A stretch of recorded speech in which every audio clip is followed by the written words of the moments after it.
mornings turn to night, and then the night becomes the day. I can't keep up with that. I keep losing still, keep hoping for that when and you can change my mind. Not a slave if I'm already free. Not a captive if it's where I wanna be. Then the crowd calls. Who's gonna catch me when I fall down?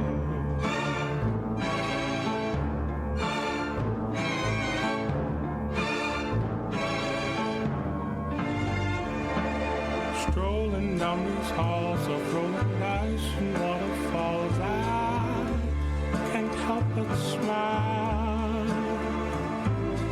Troubled fortunes, lies and shambles underneath the flashing lights. Gonna stay a while. Said what I said, it don't matter to me. Can't be a slave if I'm already free. Can't be a captive if it's where I wanna be. Then the crowd calls. Who's gonna catch me when I fall down?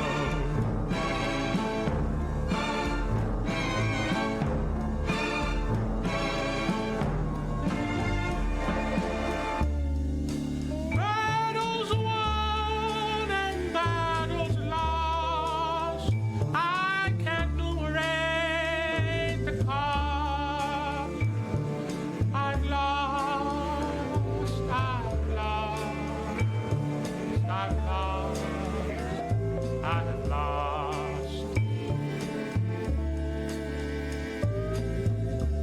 Not a slave if I'm already free. Not a captive if it's where I wanna be.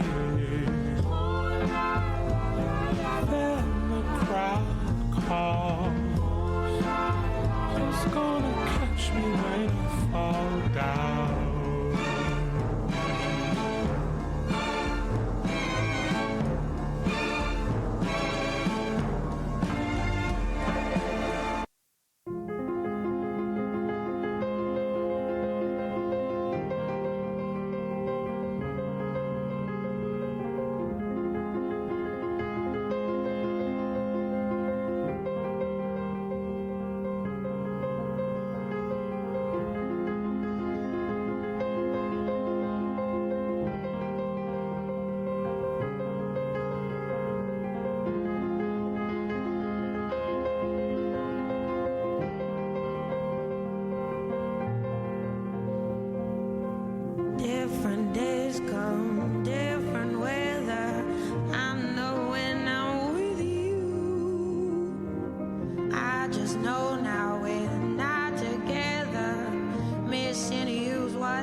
People always change. It's just no good for me, 'cause I just stay the same. And you know where I'll be as still as I remain. There's just no one for me, 'cause people always change. People always change. It's just no good for me, 'cause I just stay the same. And you know where I'll be as still as I remain. It's just not good for me, 'cause people always change. In a world that I won't move, I get sick of it sometimes. In a world without you, I get sick and then I try. In a world without you, I get sick of it sometimes. In a world that can't replace you, I can't see. So if you miss the way it used to be, you could call my name and I'll be there, and I'll hurry on the way. I won't be watching you, 'cause people always change. And you are the one that know me well. Are the one that know me well. Well, hi. Are the one who know me well. Very well. That is.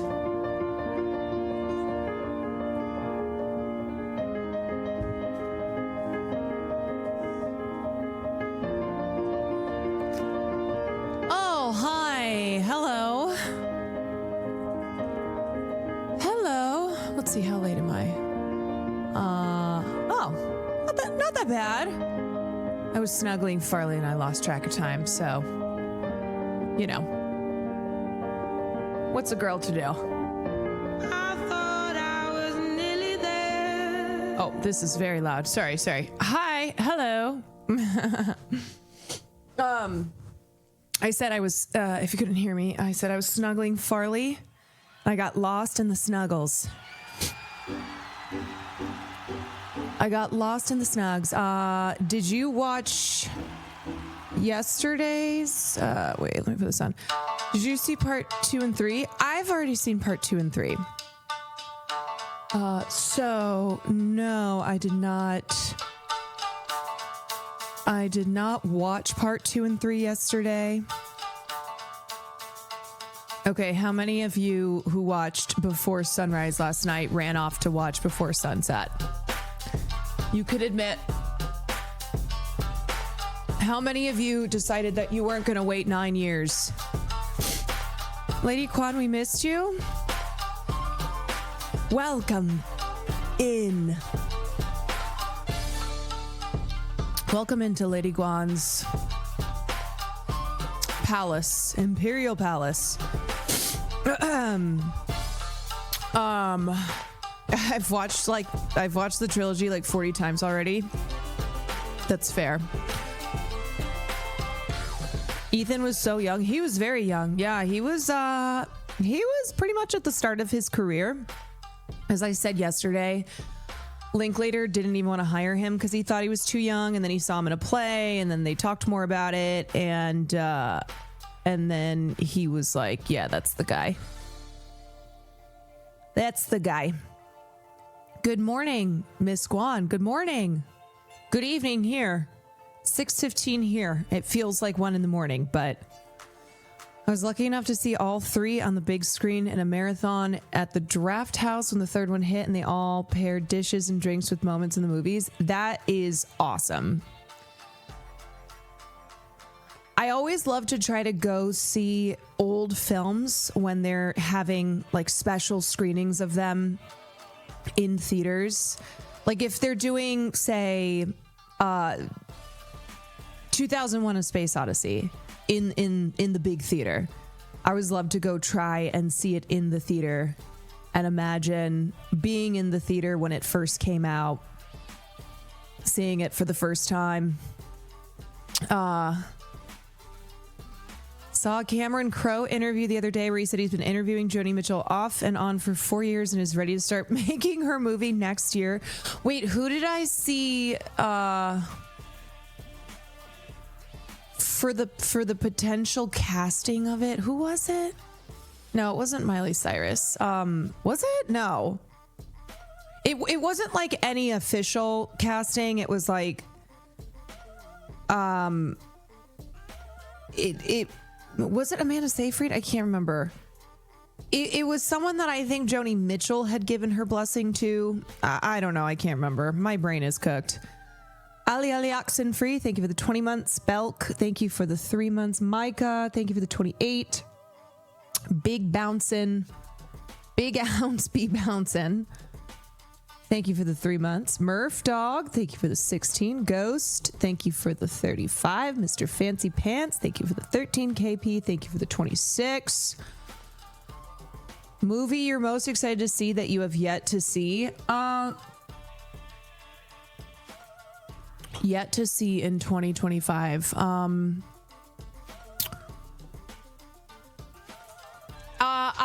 really excited to see I'm really excited to see what's it called? Overly Sentimental? No. What's that? Oh my god. Sentimental. Oh, Overly Sentimental. I'm really excited to see Sentimental Value. Yeah.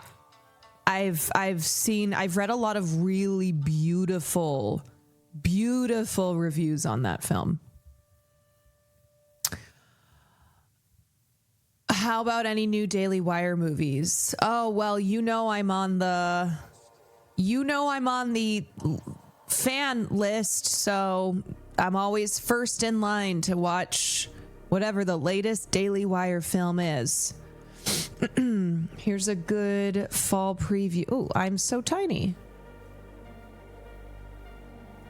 I am so teeny. Where's my Twitch chat? There we go.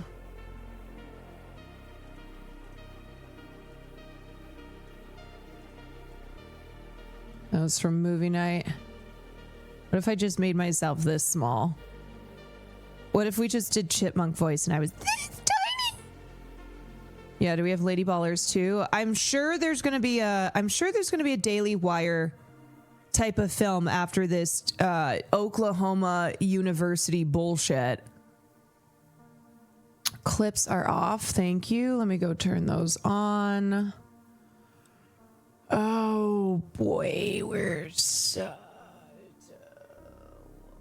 clips? Nope. Why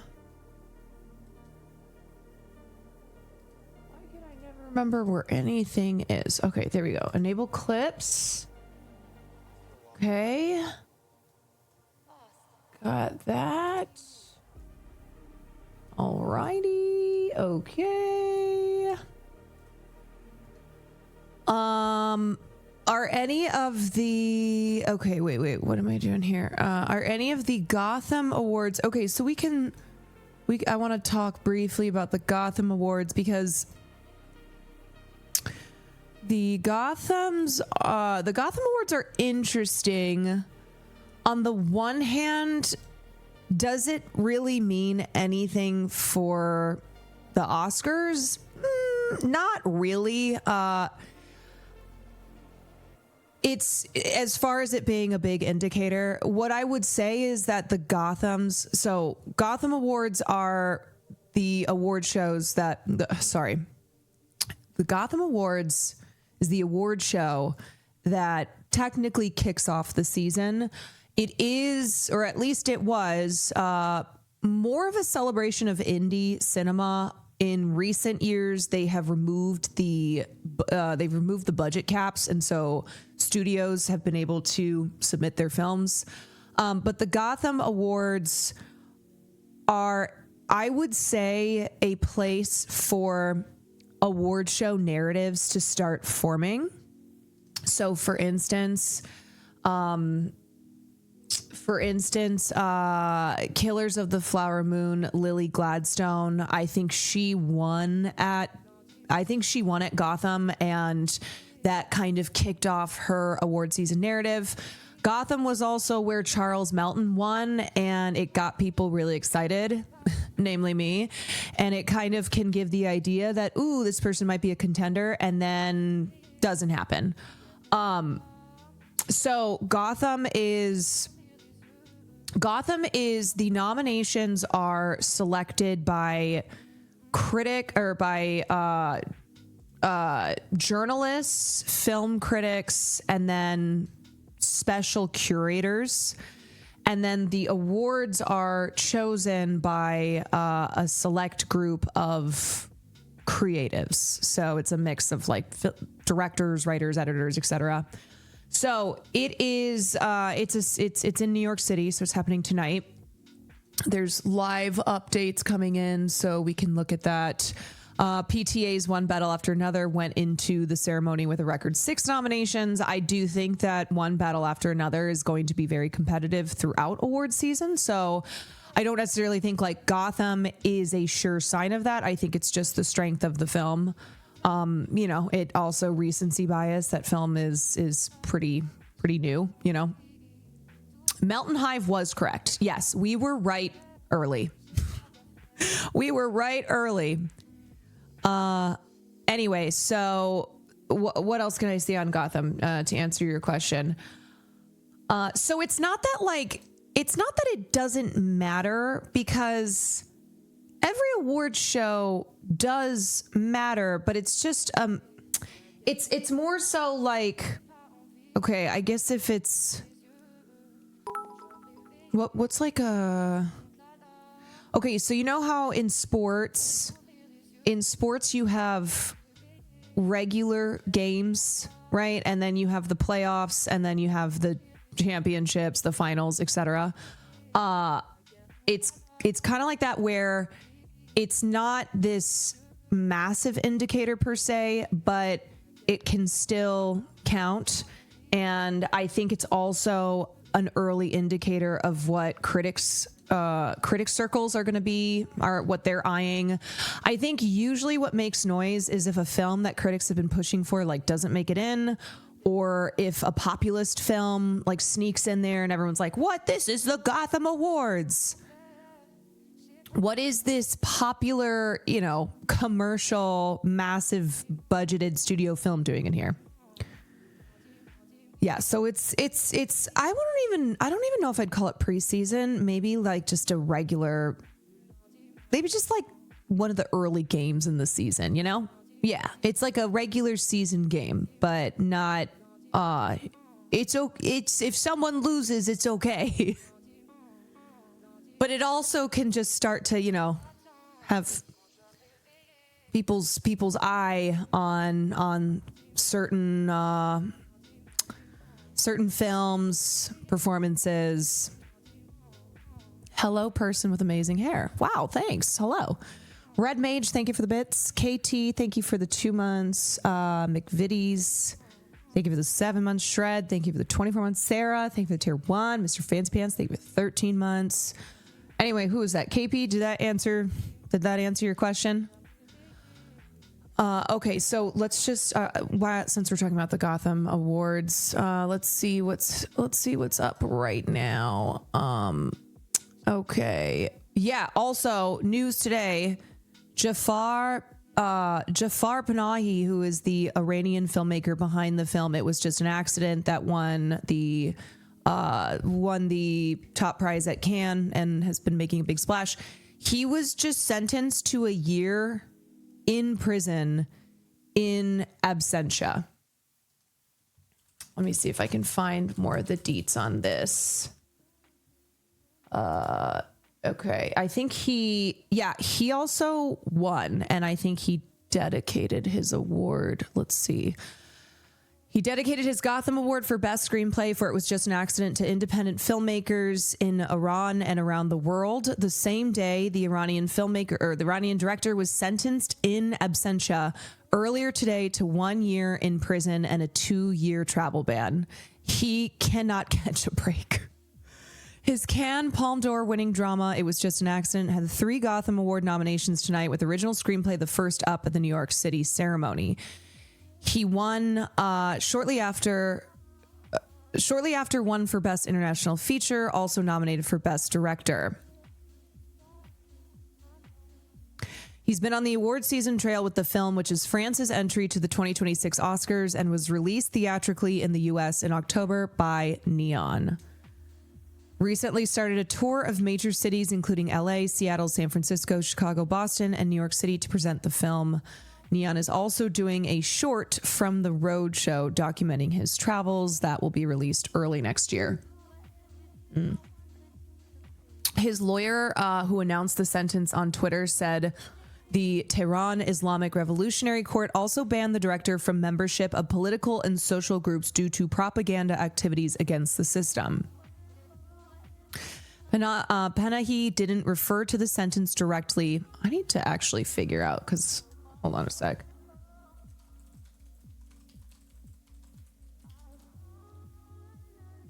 Panahi. I think it is Panahi.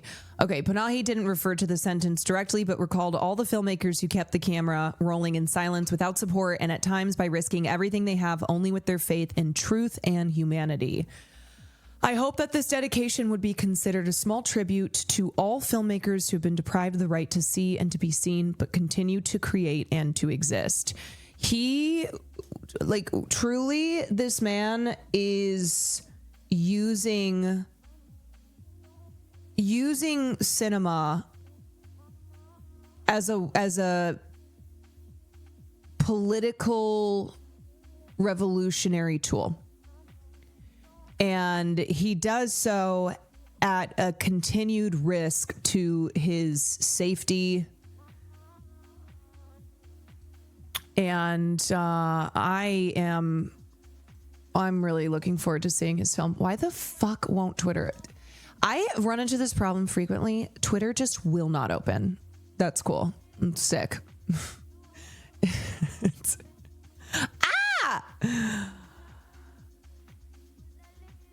Yeah, I mean, his films are very much ones that thematically deal with political repression, abuse of power. You know, it's what's made him a target.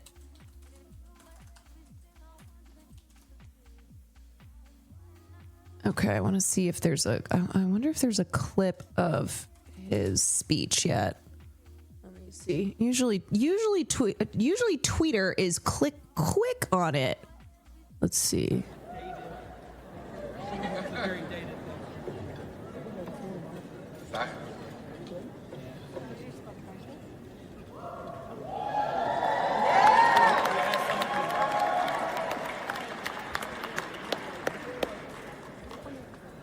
تشکر میکنم از همتون و خوشحالم که امشب در جمعتون هستم. Thank you everyone and I'm happy to be here with you tonight. این فیلمنامه کار مشترکی بود از من، آقای نادر سایور، آقای شادمهر. Okay, so just a reminder that this man had been sentenced to 6 years in prison in 2010. He received a 20-year ban on filmmaking and travel, but despite this, he continued to make films and would literally smuggle the films out of Iran. راسین و مهدی محمودیان. This script was co-written by myself, by Nader Saibar, by Shadmeh Rastin and Mehdi Mahmoudjan. این جایزه واسه من یه افتخار شخصی نیست فقط. This award is not just a personal honor to me. فیلمسازی کار گروهیه. Filmmaking is a collective experience. و متعلق به تمام کسانیه که در این فیلم همراه هم بودن. No, so he's not currently in jail. This is at the Gotham Awards show tonight, but he's had a long history of being jailed by the Iranian government. He has been, he's received travel bans. He's had his He's had his films banned. And what happened today is that he was sentenced to 1 year in prison in absentia and a travel ban over, quote, propaganda activities against the state of Iran. It's pretty common for any Iranian filmmaker whose films make it out of Iran. It was the same with Seed of the Sacred Fig. They also film in Iran discreetly. Yes. So when we talk about filmmaking being a tool of, being a tool of revolution, being a way for people to speak out against political abuses and oppressive regimes, like, this is a perfect example of somebody who has exhibited that his entire life. This award belongs to all people who worked with me on this film.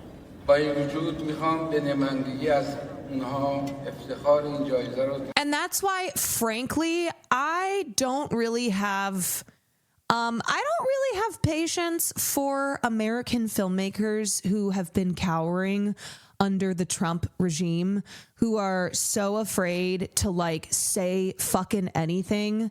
It's like, man, you got motherfuckers like Jafar out here who's been imprisoned multiple times, who has been targeted over and over, who has, received a 20-year travel and filmmaking ban, and who continues to persist. And just today was sentenced yet again for propaganda activities, even though that was not elaborated on.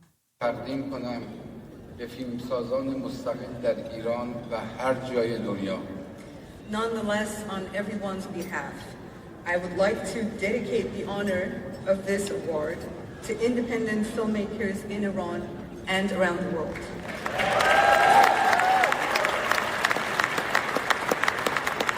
فیلمسازانی که در سکوت بی پشتوانه و گاه با خطر کردن هر آنچه دارند تنها با نیروی ایمان به حقیقت و انسانیت دوربین را روشن نگه می‌دارند. Filmmakers who keep the camera rolling in silence, without support, and at times by risking everything they have, only with their faith in truth and humanity. امیدوارم این تقدیم کوچکترین ادای احترامی باشد به تمام فیلمسازانی که حق دیدن و دیده شدن را از آنان دریغ کردند، اما همچنان خلق می‌کنند و هستند. I hope that this dedication would be considered a small tribute to all filmmakers who have been deprived of the right to see and to be seen, but continue to create and to exist. متشکرم. Thank you. Yes. Yes.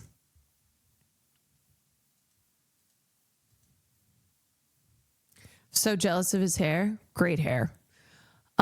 Okay. So let's see what else we have going on here. So that was a big moment. I know that Guillermo del Toro accepted the Vanguard Tribute Award for Frankenstein, and yet again had some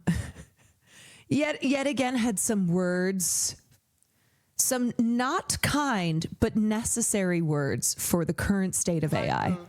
AI is big. You know what my favorite genre of filmmaker lately is? Somebody who is dramatic in the best way possible when it concerns AI. I'm talking like Guillermo del Toro saying that he would rather die than use AI. I'm talking who's the other, who else? Bong Joon-ho also just said he wants to lead the resistance. Yeah, wait, before I watch this, I need to get Bong Joon-ho's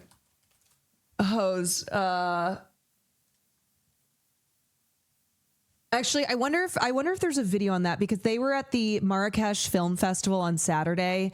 It was Bong Joon-ho, Jenna Ortega, Celine Song, others who were on this panel. Bong Joon-ho said that. Oh, here it is. Beginning of the human race finally seriously thinking about what only human can do.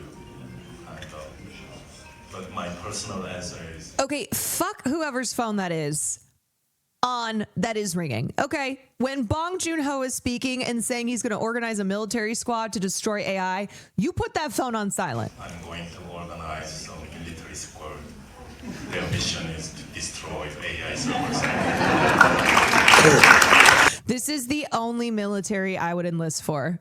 The only military I would enlist for is Bong Joon-ho.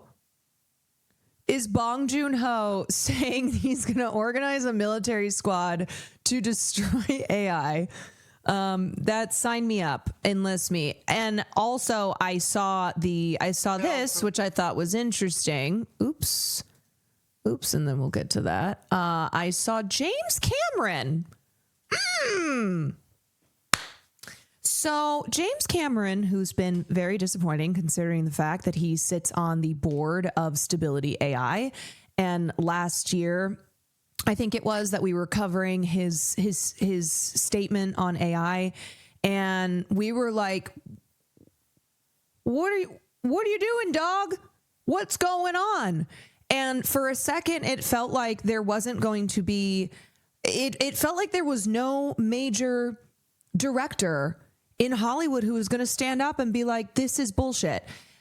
And then, we've seen this increasing backlash. We've seen people like Guillermo del Toro, Bong Joon-ho, and James Cameron today says AI actors are horrifying to me. Okay, yeah, that's what we've all been saying. So where is this coming from now? Like, I just don't understand. I don't understand what side you're on, bruh. Avatar director James Cameron has called AI actors horrifying and said what generative AI technology creates is an average. He was speaking to CBS on Sunday morning in the run-up to the release of the third Avatar film, subtitled Fire and Ash, and was asked about the pioneering technology he used in his filmmaking. After praising motion capture performance as a celebration of the actor-director moment, he expressed his disdain for artificial intelligence. Did he see Tilly Norwood and went, you know what, maybe we got to put the brakes on? Has he seen like the worst people online who just keep trying to push AI on us, these obnoxious tech bros? And was James Cameron like, you know what? I think maybe I need to not fully be coming out on the side of AI here. After praising, so go to the other end of the spectrum for motion cap, and you've got generative AI where they can make up a character, they can make up an actor, they can make up a performance from scratch with a text prompt. It's like, no, that's horrifying to me. That's the opposite. That's exactly what we're not doing. Yeah, man, that's what we've been like screaming about. He added, I don't want a computer doing what I pride myself on being able to do with actors. I don't want to replace actors. I love working with actors. Cameron, who's a director of UK-based company Stability AI, said that artificial intelligence creative benefits are limited. What generative AI can't do is create something new that's never been seen. Yeah. The models are trained on everything that's ever been done before. It can't be trained on that which has never been done. So you will innately see essentially all of human art and human experience put into a blender, and you'll get something that's kind of an average of that. Yeah, and what's happening is these companies that are profit motivated, they don't give a shit about any of the unethical, any of the ethics here that should be considered. And people who are in the business of making money in the film industry, they are already eyeing the option to produce something via AI that will be cutting cutting costs, cutting corners, etc. And they don't care about this. So that's the issue here is like, and I feel crazy that James Cameron is now saying this when last year he wasn't saying this. So what they can't have, or what you can't have, is that individual screenwriters' unique lived experience and their quirks. You won't find the idiosyncrasies of a particular actor. He added, it also causes us to have set our bar to a very disciplined level and to continue to be out of the box imaginative.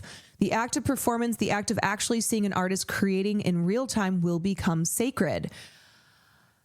I mean, I think what might happen is we are going to reach a point where it's just AI bullshit all over the place. And then maybe people will be like, actually, I kind of miss when art was made by humans, when it was not fed through a machine that was an amalgamation of whatever, whatever gross sum of human work it was trained on. Maybe, I mean, this is pretty much what Jenna Ortega had said on AI. Here's her comments on it. Also, just like us as humans, we have a tendency to always, when you look back at history, we just always take things too far, and I think it's very easy to be terrified. I know I am in times like this of deep uncertainty, and it kind of feels like we've opened up Pandora's box in a way. But we were talking about this a little bit yesterday as a group, getting ready to open the festival, about how Mandarine, thank you for the bits. Difficult times and confusing times. Yeah.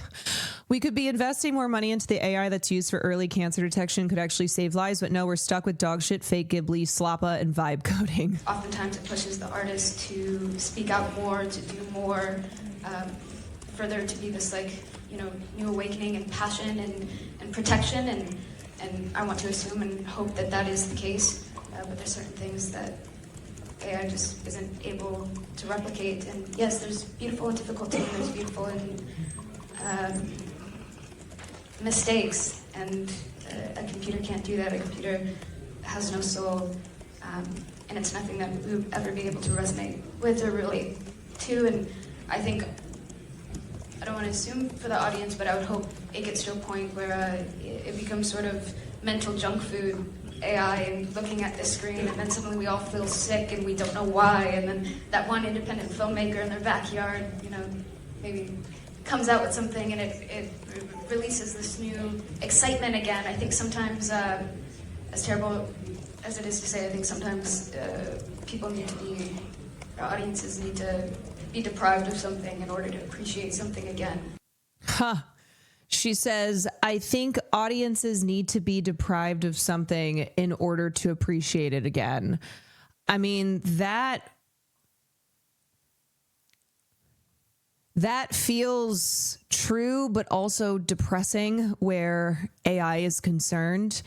And I wonder though if the average person, if the masses, I guess, will become so accustomed to, or will be like essentially brainwashed into accepting the reality of AI everywhere, AI as an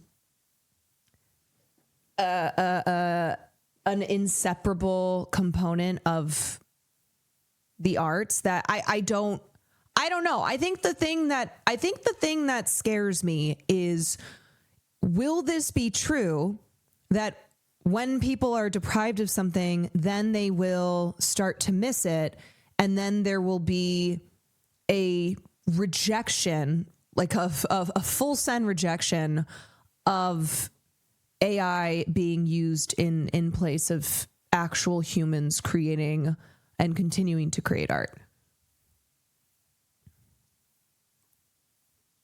I don't know. Okay, what was I looking at? We were looking at Guillermo del Toro, who won the Vanguard.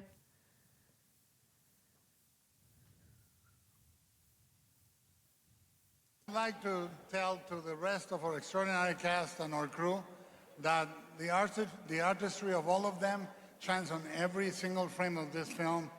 I don't agree because we've forgotten to appreciate the real world as a result of receiving the internet and that acted as a foundation. You mean you don't agree with what Jenna said, where she's like, look, I think we'll reach a point when people are so deprived of art that is made by humans for humans that they'll start to miss it.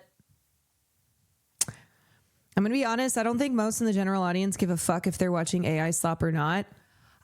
I think this is, I mean, yeah, I think this is where like the cynical aspect of my soul kind of is a little too prominent. And I think seeing the way that, I don't know, I think seeing the way that everyone's brains seem to be so cooked, like I worry that people don't care. I worry that they'll point to shitty shit made by humans, be like, well, this sucks. It's like, yeah, you know what? It does suck. But at least it was made by a human being. I would rather have that. I really would.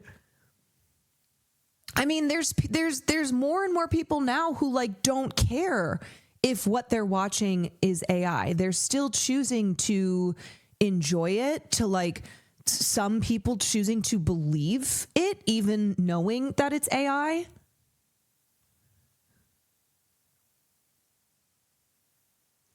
You see the AI anime dub from Amazon, that banana thing? There's huge backlash on that because it's clearly so inferior. There's too many of these stories now, instances now, to even keep track of. No, I missed that one. That was willfully made by humans for humans. Wow, that's crazy. I did not even pre-watch this. I did not pre-watch this, but Guillermo said exactly what I just said. For humans, by humans. The designers, builders, makeup, wardrobe teams, cinematographers, composers, editors, this tribute belongs to all of them. And I would like to extend our gratitude and say, fuck AI. Thank you. I'd like to tell to the... Yeah, I mean, it's as simple as that. It is. That's,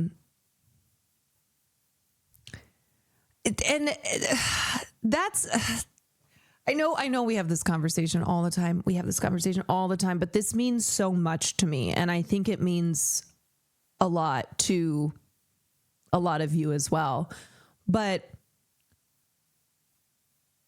one reason that like art made by human beings is so important, amongst all the reasons we've talked about, is because of what it means for somebody to make something and for then it to be seen by somebody else or you know, lots of somebody else's, and that like the discussion of that, the analysis of that, the just looking at all the pieces and, you know, trying to figure out, see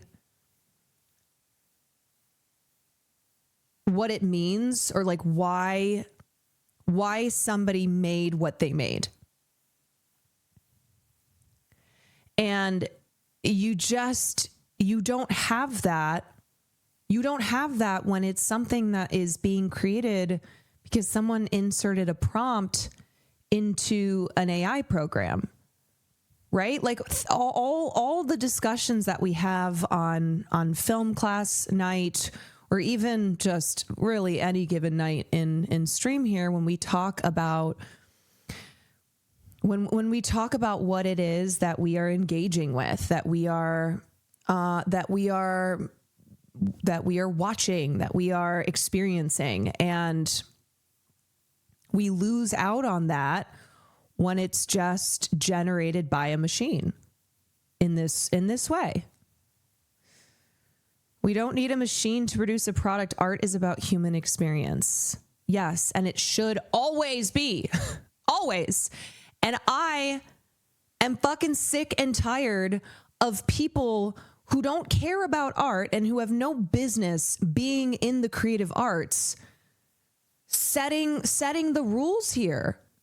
You know, making the decisions for something that they have no business being a part of.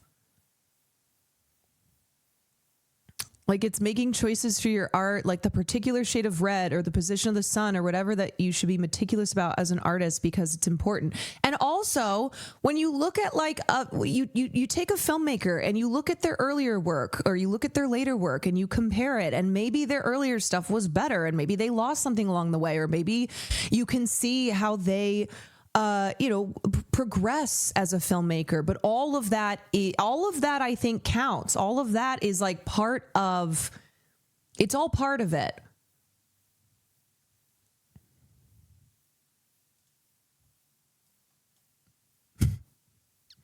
AI art is still art. I think you're in the wrong community for dropping this kind of statement. I'm gonna choose to believe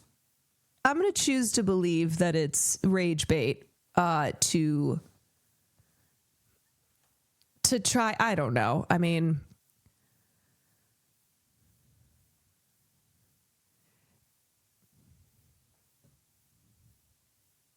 you know who I think says that? I'm not going to mince my words anymore. You know who I think says that? I think stupid people say that.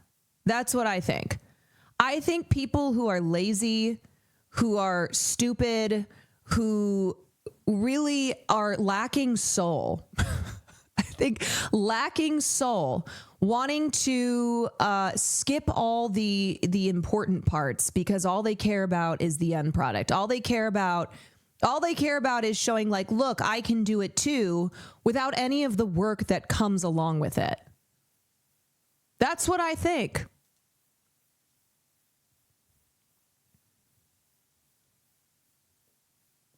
I do. I think I think you are soulless. I think you have lost or are losing your humanity.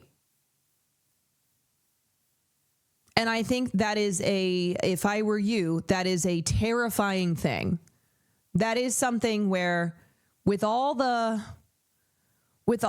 bad shit in this world and all the things that we can't control that feel out of our control, the one thing that we can is our willingness, our desire to engage with art that is human made and to create art with our own hands.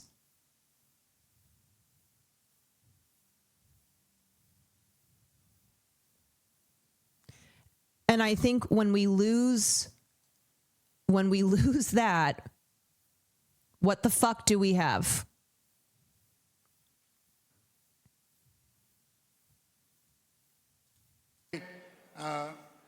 Fuck AI. Thank you. I'd like to tell to the rest of our extraordinary. Okay. Anyway, all right. What else we got going on here at the Gotham Awards?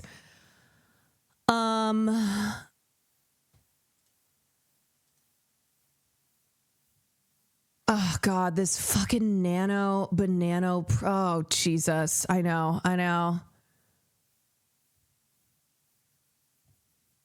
Oh God. I don't even think this is to me, this isn't even a real person.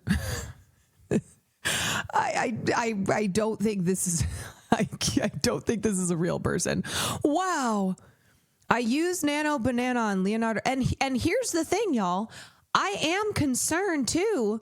I am concerned at how, as far as AI getting better, I'm concerned about people not being able to tell the difference. Like, that is a concern. That's not the same thing as, oh, AI is good enough to replace to replace human beings in the creation of art. No, like just by the fact that it is a machine that can only create off of the existing works of human beings, like it's just impossible. But the concern being how already in this short span of time advanced it has become, and how it's harder to tell when something is AI or not. And it's concerning because, of course, like it speaks to the post-truth society that we are living in. It speaks to people just no longer knowing what reality is. Accusing something that's real of being AI, not knowing when something that's AI is AI. It's also like the uncanny valley of it makes me sick. And also, why would you do this when this already exists? This already exists. Like, what does this do? What does this do?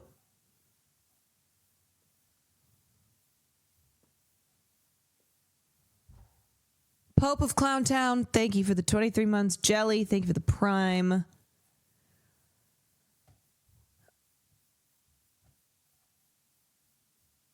I just created this cinematic shot with Nano Banana Pro on the Gemini app.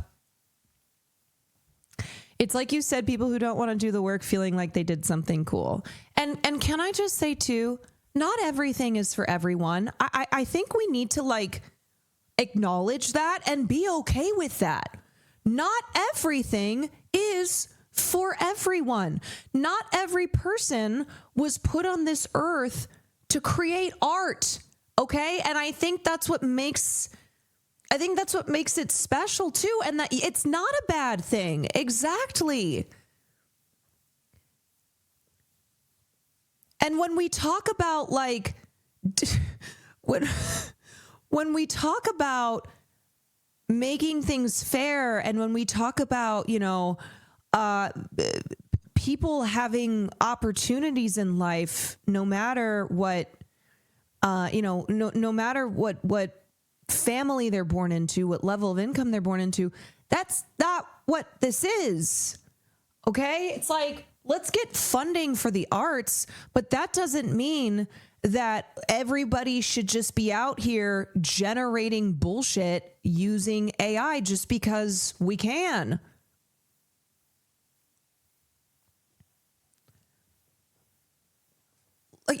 It's like you look at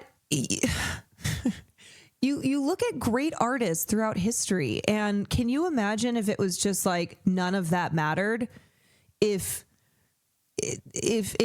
Michelangelo painting the Sistine Chapel, if Da Vinci doing Starry Night, if that didn't matter because they didn't stand out in their field as some of the greatest artists to have existed, whose art still persists to this day. Or sorry, Da Vinci, Van Gogh. Van Gogh. Cut off his ear. Da Vinci. But the point being that like they created art that still today people take a pilgrimage to witness, to absorb. Van Gogh to the polls. I think this is the best quote ever about AI. It gives people a chance to be artists that couldn't be artists before. They're not artists. They don't create. They mimic creation. It's like trying to get a blow-up doll pregnant. And I think somebody asked a question about AI as a tool. The problem is that what we've been saying from the beginning is those who are pushing this technology and those who are trying to use it to create enormous profits for themselves, they don't view this as a tool. That's just a buzzword now. That's just a thing for like people to, for them to kind of quell the growing anger and fears. The way that it's being the way that it's used in an exploitative manner and how quickly we got to that place. Van Gogh, I need you to Van stay, viewers, and use your primes.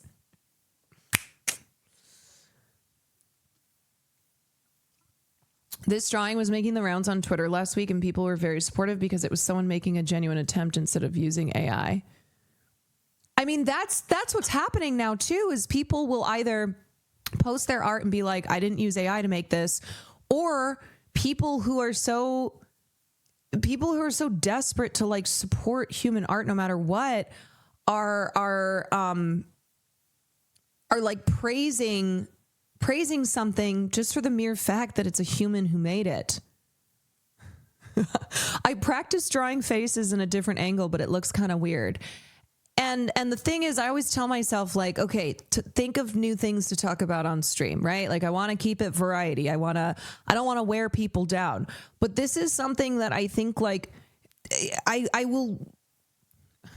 was going to say I will go to my grave screaming about, but hopefully, if I live a long life, this isn't something that I will be going to my grave screaming about. But it's something that I think, like, this goes beyond just the industry. This goes beyond even just, the fears of people losing jobs. Like all of that is real and worrisome. But I think it's really this like deep philosophical chasm, and these, the question about what does human expression mean? Like, what is humanity? How do we protect and preserve our humanity in this modern world of ours, where technology and those who are creating it and wielding it with the sole purpose of fulfilling these godlike complexes and making trillions of dollars, what do we do, and I think it's always the question of humanity, whether we're talking about healthcare or we're talking about what's happening in Palestine. Like, this question and the fear that every day we lose more and more of it is the question of our humanity. Yeah, we gotta abolish the fucking profit motive, of course. This is the logical conclusion to everything is content. Art has been devalued to just content. Yes, I remember this. Martin Scorsese discusses cinema being devalued as content. And when you listen to these tech bros, when you listen to these assholes like David Ellison, even major studio execs who have been in the business a long time, like, they still are, many of them are driven solely by money. And when content started to be a term that was used more and more to describe something like filmmaking, it definitely rung alarm bells, because it's not just a word replacing, it's not just like a commonly used word that doesn't have any meaning to it. What it is a devaluation of art, and it's treating everything as the same, whether it's like, whether it's a TikTok, whether it's a film, whether it's a meticulously crafted album, whether it's, something that has been AI generated. Patrick H. Willems has a video about the word content. Yeah, he does. It's great. I don't know if I watched it on stream. Martin Scorsese criticizes streaming platforms and the movie business in a new essay for Harper's Magazine entitled Il Maestro. While the piece is an homage to director Federico Fellini, Scorsese also discusses how streaming and current movie industry practices have negatively impacted the art of cinema, which he says is being systematically devalued, sidelined, demeaned, and reduced to its lowest common denominator, content. As recently as 15 years ago, the term content was heard only when people were discussing the cinema on a serious level, and it was contrasted with and measured against form. Then gradually, it was used more and more by the people who took over media companies, most of whom knew nothing about the history of the art form or even cared enough to think that they should. Scorsese says that content is a business term for all moving images: a David Lean movie, a cat video, a Super Bowl commercial, a superhero sequel, a series episode. Though he acknowledges that he and other filmmakers have benefited from the opportunities streaming platforms present, he criticizes their use of algorithms. He posits that suggestions via algorithm limit the viewer's exposure to different subject matter and genres, and that has negative implications on the art. And what happened was, as streaming platforms came to replace the old way of doing things and dominated so thoroughly, filmmakers, major actors, people who probably ideally would not want to have their film go straight to Netflix, had to adapt, had to, go with the changing waves in the industry. So messed up that studios look at an actor's social media impressions and considering them for a role. Yeah. I think we talked about this when it was Maya Hawke who was discussing that. Scorsese adds that algorithm calculations serve to treat the viewer solely as a consumer and nothing else, and argues that curation is a better approach, citing curated streaming services such as Criterion and Mubi as positive curated examples. We can't depend on the movie business, such as it is, to take care of cinema. In the movie business, which is now the mass visual entertainment business, the emphasis is always on the word business, and value is always determined by the amount of money to be made from any given property. In that sense, everything from Sunrise to La Strada to 2001 is now pretty much wrung dry and ready for the art film swim lane on a streaming platform. Those of us who know the cinema and its history have to share our love and our knowledge with as many people as possible.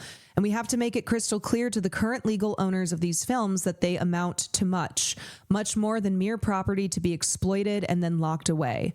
They are among the greatest treasures of our culture, and they must be treated accordingly. In 2019, he wrote an op-ed for New York Times that argued that Marvel movies are not cinema. Oh my God, I remember that. Oh my God, I remember that. Oh, and the ensuing freak out. He ends his new essay reflecting on his definition of cinema. I suppose we also have to refine our notions of what cinema is and what it isn't. Federico Fellini is a good place to start. You can say a lot of things about Fellini's movies, but here's one thing that is incontestable. They are cinema. Fellini's work goes a long way toward defining the art form. People were pissed, but look at the state of the MCU now. Yeah. I mean, the thing is, too, it's like we have this conversation around the growing proliferation of AI. It doesn't mean that there are not other issues in the industry currently, Artie, thank you for the 4 months. Cozy Gaming, thank you for the 5 months. Hogan, thank you for the gifted. The issue with films that 20 years ago would have had a theatrical release, being on Amazon Prime to little fanfare, there being absolutely no marketing. The kind of the shady business deals that makes it so theaters are only releasing big budget films. The deal that IMAX has with Narnia. I mean, I guess it's good that people will get a chance to see it in theaters, but IMAX having a monopoly on it. Anyway, all right. I don't need to get into the issues with the MCU, but what I'm trying to say is, yes, the problem with the film industry already being one that puts profit above all, and the precedent that's been set from streaming and from the decline in theatrical releases of small to mid-budget films. There's multiple issues happening simultaneously. I think IMAX setting the precedent that they'll allow movies to bypass theaters and not contribute to keeping theaters alive sets a really bad precedent. Yeah. And as I said, I mean, on the one hand, I guess Narnia is not just going to be seen by people of Netflix and it will be in theaters. But on the other hand, I don't think it's good that IMAX maneuvered a deal there where they have total control over the theatrical release. And yes, I agree, the precedent that it sets. Can't even see the new Knives Out because I only have Cinemarks near me. Yeah, I'm also worried for independent theaters. You know, go if you have independent cinemas near you, go support them. I know that usually you won't get you may not get to see the films that you want to, but go support your theaters. I know more and more they're being bought up by major theater chains. I saw Frankenstein at my local independent theater. That's fucking sick.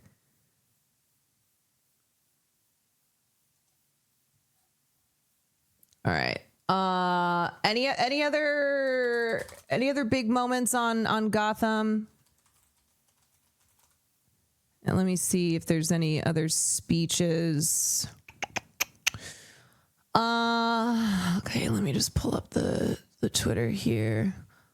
Wunmi Mosaku wins outstanding supporting performance. Oh, she's so good in Sinners. She's also so gorgeous. My God. Best feature winner, one battle after another.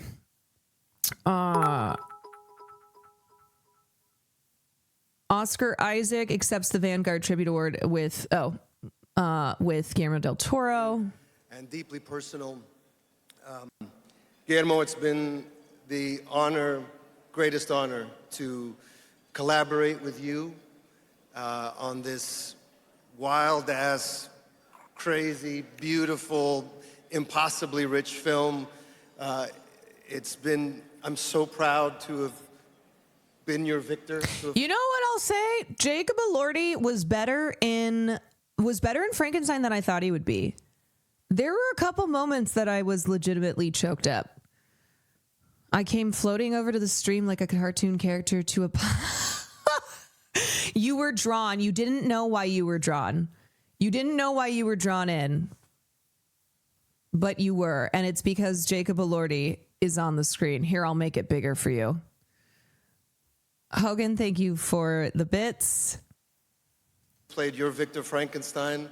I'm so proud to have watched you play. You know what I will say? I think Elordi has, I don't even know if it's fair to say real promise, because I think he's already showing that he's got chops. And what's interesting is he might end up being kind of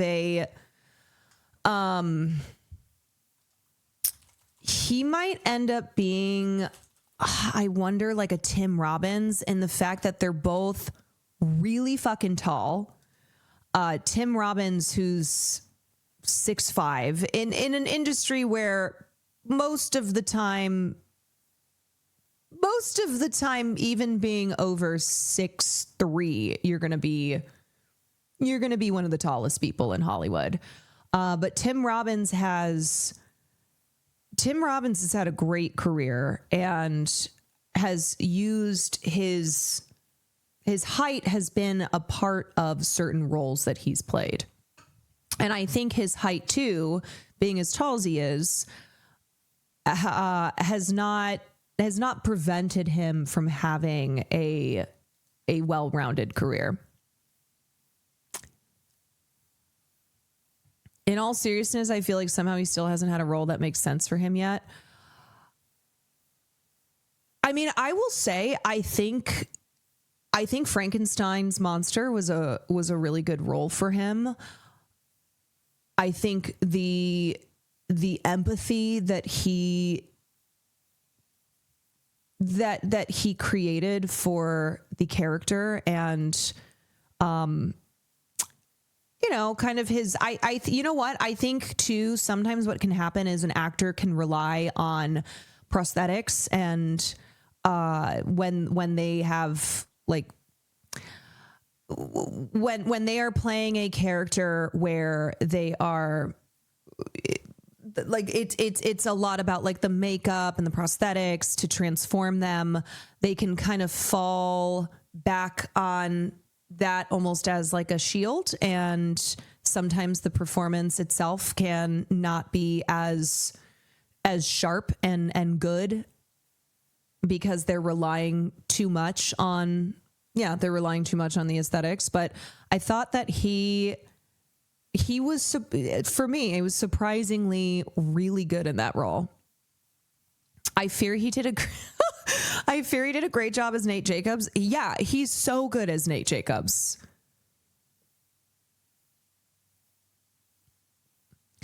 It's going to be funny to watch the careers of, and not even just the careers, but kind of the public sentiment around other Euphoria actors, and then compare it to Sydney Sweeney. His physicality in the monster role was actually fantastic. Like, they used his size well. Yes. I agree. It's wild that, Andrew Garfield was originally supposed to be the monster. Yeah. You know what? I would not balk at an early prediction for Jacob Elordi in Best Supporting. I think I kind of have to take a look and see who else would be rounding out that category, but I don't think it's too far-fetched.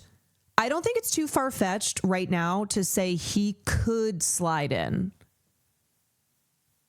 He could be the notorious fifth spot.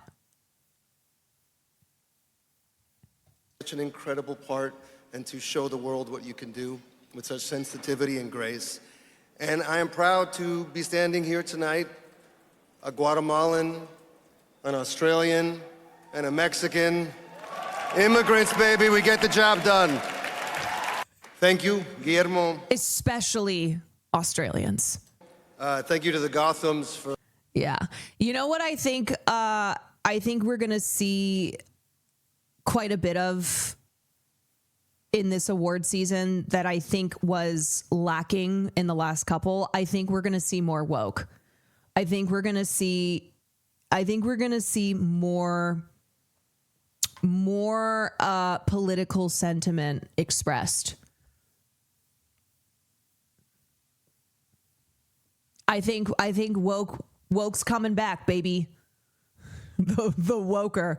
We shall see the woker return.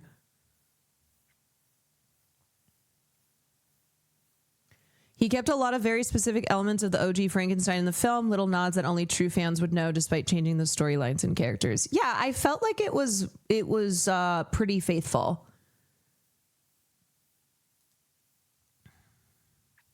Jafar Panahi's It Was Just an Accident led the 2025 Gotham Film Awards with 3 wins: Best Director, Best International Feature, Best Original Screenplay. This film,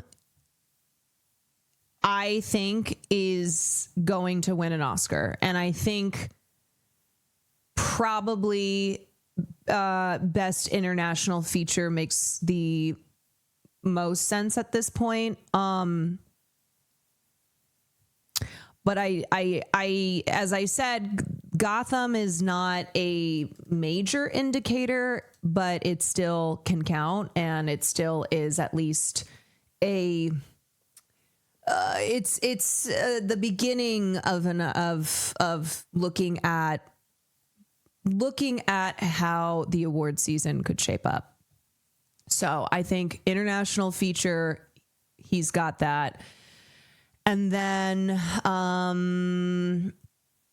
I also think that Sinners is a major contender for best original screenplay.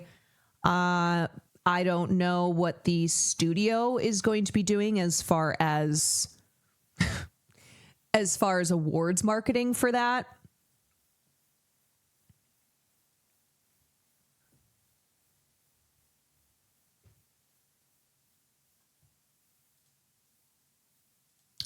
Okay, what else? All right, we watched this. Cast of Sinners will be honored with the ensemble tribute. Actor knows what that we're incredibly lucky to turn this passion of ours into a career. Any kind of success in this line of work is not given. There are times when, if you can even land a role at all, you feel fortunate.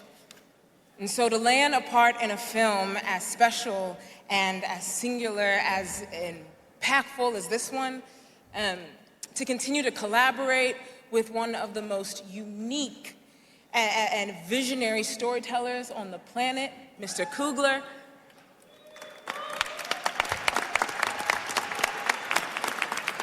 Well, that just gives any actor a whole laundry list of reasons to feel pretty damn fortunate. Tonight, I'm standing here feeling incredibly grateful to have had this once-in-a-lifetime opportunity to work with one of the most gifted writer-directors Why is there only one Michael B. Jordan? I thought they were twins. of a generation. Where's the other one? 5. Why, Caitlin, I saw that too. We'll talk about it. We'll talk about it. Coogler, I'm speaking on behalf of the entire cast of this film, and I'm saying that being part of this movie was one of the most pivotal, special experiences of our lives. Thank you, man.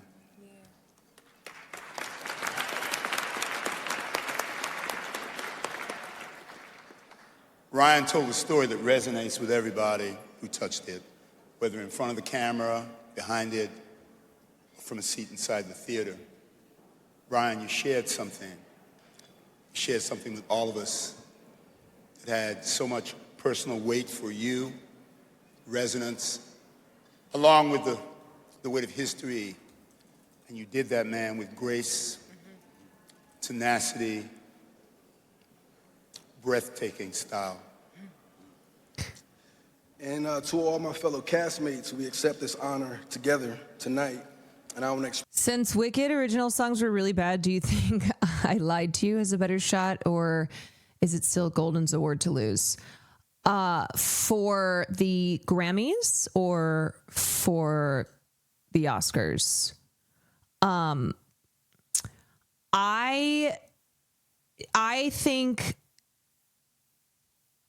I think Sinners has a better chance at the Oscars. I think Golden has a better chance at the Grammys. express to all you guys what a privilege it was to be a part of this journey with you guys. Delroy, Wumi, Jamie, Haley, Lee Jun Lee, Miles, Lola, Jack, Omar, Yao, to see each of you guys give your heart and soul every day was an experience that I'll carry with me always. You know who I would love to see a supporting actor nomination for? Because I think he would. I think he would be put in the supporting category because Cooper Hoffman, I guess, is the lead of the film. but I would love to see David Johnson. I thought David Johnson in The Long Walk was one of the best performances of the year, and that would be a really cool nomination. And to Francine Maisler. Yes.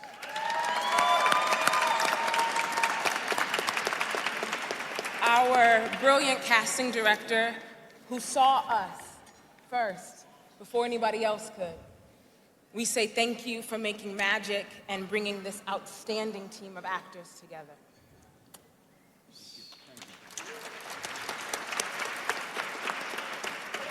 I'm going to go off book for 1 second.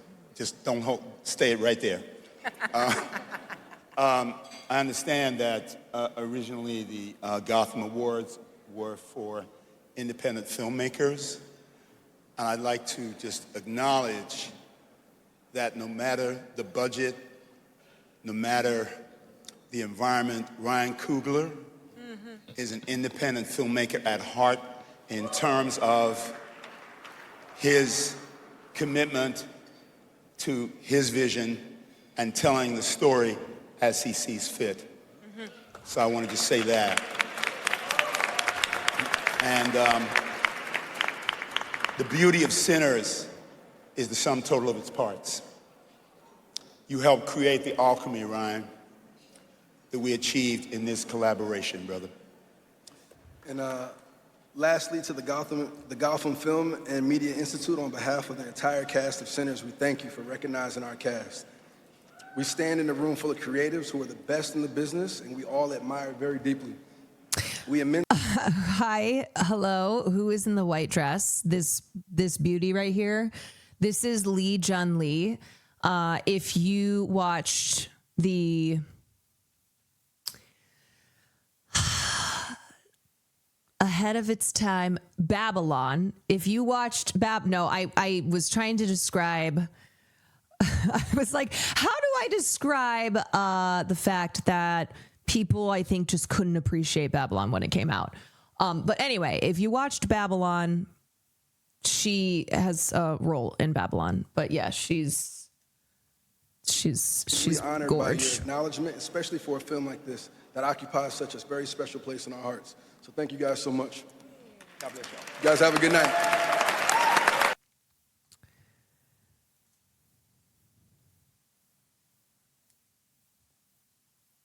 All right. I think there's still here's PTA winning. December 1st, 24 years ago, I met a lady who made me a better filmmaker. Happy anniversary, Maya. Thank you. All right. Thank you. Thank you very much, everybody. Let's go home, or let's. Do you know what story will never leave my mind? When Fiona Apple said that she quit doing coke after a night out with Paul Thomas Anderson and Quentin Tarantino. And I mean, I can kind of assume what went down, but I would love to know. I would love to know the details. But yeah, a night out with Paul Thomas Anderson and Quentin Tarantino caused Fiona Apple to quit doing cocaine. And as she said, it was an excruciating night out.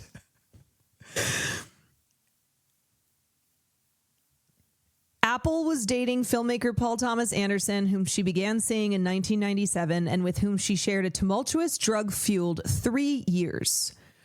Apple recalled the one excruciating night at Tarantino's home that caused her to swear off cocaine forever, wherein she spent the night listening to Anderson and Tarantino brag. Oh my God, that sounds like a fucking nightmare.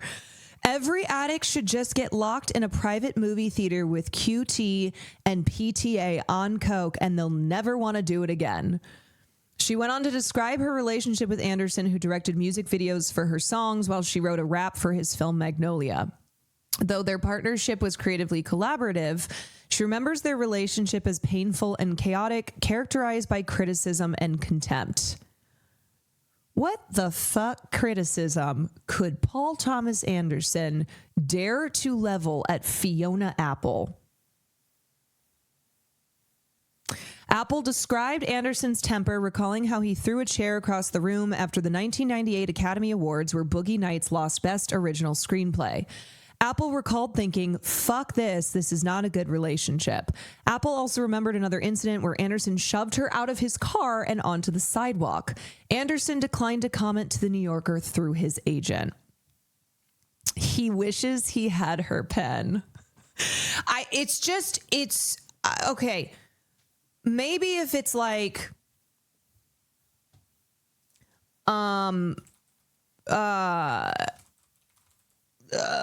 maybe if it was like, I don't know, DJ Khaled, and he's like, yeah, Paul Thomas Anderson had some criticism and contempt for my music, but Fiona Apple, I don't think so.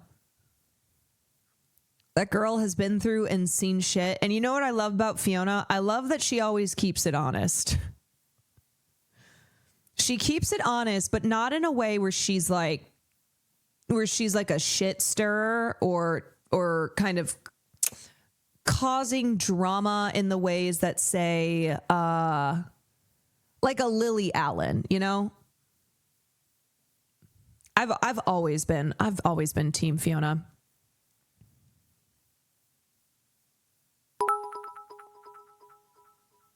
Anyway, yeah, this was back in 2020 when Fiona Apple divulged that she quit cocaine after an excruciating night with Quentin Tarantino and Paul Thomas Anderson, and you can only imagine how miserable it was.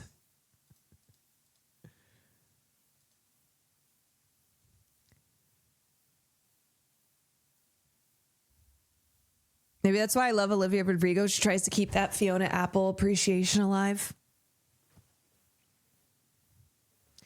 There is video evidence of such excruciating encounters.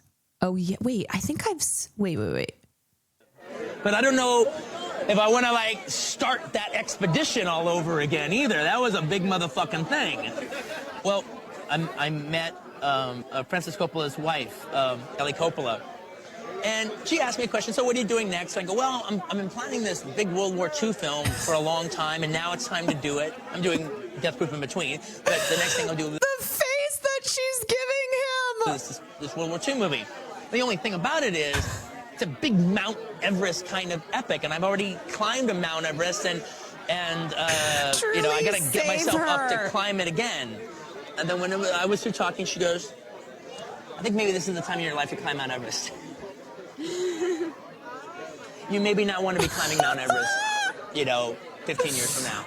But right now, now's your mountain climbing days. Oh my God, dude.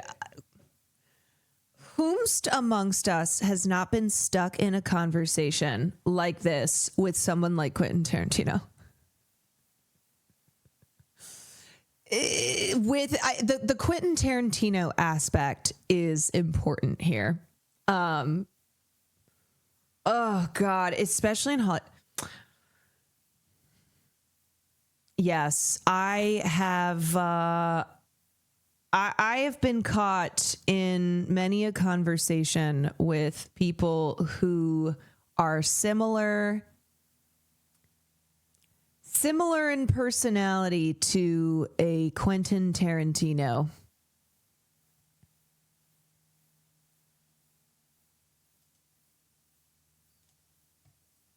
All right. Caitlin, will you link me the Club Chalamet thing? The vid of Quentin on drugs while explaining how Top Gun was actually a movie about repressed homosexuality absolutely sends me anytime I see it. Quentin Tarantino is just he is how you would think he is, I think, in private conversation.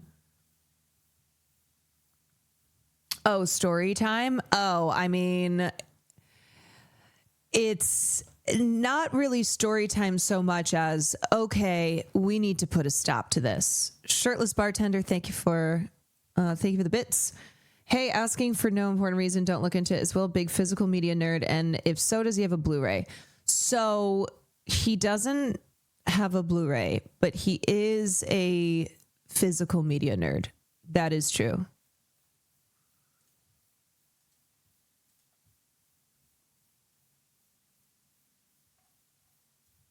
Aware Club Chalamet. Okay, I don't know. Actually, you know what? I can probably just do this.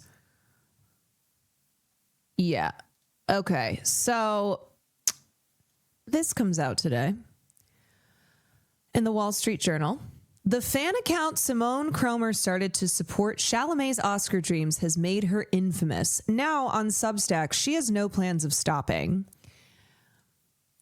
Here's what I will say. First of all, girl, the pose, I am not going to pay for this. The pose, okay, this is going to take like whatever. Here's a screenshot. How a Gen Xer became Timothée Chalamet's biggest and most divisive fan. What is this pose? This ain't it. This is not working. This is not the this is not the sleigh boots pose that she thinks it is. She thought she ate. She left all of the crumbs. And also, why? Like, here's the thing. I know I've indulged in Club Chalamet shenanigans, but I also have always been clear that I despise this woman, and I do not think her having what is this? Is this the best photo they could get from the photo shoot? This photographer either hated her or it was like the first, or they brought in somebody who had never used a camera. I'm gonna go with that they hated her. So anyway, Club C has an entire spread in the Wall Street Journal. And I guess that's what happens when you are a total piece of shit stalker obsessive who is a scab, who is a Zionist, who is really, when it comes to having a bad political opinion, you can be sure that Club C is going to have that opinion. Are we getting obsessed fans mainstream articles now? I mean, that's the thing, right? It's all fun and jokes. It's all like, haha, yeah, this person is whoo. But then we fly too close to the sun. We fly too close to the sun. And I don't think that Club Chalamet should be, especially because when Club Chalamet was discovered, right, when there was a lot of noise and attention around her, there were articles. So why are we doing this now? Why are we doing the Wall Street Journal Club Chalamet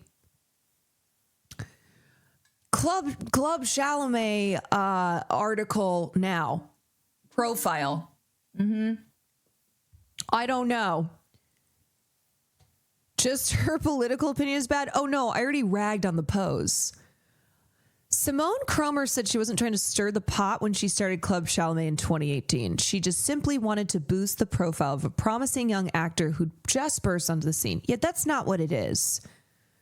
That is not what it is. No shit, a rep declined to comment. Can you imagine how much it would feed into them publicly acknowledging all of it? Yeah, like why the fuck would either Kylie Jenner, Timothée Chalamet, anybody who is in the Club Chalamet zone, why would they comment? A representative for Chalamet declined to comment. Yes, because it is vital. It is vital that he does not acknowledge her existence. All right. So of course, Of course they're gonna decline to comment. Giving this lady a platform seems wrong. I agree. Yeah, I agree too. What? This is like the worst photo I've seen as well. This is embarrassing. I'm not ashamed of my fan activity. I'm not a stalker. I'm not weird. And the other thing too is we don't want to encourage people like this to do what Simone Cromer does. Like, I fear Simone is sound of mind, but what if she's more delusional and they were feeding that? That's the question, right? Because Simone, by all accounts, seems to be financially stable, seems to have work, seems to have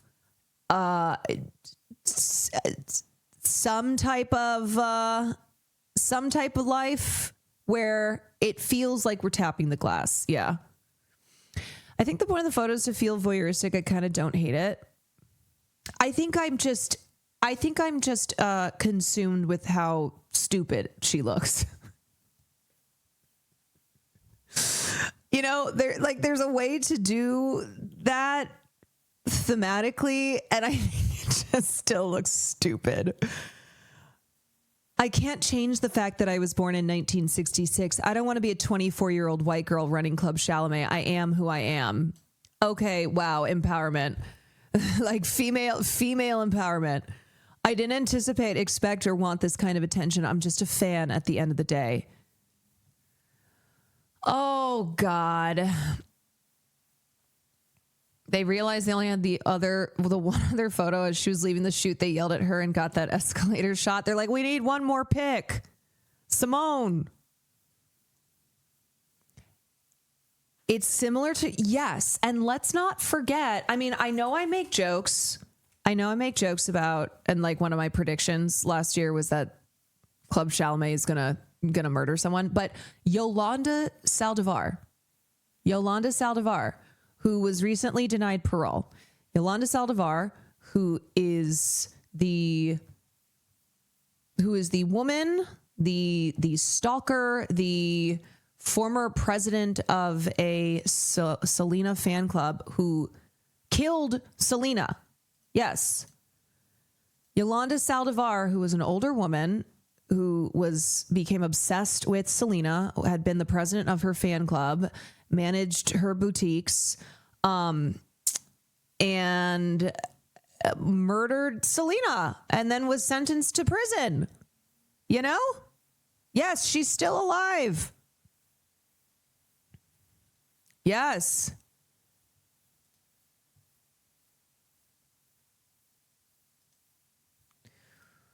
Who is Selena? So Selena was a famous Latin American singer, songwriter. She was one of the most celebrated, most famous Mexican American singers in the 90s. And she was still she was still really young and still coming into her career and her fame. And she was murdered. How old was she? How old was Selena? She was only 23 years old. Yes. J-Lo also played her in a biopic. Yeah. Which was a big moment in J-Lo's career. But she was only 23 years old, and she was shot by Yolanda Saldivar and put a tragic end to a young life and somebody who was really making waves as a Mexican American superstar. Fuck Yolanda Saldivar. Absolutely. But anyway, so can you imagine like a Yolanda Saldivar? Imagine prior to her shooting and killing Selena, she has like a feature in Wall Street Journal. Because here's the thing. Simone is not just somebody who's a fan of Timothy. She stalks him. She is obsessive to the point of like, look, I'm not here to be the great defender of the Kar Jenners, but how she treats Kylie Jenner and how she like says weird, creepy, harassing things about her. She's not a fan. She's not a fan. She's a stalker. And on top of that, she is a person who consistently is always on the wrong side of things, because she has her personal account, which is Simone Cromer, and then she's got the Club Chalamet account. And during the actor and writer strikes, Simone Cromer, and then this is when we made the connection that it's the same person, Simone Cromer, who's allegedly a film critic, went on Twitter and produced a series of insane tweets that were screaming at the writers and actors who were on strike. And the reason for that is because it pushed back the Dune 2 premiere, because productions, got put on hold. The production schedule all got pushed back. That was her. Yes, that was her. And then she has said like really horrible, just disgusting things about Palestinians, about Palestinian supporters. She's of course pro-Israel because she's deranged. So that's what I mean by like, if there's a wrong side for Simone Cromer to be on, she is consistently on that wrong side. She had gross things to say about sex workers because of Anora. When I say this woman has, aside from the stalker shit, has the worst takes always. I mean it. Has Timothy ever addressed her existence? No. There are photos, though, of her showing up to his meet and greets, of her showing up to just events that Timmy is at. And in one of them, he appears to like skip over her. She also stalked his sister, Timothy Chalamet's sister. She stalked and took photos with, and is like, oh yeah, no, I know her. She gave him a bracelet he wore once, and she freaked out about it. Yes, and here's the thing too: Timothy Chalamet he's online. All right, this is a guy who's like, we know he's online. But also Kylie Jenner, and Kylie Jenner being a person who is aware of internet things and is very online as well.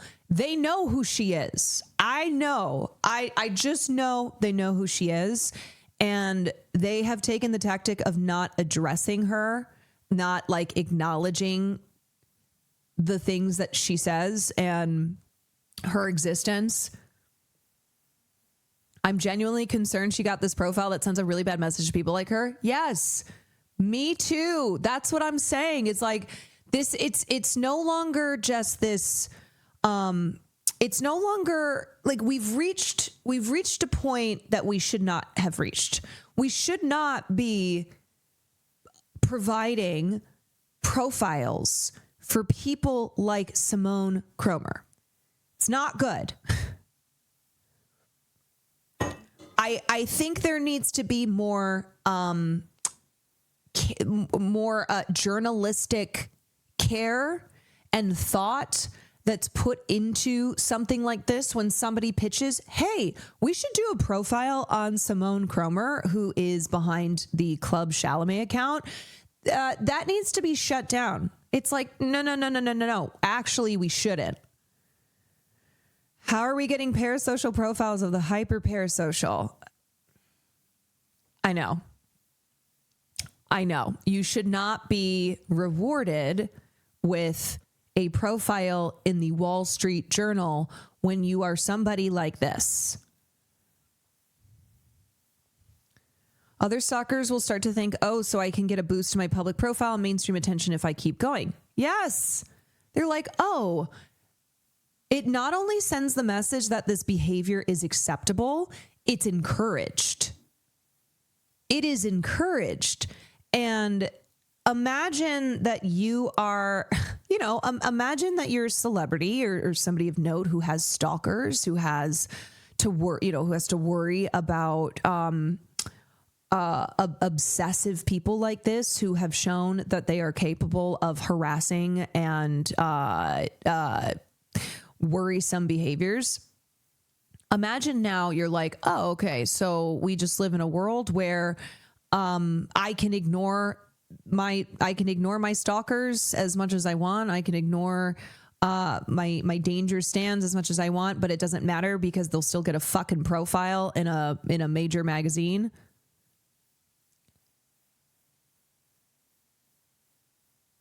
It's well understood at this point that attention feeds these kinds of manias. It can turn a creepy person into a dangerous one.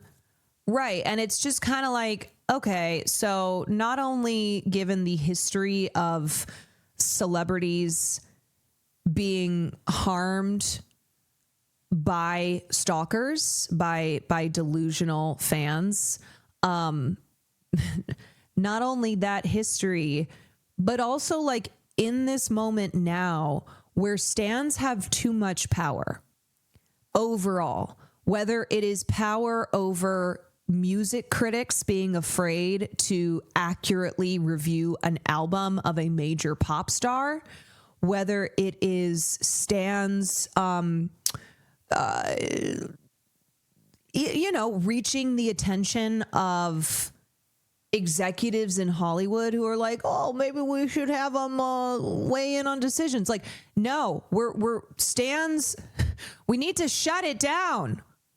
We need to shut it down and not be encouraging it and not be platforming this kind of behavior. And same thing. And this is going to bring me into the Wicked conversation, but same thing with how stans now are creating this inability to, in my opinion, talk about serious issues. Okay? Because stans don't want there to be what they perceive to be any negative conversation, discourse whatsoever about their faves. And when it comes to Wicked, what's happened is, I've hesitated approaching this topic because I think it requires nuance. I think it's complex, but stans of Ariana Grande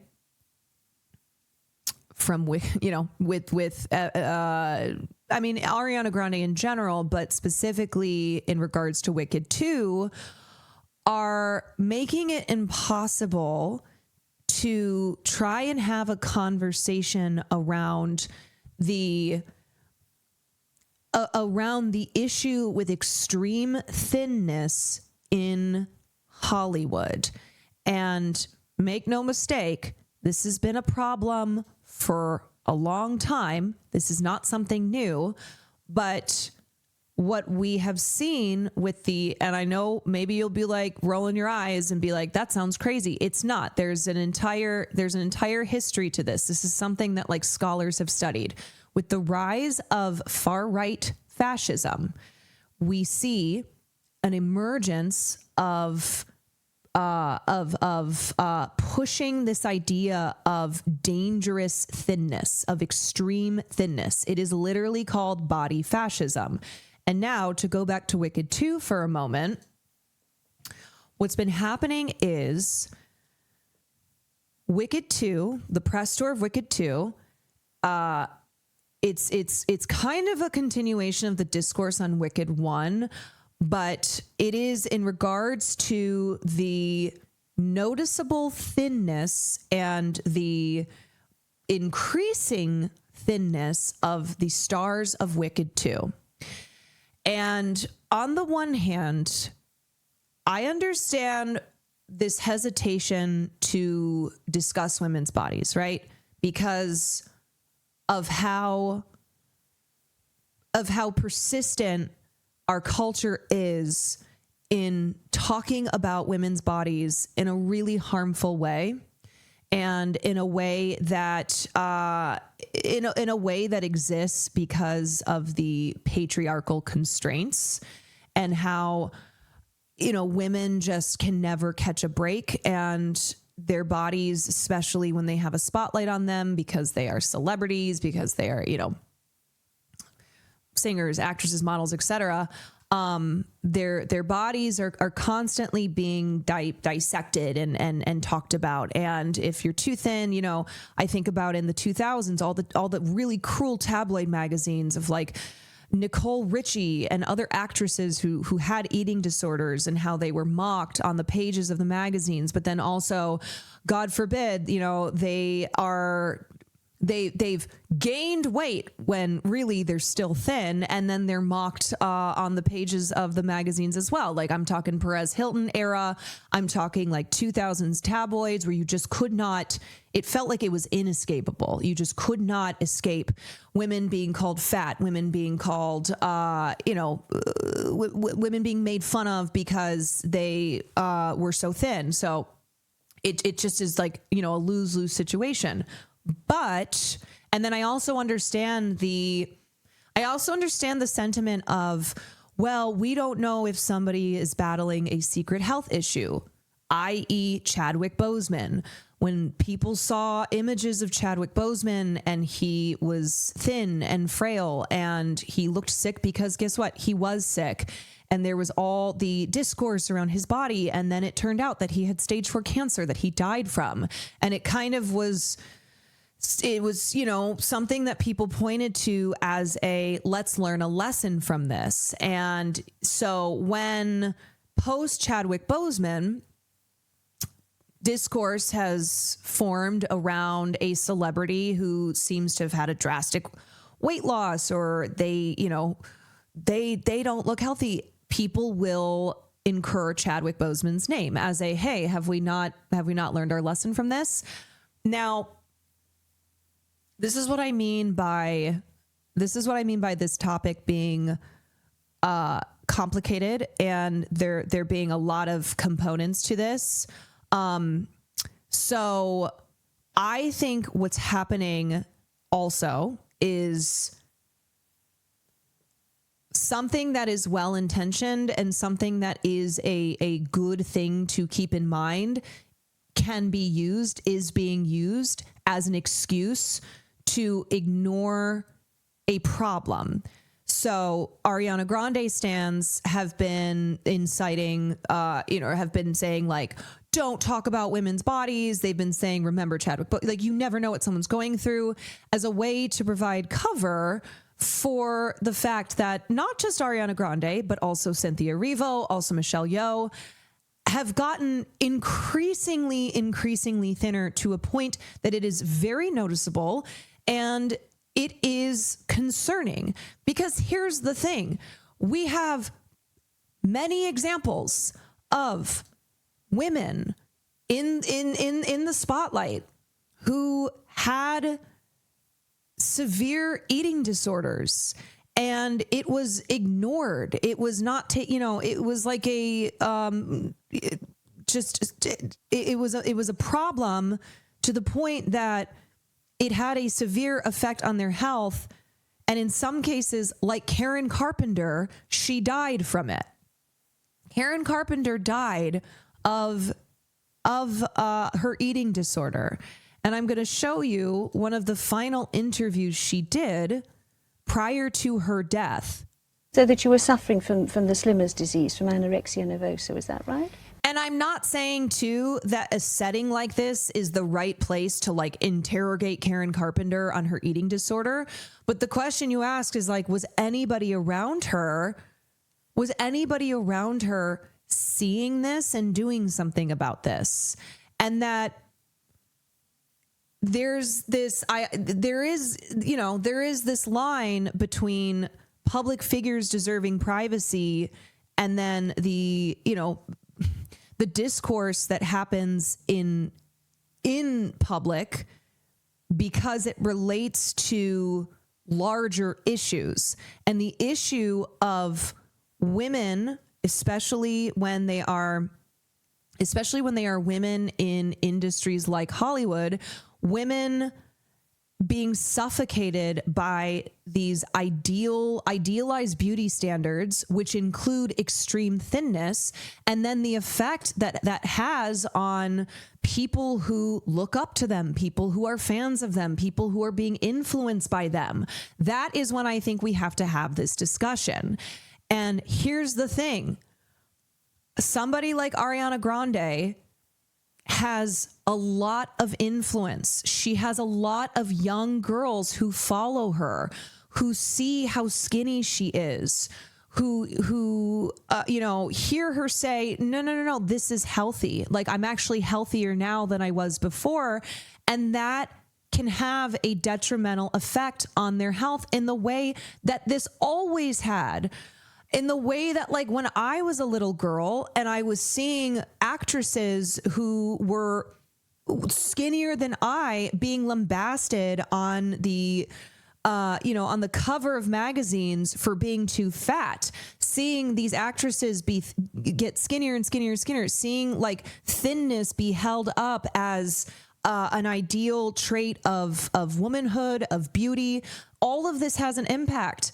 We all seriously, growing up in the United States of America, probably most of us had some type of eating disorder or an unhealthy relationship with food because of how much this is, no pun intended, crammed down our fucking throats from an early age.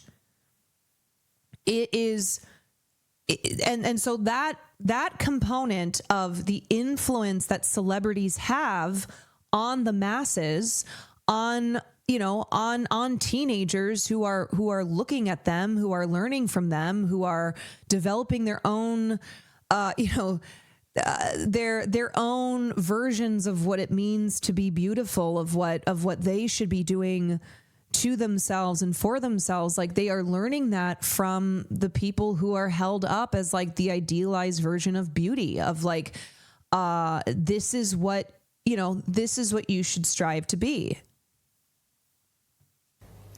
No, I was just pooped. But you I did was go tired down, out. You went down to about 6 stone in weight, I think, didn't you? I have no idea what 6 stone in weight is. 66 pounds, it's very difficult to work out. I think about 84 pounds No. or something like that. No? No. It's just that we've talked about this years ago. I mean, this is 6 years now. I don't really feel we should be talking about the weight loss. Maybe it's better to take a pass on the whole thing. It's really not. Yeah, and see, and again, I'm not saying that this was like the right. I get that there's also a history of journalists and interviewers being problematic with female celebrities, but it's knowing that Karen Carpenter died because she literally wasted away, and that it seems the people around her were not doing anything about it. And that Karen, in this interview, of course, she doesn't want to talk about it. Of course, she's not going to acknowledge that she has a severe eating disorder. It's a long time ago, It is a long. Now we have to pretend all that didn't happen. Yeah. Now you got to smile I and feel be nice. terrific. You got to smile and be nice and pretend it all didn't happen. This Okay. is the time we've spoken, all right? There were rumors. Is Hollywood at it again with starving women? Here's what I need y'all to know, okay? The body positivity movement in the 2010s, as that was happening, it did not mean that thinness being the ideal beauty standard, thinness being associated with goodness, with morality, that never went away. It never stopped. And I remember when I saw that Kim Kardashian and the other Kardashians had like removed their butts and hips and were all on Ozempic and stepped out suddenly 20 pounds lighter. I remember looking at that and going, things are about to really shift. And not that thinness went away, but the Kardashians being standard bearers of trends in the industry, of being all about their body image, when they all stepped out suddenly extremely thin with much less curves than they had been known for in the previous decade. Like, that was, I looked at that as an indication of, oh, we're about to get hit fucking hard.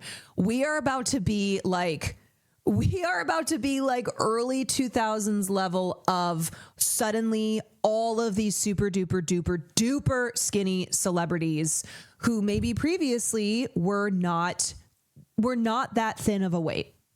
It is a body fascism indicator. Yes.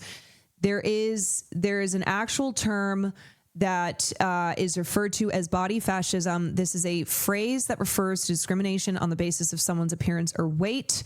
It is mainly directed against women. It is associated with the emergence of stringent exercise regimes for women designed to keep them slim and attractive, to bodily norms that dictate that only women with a certain appearance are considered attractive within heteronormative contexts. And it's not a coincidence, and I want to watch the Leisha Miller video on it, but it's not a coincidence that as we have seen a rise in far right ideology and fascism, we have seen a reemergence of extreme thinness, and of extreme thinness being held up as this beacon of beauty, as like a beauty, idealized beauty standard. America. Okay, so we're gonna watch this. Vanilla Mace is getting attacked by Ariana Grande stands on Twitter right now after speaking on body positivity. I know, I saw that. I wanted to read this article too. Okay, so there's a couple things going on with the Wicked 2 premiere that I've been wanting to talk about. One has been the discourse around the actresses' increasing thinness, and how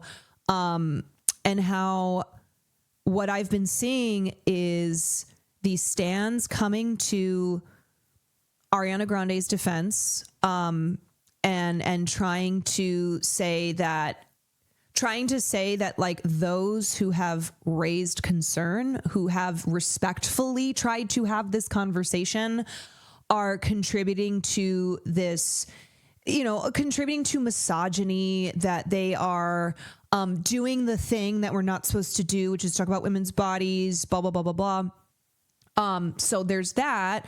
Then there's the Cynthia Erivo, when she came to Ariana Grande's defense over that piece of shit, who apparently this is something that he does, where he just like rushes the stage or rushes a premiere and physically assaults a celebrity. That guy, Cynthia being protective and defensive of her, and the just gross memes and jokes and misogynoir that has been associated with that. So there's that element too. So starting here,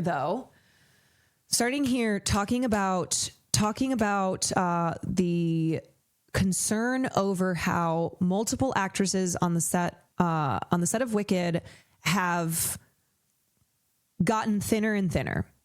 And I think about, what was that one show?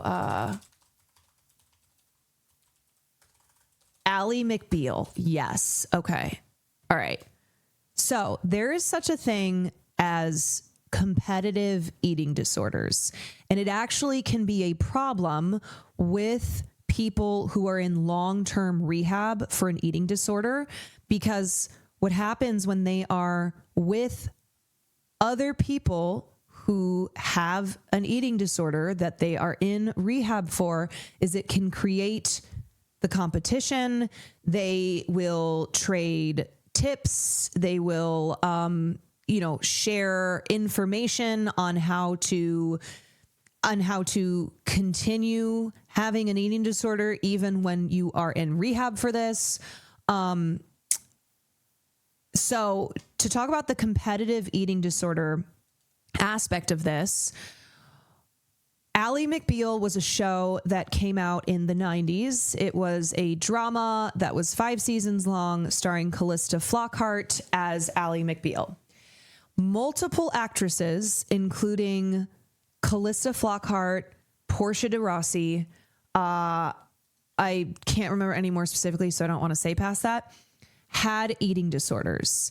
And Portia talked about in an interview some years back that the actresses felt competitive with one another as far as being the thinnest on set, because it was something that the media was talking about, and it turned into this like competition as to who could be the thinnest, because if you were the thinnest, it meant that you were the best. And that is just how, you know, an eating disorder can mentally affect you, that it's not the same thing as like, oh, that person, you know, that person's an inspiration because they've got a six pack because they work out and eat healthy. No, we're talking about like serious eating disorders that creates a sense of competition when you are around other people who have an eating disorder, and that it will ping pong, you know, the eating disorders will ping pong off each other and intensify. And so this was something that happened on the set of Ally McBeal. This is not the only show where actresses on set clearly had eating disorders, were in competition with those eating disorders. And it's what I thought of when I saw the actresses from Wicked 2. I thought about Ally McBeal. I thought about the, you know, the reality of competitive eating disorders. And I thought about too how Hollywood is an industry that, as I said, despite the body positivity movement of the 2010s that then was chopped at the knees, Hollywood has always promoted extreme thinness. Hollywood has always been an industry where for women, you can't be thin enough. Even if you are mocked for it, even if, you know, even if it's like, oh, you finally have done it, but it's never good enough.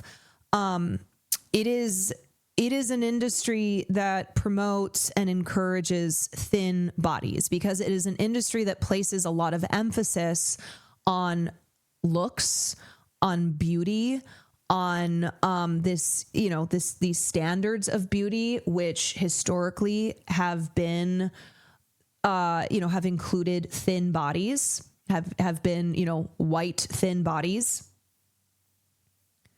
This also probably happens with men more than they are aware. Like, not all those gym and food tricks are actually, well, yes. I mean, there is absolutely a gym bro to far right pipeline. And we have seen that. We have seen people like Bradley Martin. The motherfucker is in the gym with Nick Fuentes. This is absolutely a thing, that there is radicalizing that is happening via the fitness and wellness paths. And I've seen conversation around the radicalization of men via this pipeline. I'm not seeing enough around women. It's something that I have talked about, these like wellness and beauty and, you know, wellness and beauty, like YouTubers, like this type of content that can also serve as a radicalization pipeline for young women who primarily are the consumers of this content. And how the reason that there's an association with thinness and with fascism, and again, I know if you've never heard this concept before, if you don't know the history of this, that this has been thoroughly studied, you might laugh, but because when you are starving yourself, it removes your capacity to critically think.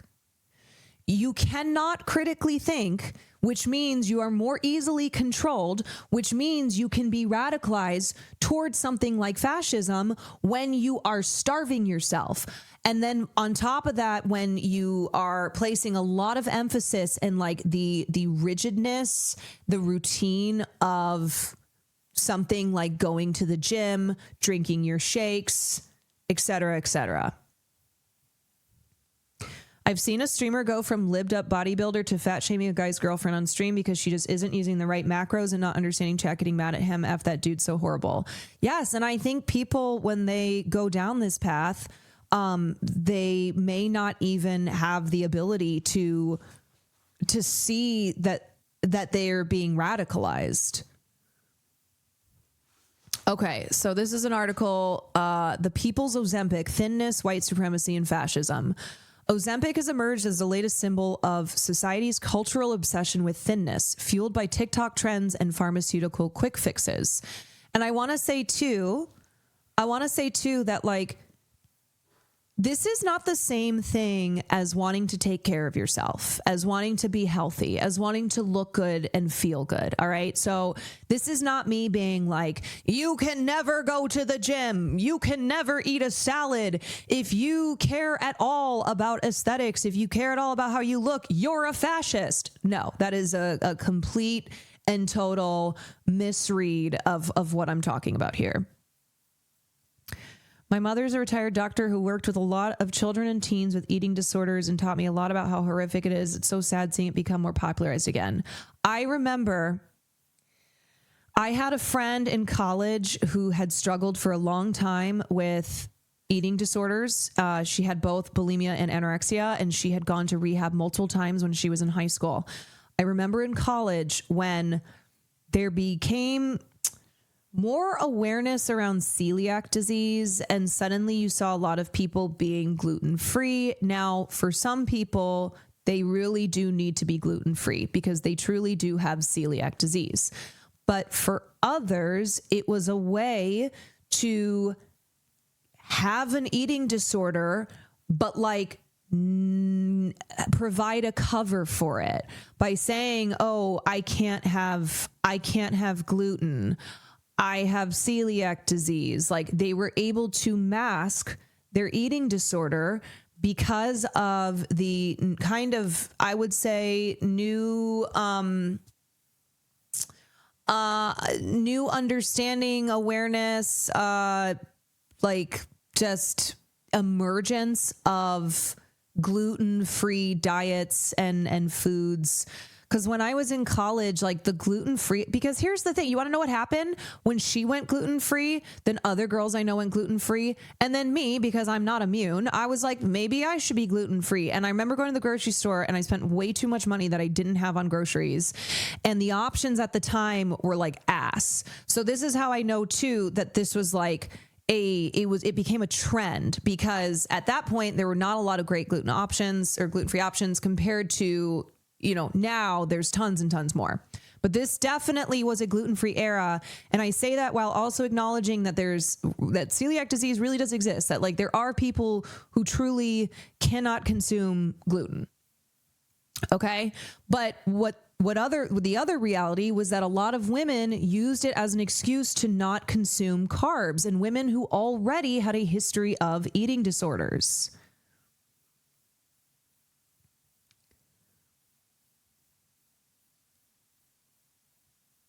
This has leaked over into politics. Trump and Hegseth have made it clear that they only want thin and strong men shown, even in recordings of the U.S. military. Remember Trump, who spoke at a military event? He made the entire crowd he was speaking to look good, and they had to cherry pick the people who showed up on camera. Yes, I mean, Pete Hegseth is a perfect example of this. This is a guy, you know, who shows off his muscle. He's got his tats. Like, he's all about the aesthetics.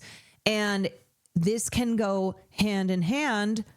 Not just can go, historically has gone hand in hand with fascism. And I promise you we were going to get more into detail on that. Leisha Miller has a video on this. Let me just read this article first. All right. Recently, discussions around thinness and fat phobia reached a boiling point after content creator Slim Kim shared her body preferences, unapologetically rooted in fat phobia. And that's the thing, too. We live in a fat phobic society. Fat phobia is everywhere. Recently, I have seen the stands going head to head with like pictures of Rihanna and pictures of Beyonce and then pictures of Nicki Minaj. And this started because Beyonce went to like some F1 event, and there were pictures of her, and people started saying that she was fat. Oh, look at the difference between her edited photos. And then Beyonce stans thought that it was productive and good to like produce images of Rihanna looking fat as a way to counter the narrative that Beyonce was fat. And it was just this like, it was just this thing that I was seeing everywhere where I'm like, do we understand how deranged this is? How fucking bad this is? That it's like, you're trying to defend your fave and make a point here by calling another woman fat, and like, not to mention it being these being black women. And of course we know that thinness being a being rooted in white supremacy, resulting from the slave trade when African bodies were being stolen, and how the association of African bodies with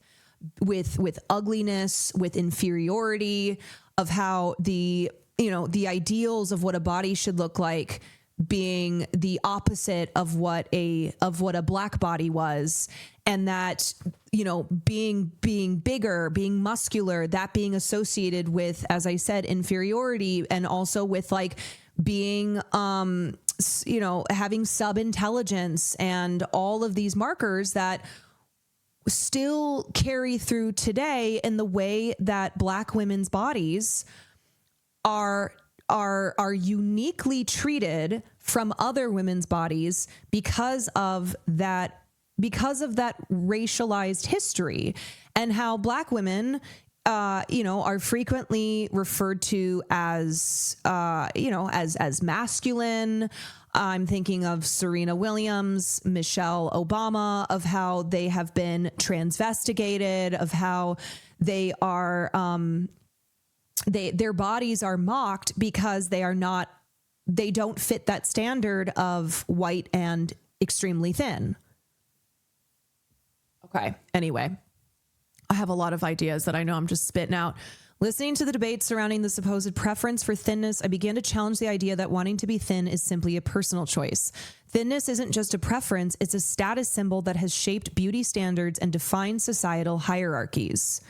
While Ozempic is marketed as a diabetes drug, its widespread adoption as a weight loss tool reveals something far more insidious: the enduring grip of fat phobia, a system deeply intertwined with white supremacy and fascism, perpetuating harmful ideals under the guise of health and preference. And the thing is like, I'm a person who has an awareness of these things. And yet, because of being raised in a society that prioritized and gave preference to very thin white bodies, this is something that I still struggle with. Like, this is something that a lot of people struggle with. And because it is still societally what is hammered into us, like, we cannot escape it. We cannot escape it. So like, I still, could fall victim to diet culture, to like, not feeling that my body is good enough because I'm not 100 pounds. It can't go away. We cannot progress from this when we're back in the same shit as before.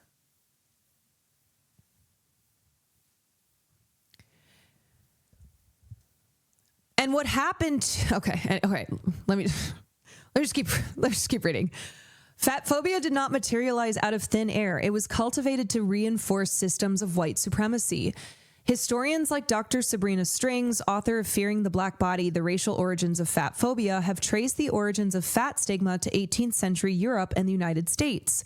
During this period, colonial pseudoscience weaponized body size as a means to differentiate black women from white women, pathologizing larger black bodies as undesirable, uncivilized, and inherently inferior.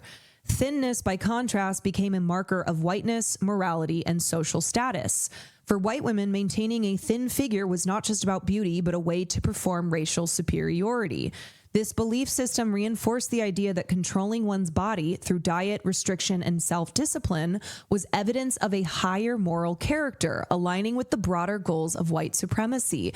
And that's why we're seeing a lot of these like Andrew Tate motherfuckers who are using these ideals of self-discipline, of like, here's how you look smacks or whatever that shit is, as a way to radicalize young men. Over time, thinness has transcended race, becoming a symbol of wealth and privilege across communities. For Black women, thinness now operates as a form of social capital, a means to navigate a world that polices Black bodies with even greater scrutiny. In spaces where thinness is equated with success, health, and desirability, Black women are pressured to conform to these standards, further erasing the rich diversity of body types within Black communities. And it's, you know, here, I'll share the link. Okay, Cynthia Erivo. Also, anonymous gifter, thank you. I'm so sorry, I was distracted. Thank you for the 5 gifted subs. Jeff, not Russian bot, thank you. Lesville Beam, John Carlo, Hogan, Shirtless Bartender, thank you. Okay, Cynthia Erivo. Cynthia Erivo is extremely thin. Extremely thin. And yet, Cynthia Erivo, because of the color of her skin, because even though she is extremely thin, she is, you know, she's got muscles. She has she has a bald head. Lacking hair absolutely plays a factor in this. She is still being cruelly mocked. She is still being cruelly mocked because she is, at the end of the day, a Black woman who, despite being extremely thin, does not check the other boxes on what the ideal, you know, on what the idealized version of a woman, of womanhood looks like.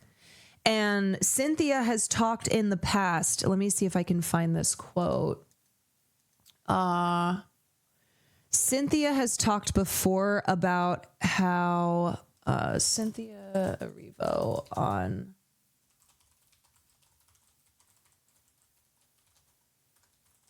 too masculine. Yes. Let me see if I can. I don't know if I can find. But anyway, she was talking about how just kind of her trying to find personal authenticity in how she looks, and just that she doesn't fit the ideal standards. Yada yada. Okay, I swear I had that earlier, but anyway. Olay also did a brilliant video essay on this concept of lookism. Of course she did.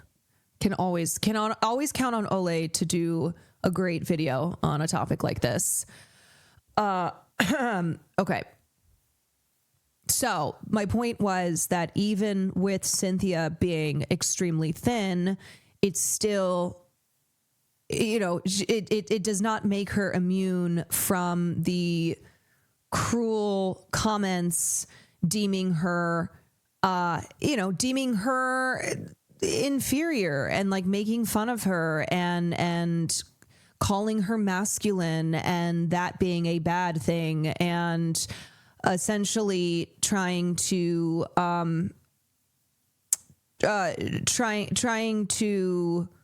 highlight that there's something worth making fun of her because of, you know, her being a muscular Black woman.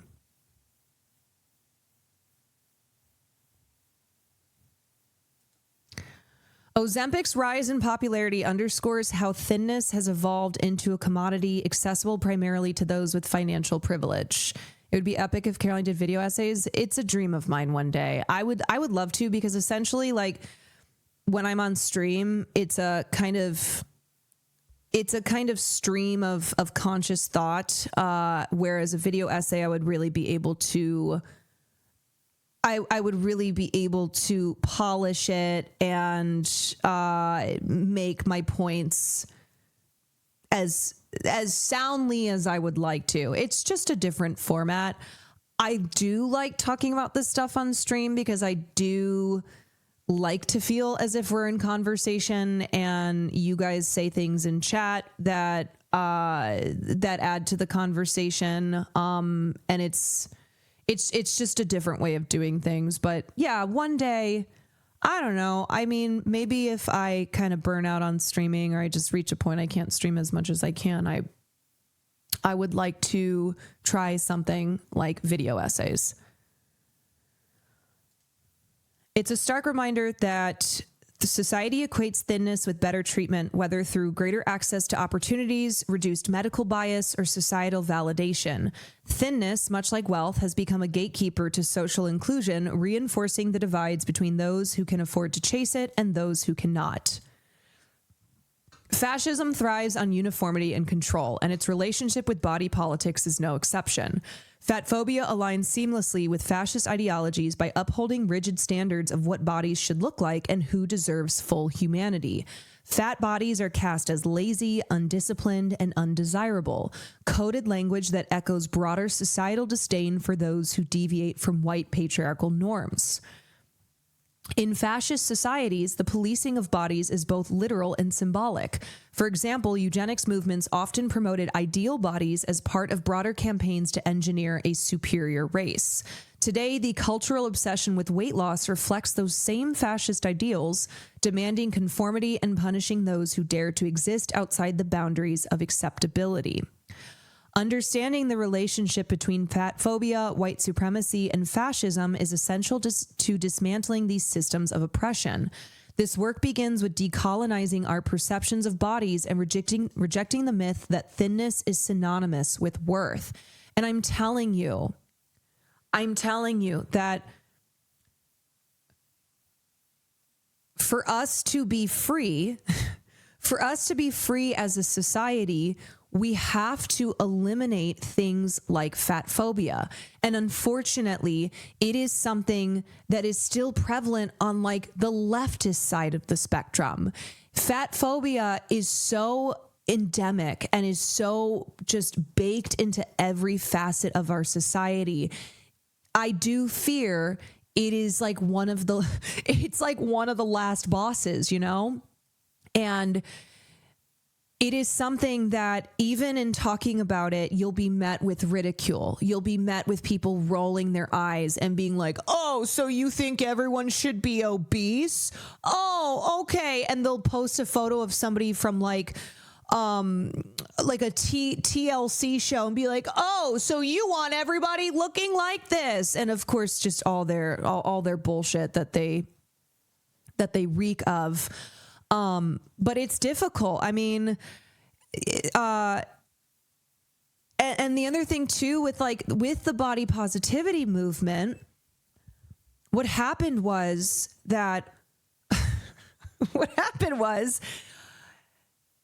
women who are extremely thin started to use, and not just women, but also, you know, just people in general who are contributing to the fat phobia in our culture and who want to see just this prioritizing and continued upholding of extreme thinness. They try to turn it around and be like, oh, so they tried to make it as if like women who are criticized for being too thin, that it's on the same as culturally critical level as women and really people who are fat. And that's just simply not true. The way that thin people in our society are treated versus the way fat people are treated, they are simply not comparable. And then also the way that extremely thin people were trying to then say, well, body positivity means that you can't say anything about my body. You can't say anything about thinness in society. And some people are very naturally thin. They just have naturally thin bodies. But a lot of other people have those bodies because they have eating disorders that are being reinforced because we still live in a society that reinforces that tells you that if you have fat on your body, if you're not the size of a stick, then you are inferior, that there is something wrong with you, and it is your fault.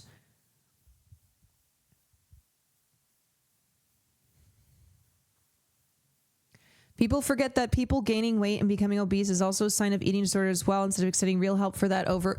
Well, what happened too is, like, look, when we talk about health, when we talk about a healthy body, this is where people get it wrong, okay? They will still hold up an extremely thin body as a measure of health. And the reality is that health looks different for different people. There are people who are perfectly healthy. In fact, healthier than, say, somebody like an Asmongold who's super thin and who people might, well, actually, no, everybody knows he's very unhealthy. But anyway, the point being that somebody who has a very thin body, maybe they don't have that thin body through healthy means, but that it is still being treated as a healthier body over somebody who is overweight, who is not rail thin, even if that body is healthy.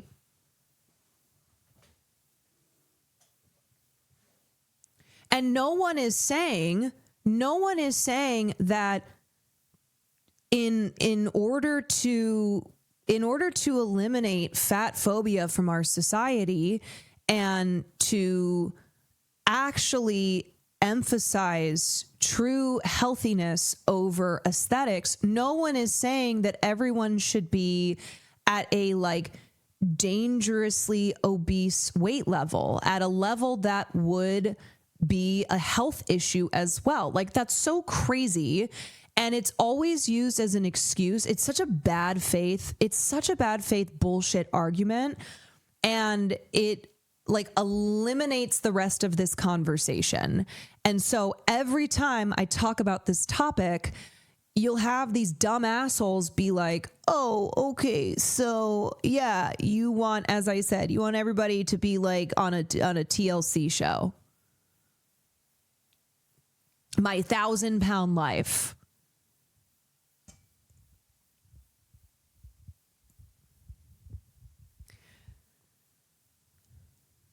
Even though BMI is still a standardized measurement of someone's health, even though everyone, including the doctors, know it's BS. Yeah, it's also in the way, like, people will balk when they hear that I weigh 165 pounds, sometimes 170, and they'll go, no way, that's not possible. You don't look it. And I know they don't mean anything by it, but again, that's reinforcing these pseudoscience ideas that the number on the scale, the number that you weigh, is going to be like associated with, one, how you look, and two, with how healthy you are. Like, I am 5'9", and I have a genetically muscular frame. Like, my body is naturally muscular. So that muscle weighs a lot. When I was in 8th grade and had no boobs, right? No curves, nothing. I was still 150 pounds.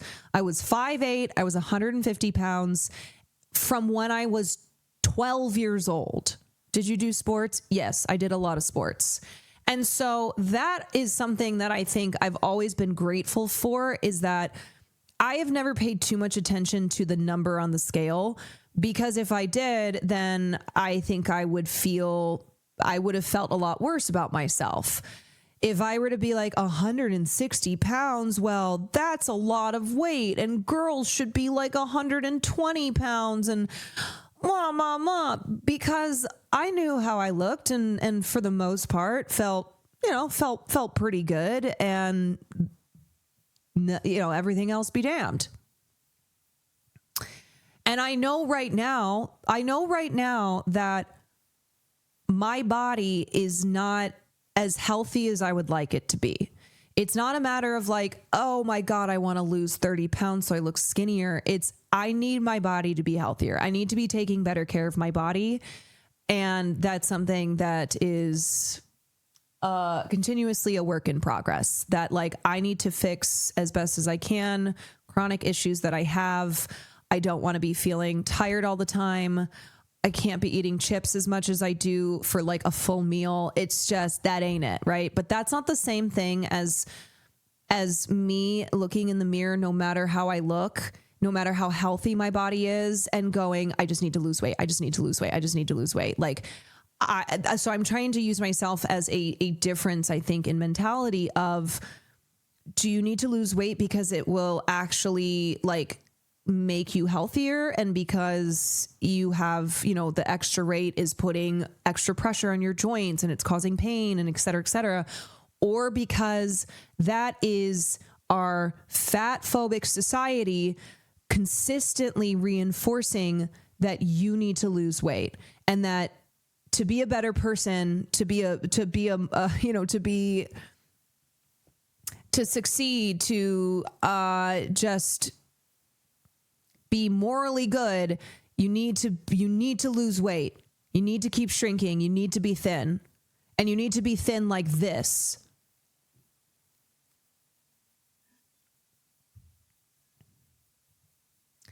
As Black women, we must reclaim our bodies from these oppressive systems, choosing...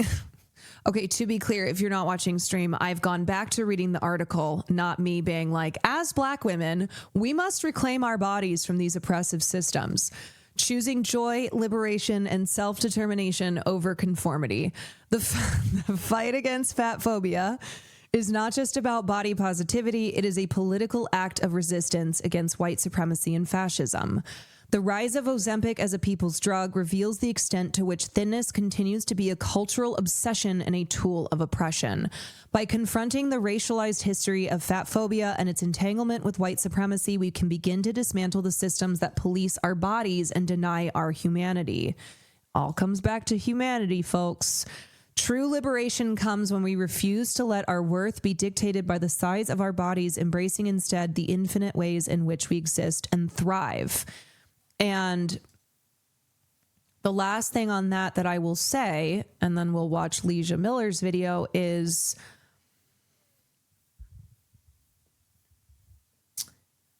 there's a difference with having this conversation the way we are, and as it relates back to the actresses on the set of Wicked.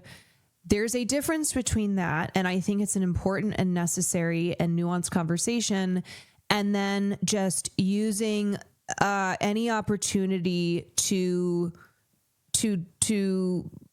deride women, to hold them to impossible standards, to like constantly treat them as their worth solely being the way that they look.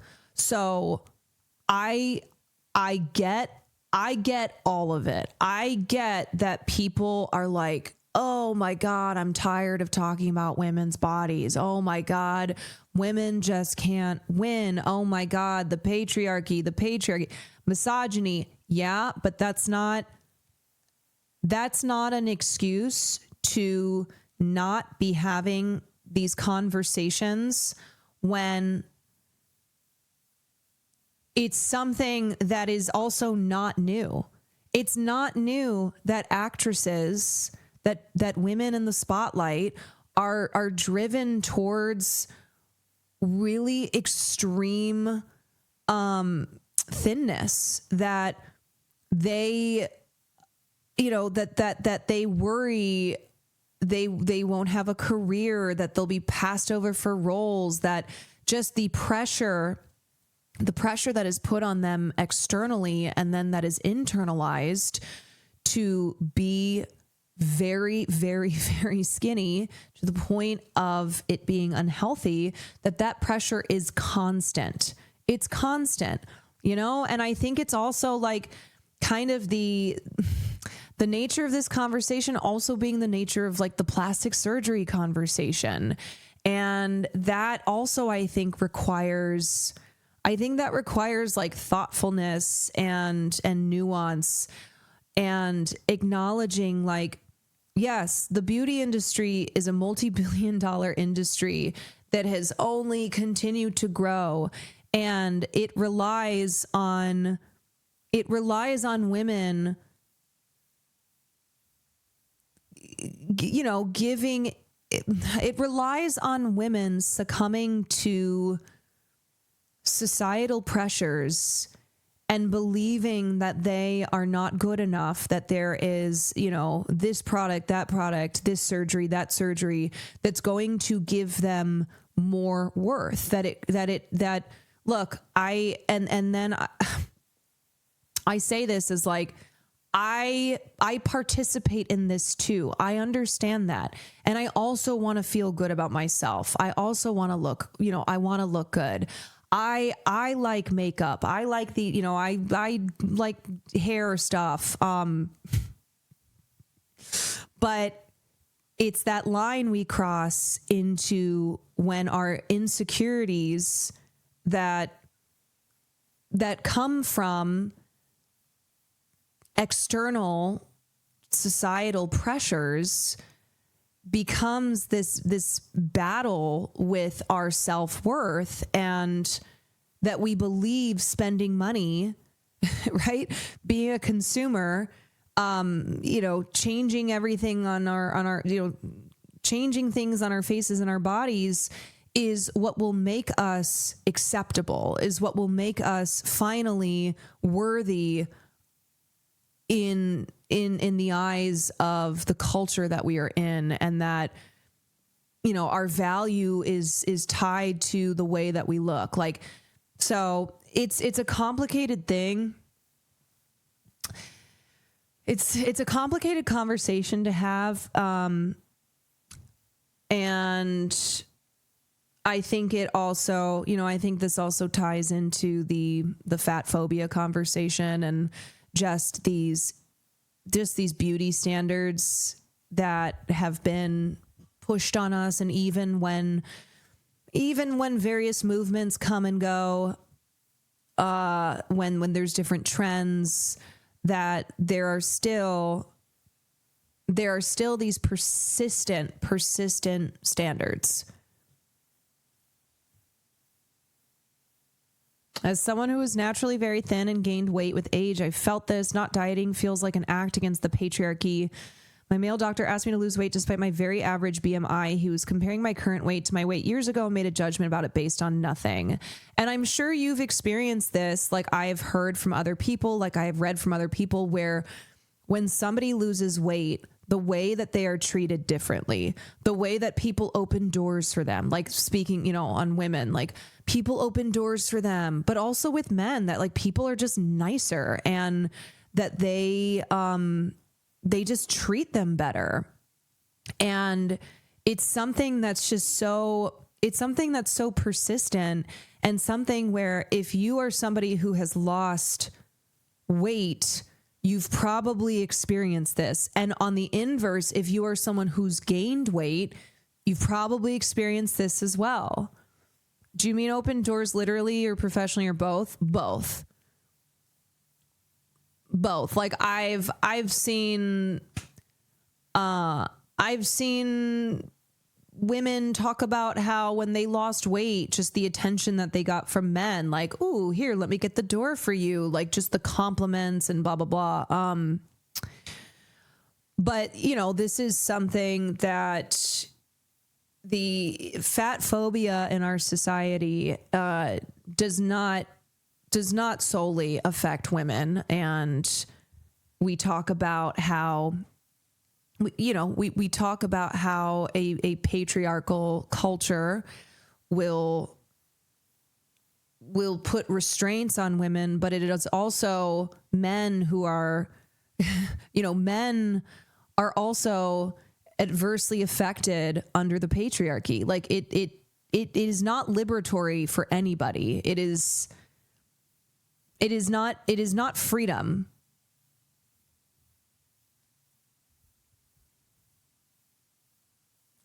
I'm not a woman, but I'm also one of those naturally thin people. And just hours ago at work, I had a coworker comment on how I don't have weight to lose. It's just, you know, all these little comments that just, as I said, reinforce reinforce this culture we exist in. My sister, for instance, lost weight. She was always like a bigger kid, and she struggled with it when she was younger, and she would compare herself to her siblings and just, you know, difference in genetics. And it was something she always felt insecure about. And the year she lost weight, she gained a lot of confidence, and I was happy for her to feel confident and to feel good about herself. But I also noticed the way that people would treat her differently, and the comments that were made, and like how, you know, she would be praised for losing that weight. And she was, you know, she was always beautiful, but it's just something that it's seen as like a marker of success, that it was like, I don't know. I mean, then you get into like the family trauma, but that I think she was seeking validation even more so than just feeling good about herself for, you know, feeling good about herself for being the weight that she was at, and seeking validation because losing weight will always bring, will just bring a lot of adulation and people praising you and anyway, and some of these things, again, it's like, it's not that it's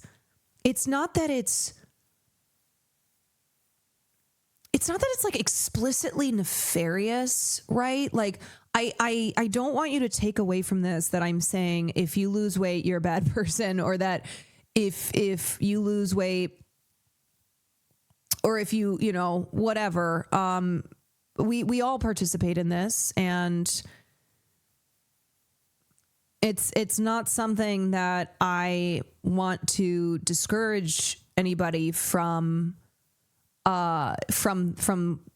their health goals, or from, you know, trying to feel their best. But I think it's just reckoning with how oppressive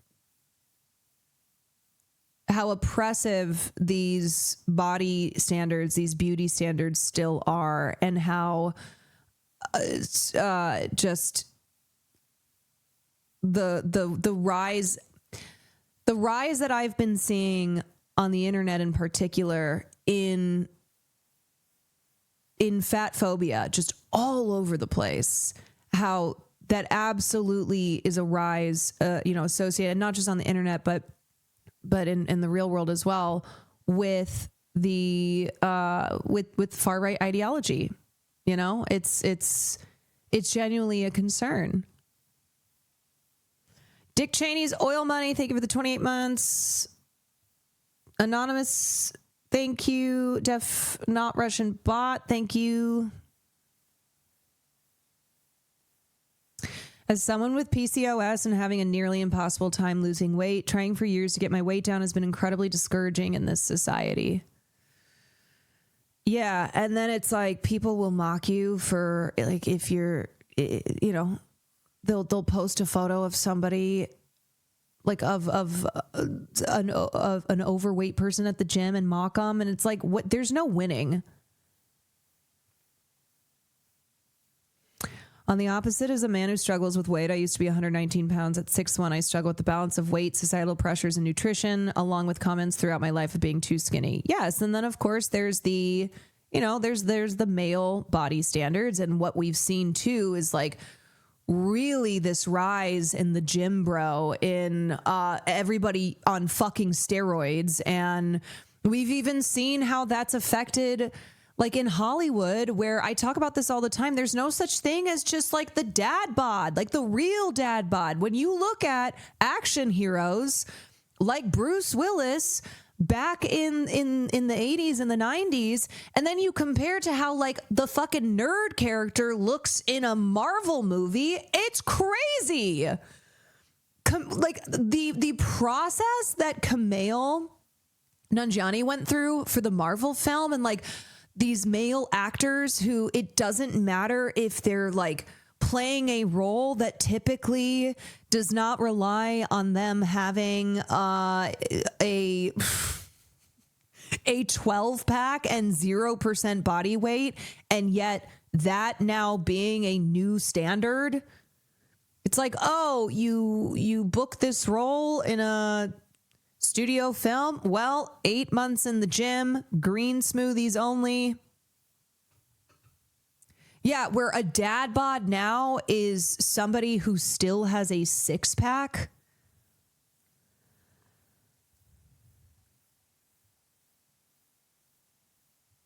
As a man who struggles with gaining weight, I got shamed for being lanky and skinny and being told I'm not a real man because I'm not huge. Yeah, that's why I'm like, we all need to be liberated. We all need to be freed. Miller.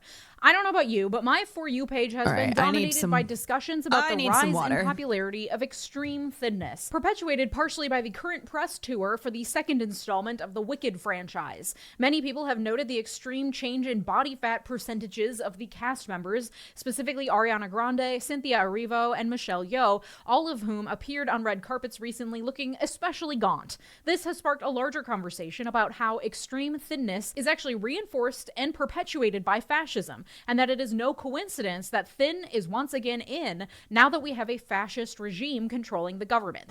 But is that true? Is there really a massive government conspiracy to keep women thin and hungry so that we can't fight back when the revolution comes? Commentary about bodies online tends to trend towards black and white thinking, and I think that is also happening here. It also tends to ignite a firestorm of back and forth, of debate, in a way that few other subjects online tend to do. I made one offhanded single-sentence comment in a video a couple weeks ago about how I don't like diet culture because I think there are better things to be doing than starving yourself, and y'all had more to say about that single line than about the entire rest of the video, and there's a lot to unpack there, which we'll get into. So I wanted to get to the bottom of this discussion and figure out correlation versus causation, cause and effect. Are we all getting more obsessed with thinness because of the fascist takeover in the White House? This headline from CNN caught my eye. Cynthia Erivo shields Ariana Grande from barrier jumping fan.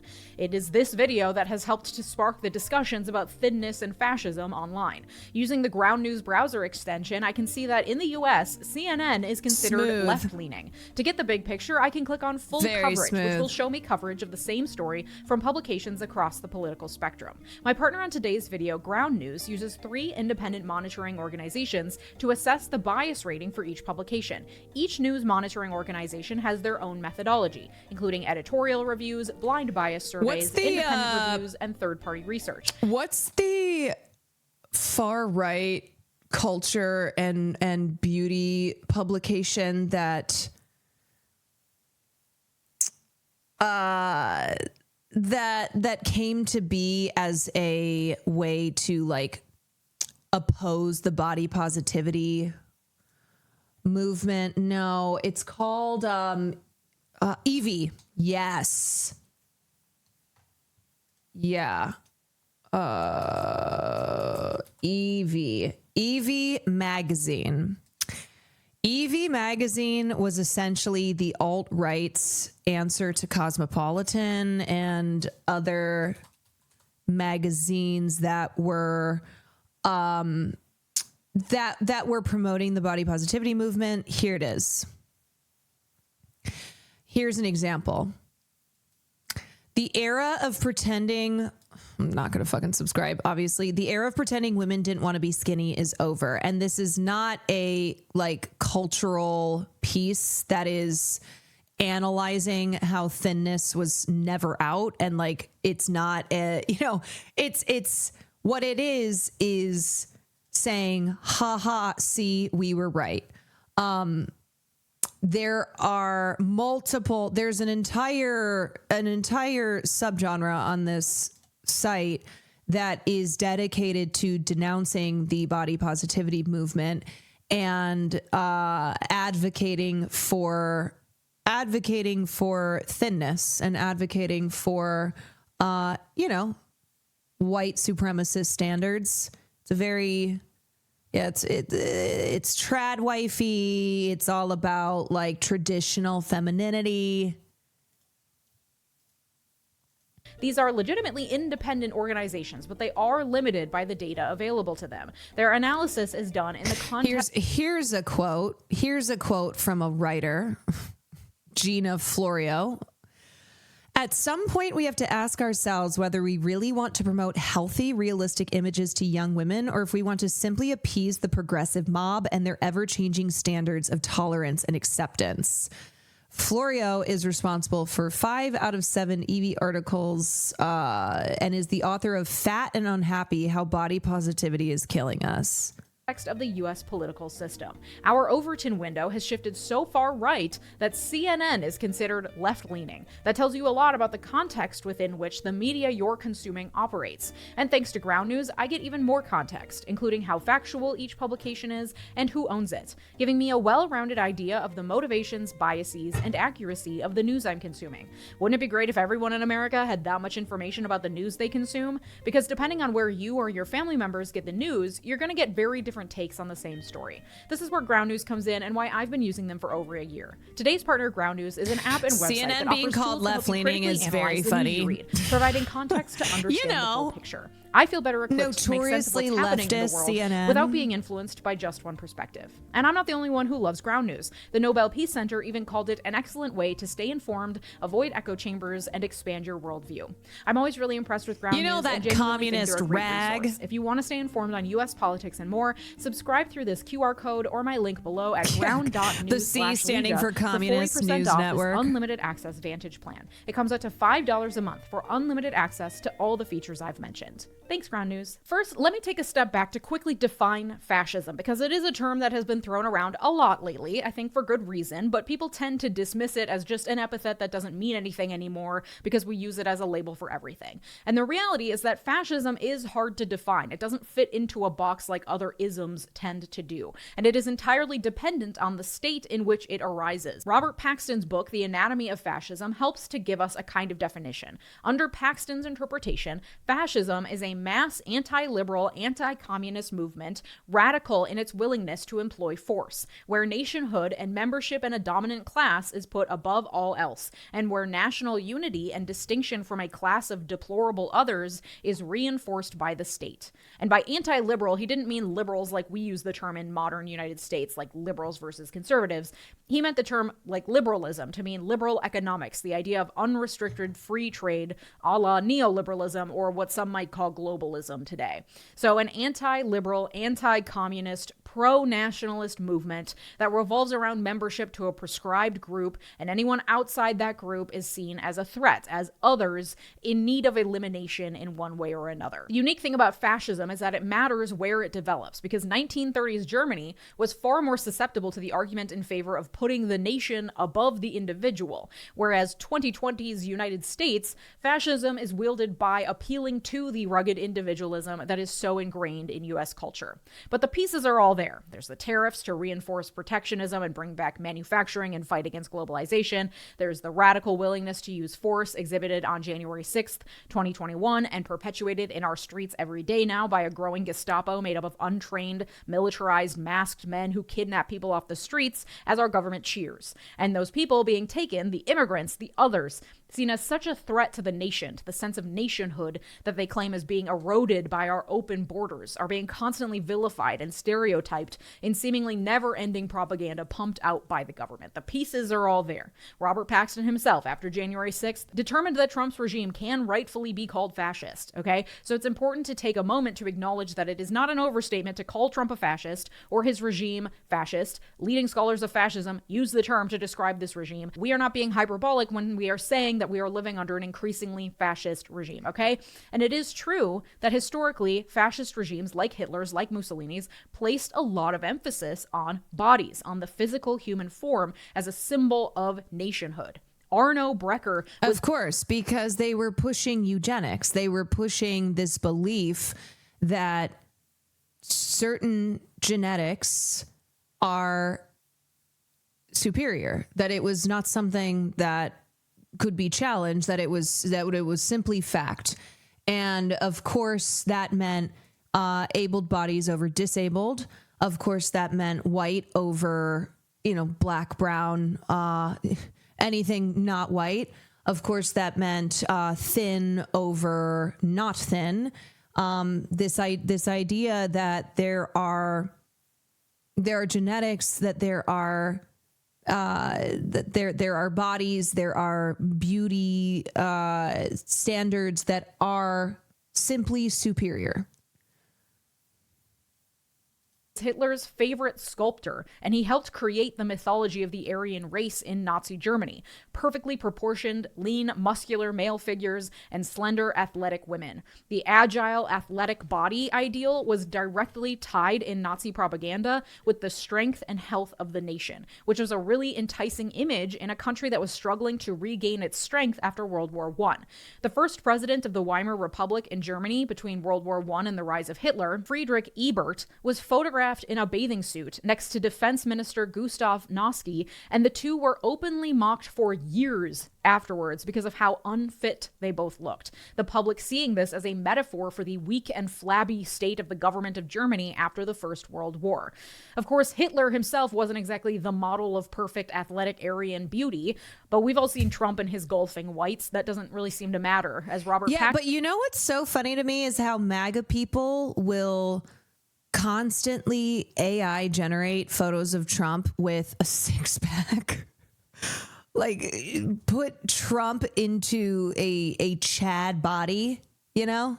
Paxton told the New York Times, quote, "Focusing on leaders," Paxton has long held, "is a distraction when trying to understand fascism. What you ought to be studying is the milieu out of which they grew," Paxton said. "For fascism to take root, there needs to be an opening in the political system, which is the loss of traction by the traditional parties," he said. "There needs to be a real breakdown. Fascist movements succeed," Paxton wrote, "in environments in which liberal democracy stood accused of producing divisions and decline." And that was true in post-World War I Germany, and it sure as hell is true today in the United States, where income inequality is at an all-time high, and people are going bankrupt just trying to pay for housing, food, education, childcare, and medical bills, you know, the basics to keep themselves alive. The MAGA movement has capitalized on this desperation and directed it into hatred for their chosen other, immigrants. And much like the current milieu in the United States is ripe for fascism, it's also ripe for the re-emergence of the heroin chic aesthetic. But the thesis that I would like to present to you today is that while I think it serves the fascist agenda, I think that this is merely a happy coincidence for the fascists. Yeah, I mean, in simple terms, fascism is about an in-group and then an out-group. And also fascism is inherently an empty ideology. It is self-devouring, and it is one that emphasizes control. And so when talking about bodies, when talking about thinness, it is seen as a moral imperative to be thin, as it is dominance over the body. And it aligns, of course, with the Hitlerian, but even before Hitler, the European beauty standards that are associated with a thin body and with white skin. And not the result of some vast fascist conspiracy. Because it turns out we've been policing... It's also another way to distract people within the idea of something that they can control. Yes. And I get it, because see, and this is why, like, it's complex. It's complex because I understand that, look, there are plenty of people who are not radicalized to the right, who are not fascists, who view fitness, who view working out as a way, as a form of control. Will Neff, for instance. Will is a person who loves the gym. He loves to have his body feel strong. He loves to work on his body in that sense. And for him, it's a form of control, and a form of control that also keeps his mental illness at bay. So I'm not saying like everyone who has that kind of attitude towards fitness is like playing, is a fascist or playing in the hands of fascists. But when specifically looking at how fascism has been associated with control of bodies, and how there is a radicalization that's occurring where control of the body, extreme control, thinness, being treated as an imperative, as a measure of worthiness, like that is happening, and that has historically happened. So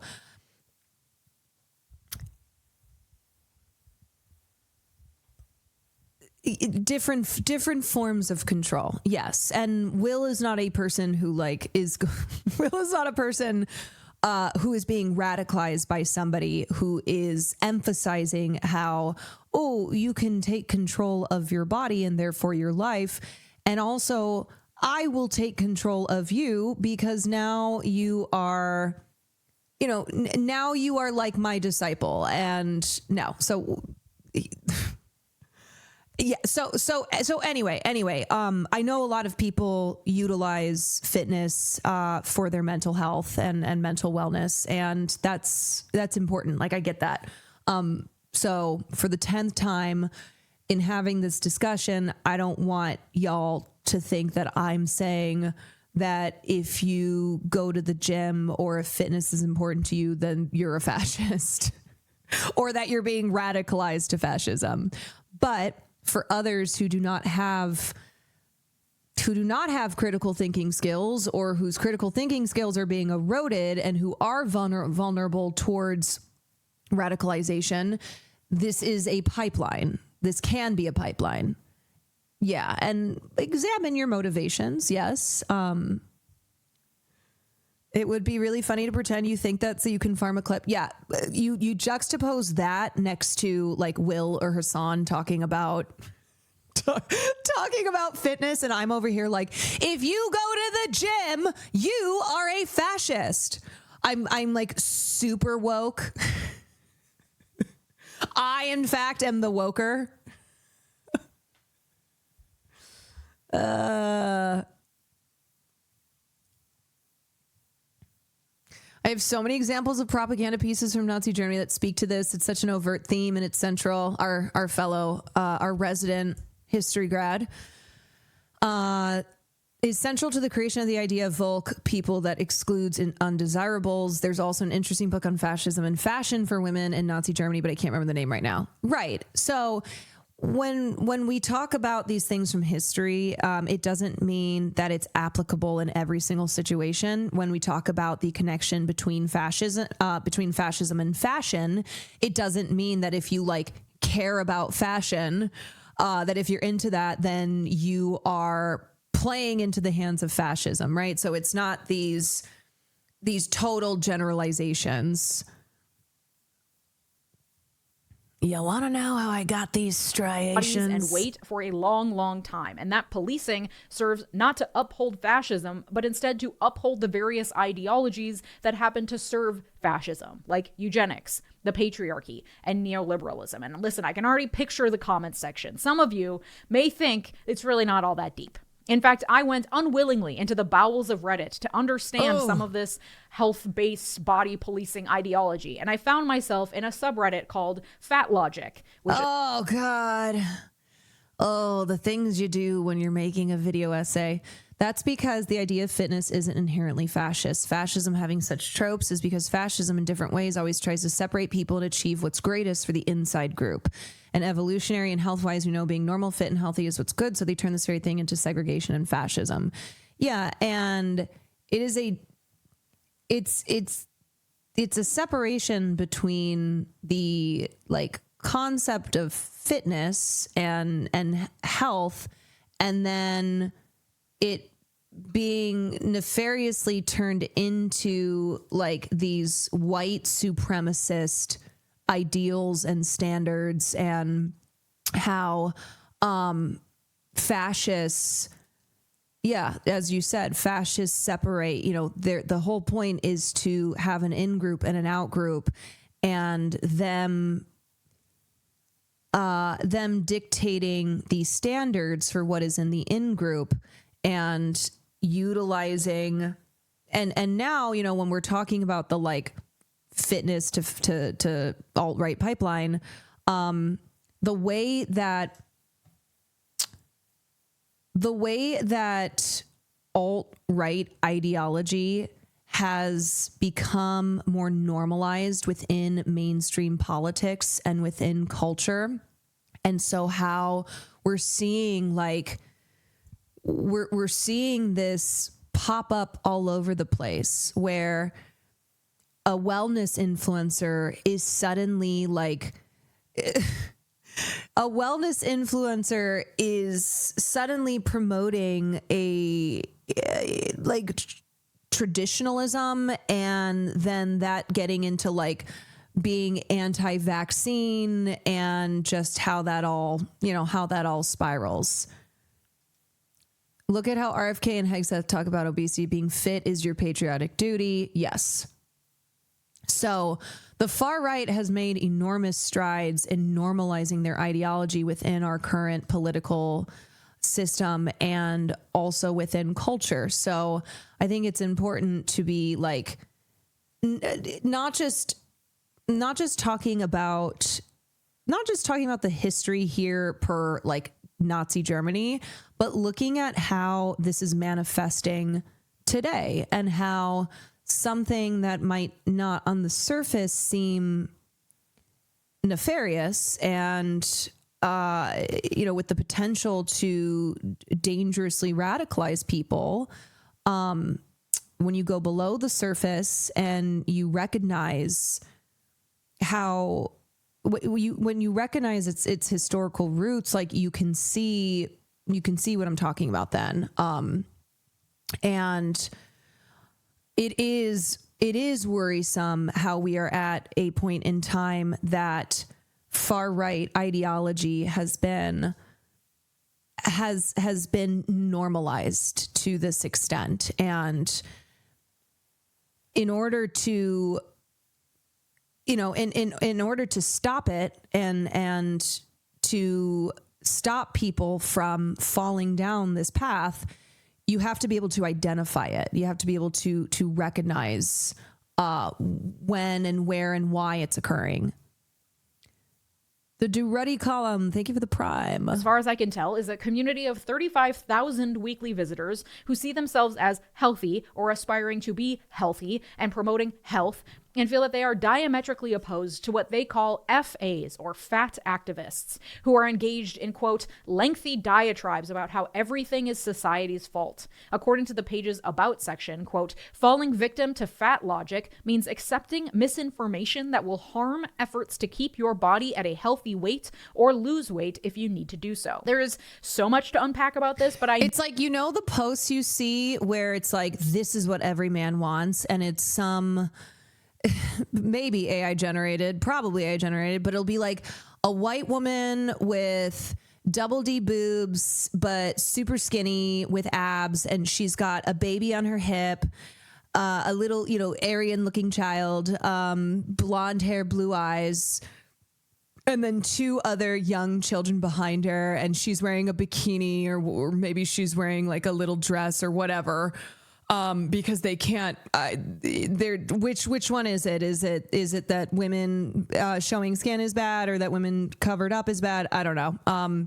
But it's shit like that, right? Where you see that, and that's, I think, a more obvious example. But what it is like, is exactly what this white supremacist idealized version of a woman, of a family, of what, you know, what our culture should look like. Real men want XYZ. Yeah. Yeah. And it's so funny too, because on the one hand, it's like these pro-natalist freaks keep pushing, and the far right keeps pushing this idea, this belief that the birth rate is falling, that women need to do their duty and have children, and yet at the same time want women to be extremely thin. And it's like, do you understand that for a for a body of a woman to be able to carry and deliver a child, that doesn't go hand in hand with being unhealthily skinny. Do we get that? Caroline, I just landed man number 1 in Les Mis. Do you hear the people singing the songs of angry men? Congratulations. So exciting. That's fucking awesome. Thank you for sharing. Noted some common objections that these health warriors had to so-called fat activists, equating thinness with fascism, because I have seen these same ideas swirling all over the place online, including in my own comment section. Those objections... I'm pregnant for the first time and still not showing. Congratulations on being pregnant, but I hate to admit that I'm so concerned about getting bigger because I've been pretty thin my entire life. I don't know how to change my brain, unfortunately, and shift my mindset on respecting my body and growing a human. Yeah, that's because of this cultural and political bullshit that's being shoved down our throats, which is that, oh, you should have a baby, but also you should look like this. And then if you look like this, that's bad. And also if you don't immediately, as soon as you've given birth, like bounce back to creating 3 homemade meals a day and raising 100 children and doing all of this, you know, doing your domestic duties, then you're not a real woman and yada, yada, yada. And it's fucking bullshit. But also, this is, you know, this is what we're talking about, that it is these pressures that have always existed, but also are more prominent when we see a rise in fascism, in far right ideology inseminated into our culture. And anyway, just the most important thing, and you know this, the most important thing is that you take care of your body and the health of the child that you're growing. And you have to do what's good for the both of you. And that is what matters. And it will be, you know, I'm not going to say that's going to like take away the struggle that you are feeling. And I'm sorry that that's something that you even have to consider through no fault of your own, as you are doing something as intensive as growing a child in you. It is so intense. Like pregnancy, the way that pregnancy changes a woman's body is still something that I think people are ashamed to talk about. They're not allowed to talk about. People don't care. They don't understand. Like, just how drastic of changes it can produce while you are pregnant, after you've given birth, a year after you've given birth. I mean, postpartum depression is still something that we lack a general understanding of. We lack the empathy for people who experience what is incredibly common to experience, and that is PPD. Anyway, I wish you good health. I wish you a safe pregnancy, and just take care of your body, you know. There's so many women who go into the process knowing nothing about it or what will happen to their bodies during and after, because it's never talked about. Yes, and these expectations of like what their pregnancy should be, what they should look like after they have, you know, after they give birth, what that child, you know, they should immediately connect with their child. They should immediately bounce back. Like,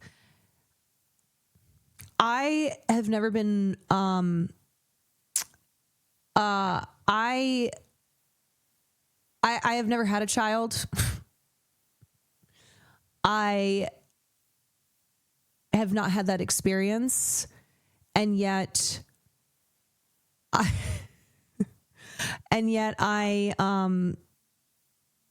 know these things to be true. Okay, Farley, yes, Farley. Never forget about Farley. He is my baby. He'll always be my baby. Weirdest thing that happened to me after pregnancy is the nausea. I didn't have morning sickness, but after giving birth, even thinking about a roller coaster makes me want to puke. Yeah, and sometimes people have morning sickness with one child, and then another one they don't. I don't know. It's just the never-ending expectations and pressures that just continue, and it's frustrating and it's maddening. And your pregnancy should be something that you shouldn't, you have so many other things that you have to think about and that are going on with your body. And it should not be, you shouldn't have to think about how you look. That shouldn't be something that anyone should have to consider. And you know what, too? It's like these little comments when somebody who's thin is pregnant and they're like, oh my God, you're barely showing and you're 6 months pregnant. And it's that kind of stuff that just reinforces these harmful beliefs, it keeps us trapped. And I don't know, it's the kind of little, it's those kinds of statements that may seem small, but are actually quite big. There's so many unexpecteds with childbirth too. You can't even talk about. My wife lost 3 liters of blood with our first child. We had no idea what happened. It's impossible to predict. Even in our modern age, with all the knowledge and technology and modern medicine, et cetera, that we have, women are still dying in childbirth, especially Black women. Women are still, can risk. There's the risk of death. Remember when we were covering that story of the insane VC bitch who had hired this surrogate, and then the surrogate almost died in childbirth. Crazy story. And just that reality, the reality that, sure, women aren't giving birth on the dirt as like that's the only option you have now. But even in even in a modern hospital, like the health risks, the whatever, anything can happen. Societal attitudes towards postpartum bodies is disgusting. Yes. Oh, yeah. I mean, God, my friend just had a baby. And a month after she had the baby, she was lamenting that she doesn't have her old body, that she was looking at old photos of herself. And mind you, she's 28. And even after having given birth, a month after having given birth, like she looked great, she just gave fucking birth. Anybody who's just given birth, I'm going to look at them and be like, you're amazing. Okay. You gave birth to a human being. You're incredible. Anyway, it was just like this conversation that I was in where she was talking about how, she's like, oh, my body. And then a friend of mine who had also had a baby, who's also a really tiny person, she was like, oh, yeah, it took me XYZ. And I'm like, I remember how you looked after you had your baby. And the fact that you were feeling bad about your postpartum body, I mean, it's just it's sad and it's frustrating, and it's just unbelievable unbelievable the pressures that are placed on women's appearances, even if they've just had a fucking baby.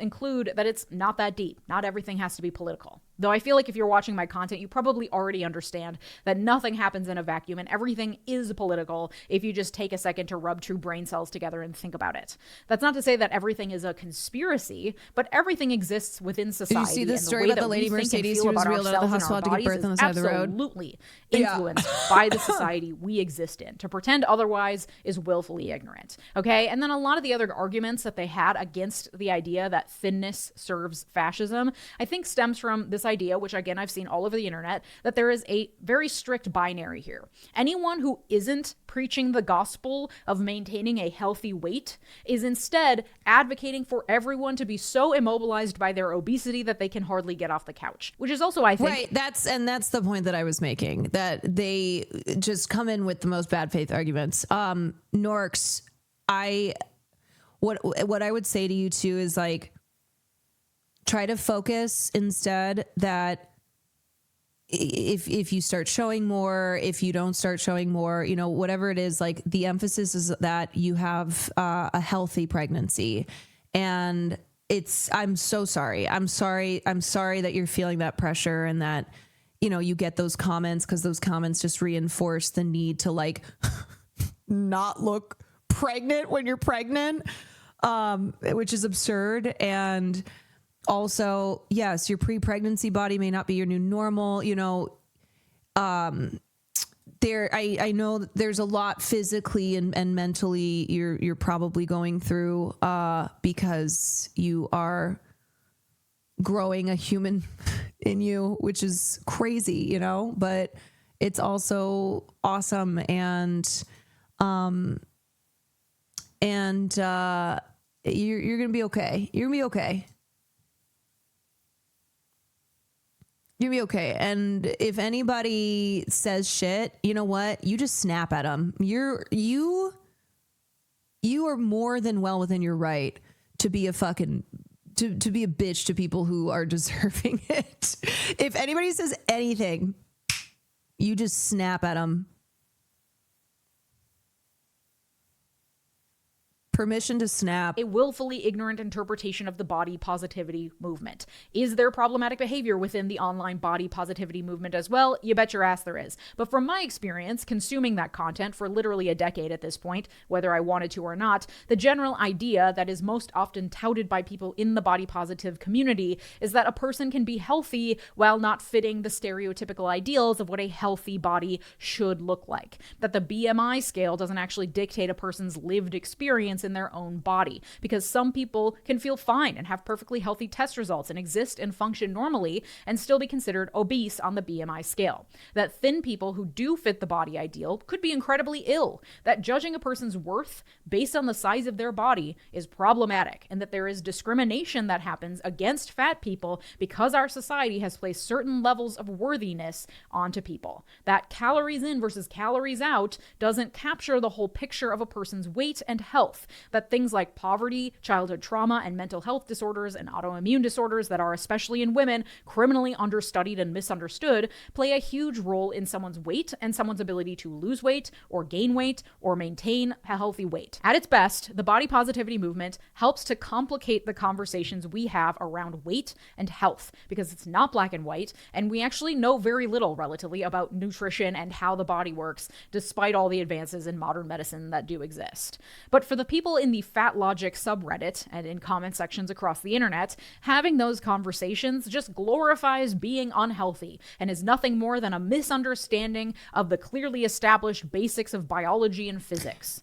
Okay, but instead of fully engaging in those arguments, I do actually want to take a step back because this is a symptom of a larger issue that we should have a conversation about when we're talking about bodies and how they are policed in order to serve the ends of the government. Because what all of these conversations revolve around, whether within the Fat Logic subreddit or the body positivity movement or elsewhere, is this ideal of being quote unquote healthy. Not only that there is one singular ideal of what healthy looks like, but that it is assumed that all self-respecting people should strive for that singular ideal of health. And whether or not someone strives for health determines their worth on some level.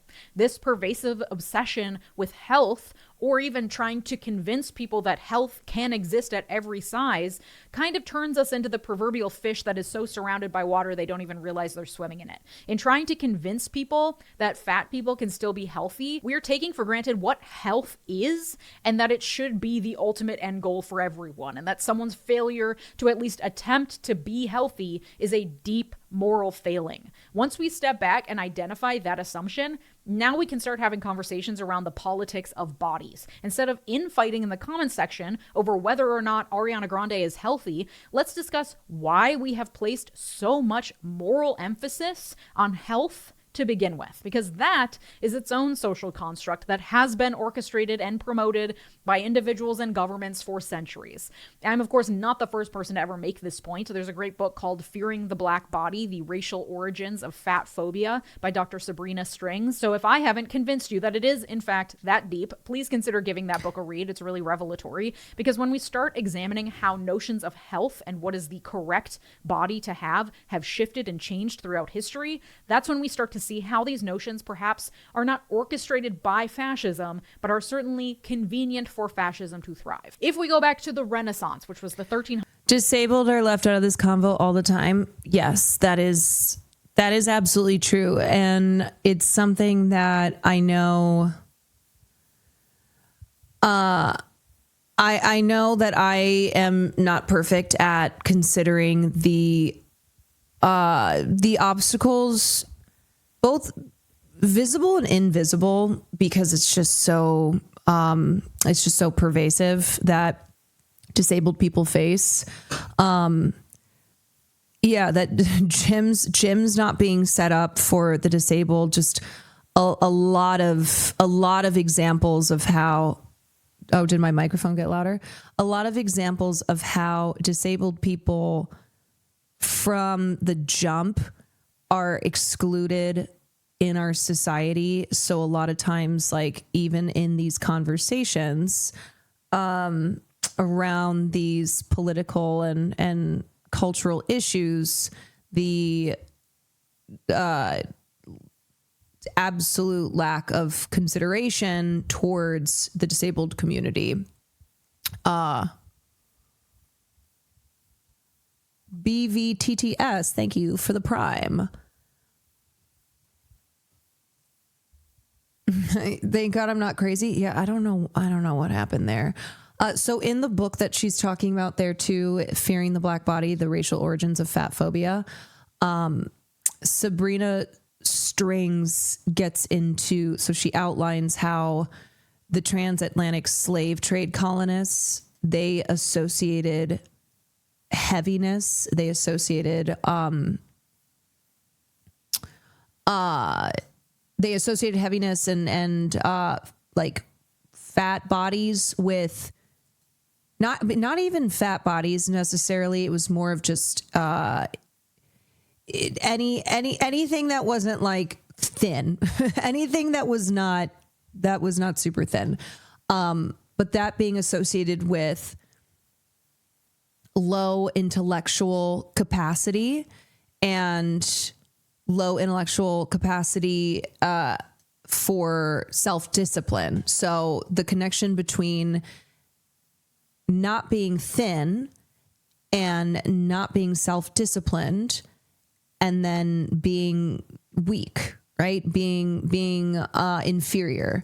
And so because of this association, this pseudo race science popped up, which instructed the public on like what was what was morally good and what was not, what was superior and what was inferior, and all of it being supposedly backed up by science, but it was eugenics. Like it was pseudoscience. It was shit that was constructed in order to push this, in order to push the ideals of white supremacy.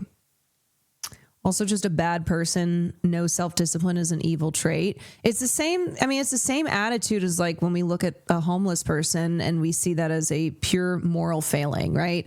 And we have no empathy for homeless people because we see that as, oh, that is because they have no self-discipline. That is because they are morally weaker. That is because due to their own personal failings, they have ended up where they are, and that's their problem to solve. What you want me to my tax dollars should go to this? There's also an old school puritanical history of restricting food and being seen as more religious and thus better. Yeah, like you don't get dinner and instead you have to pray for 5 hours. Mental health issues were treated as being weaker. Right. Yes.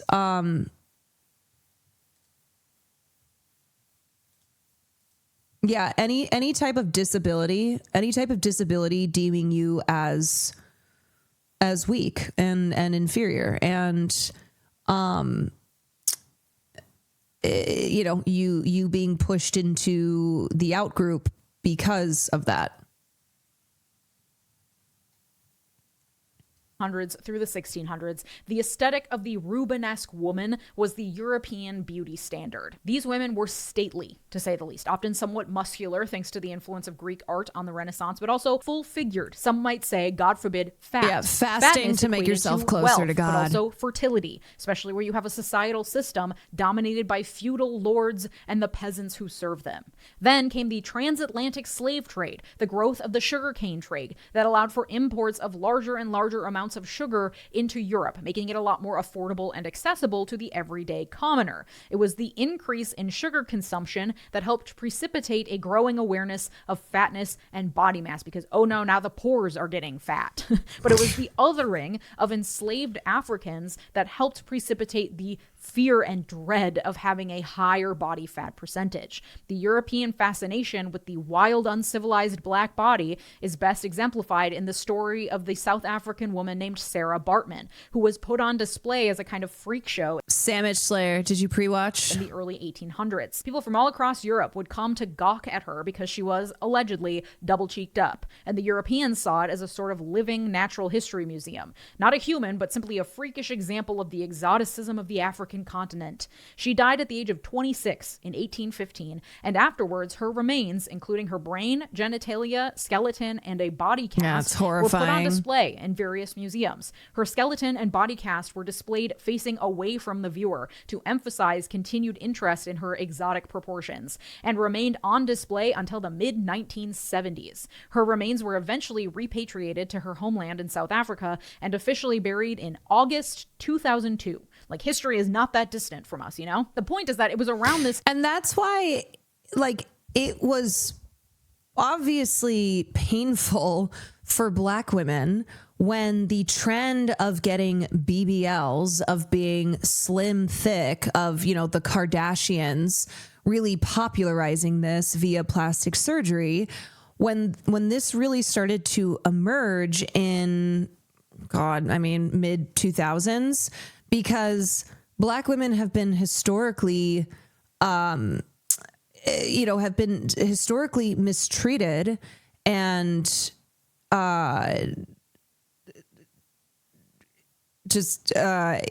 treated as a freak show like this, or, you know, just their bodies being deemed inferior while also being hypersexualized as well.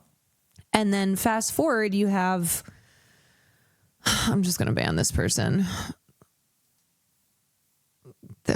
all their comments are just fat, especially fat makes you fatter. That's not somebody who needs to be here. Well, sometimes they said fat. Well, a typo. Anyway, it was just like the appropriation of Black women's bodies that was like a trend popularized by people like the Kardashians. And then, the trends changed and the Kardashians got rid of their manufactured curves. They all got on Ozempic. They all, became super duper thin. And that's the thing. It's like, it's not a costume to put on and take off when there's a very long, very tragic racialized history in going back to the slave trade.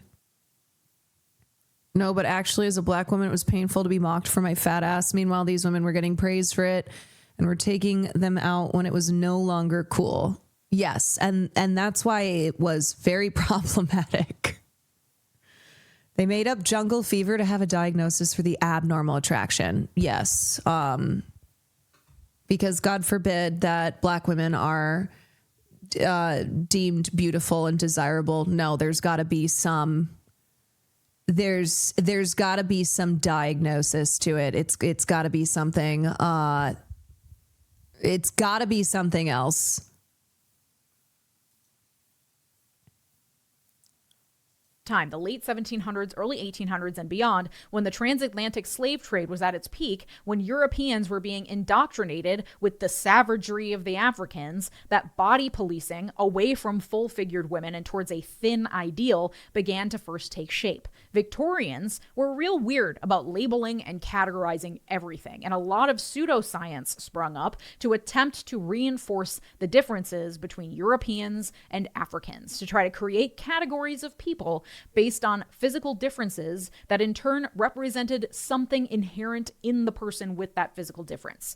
In time, the accumulation of body fat was equated with the out-of-control and barbaric Black race, and it was the duty of the European woman to get as far away from that body type as possible. To be thin, to control one's intake, was a sign of refinement, of racial superiority, of godly self-control that no African could ever possess.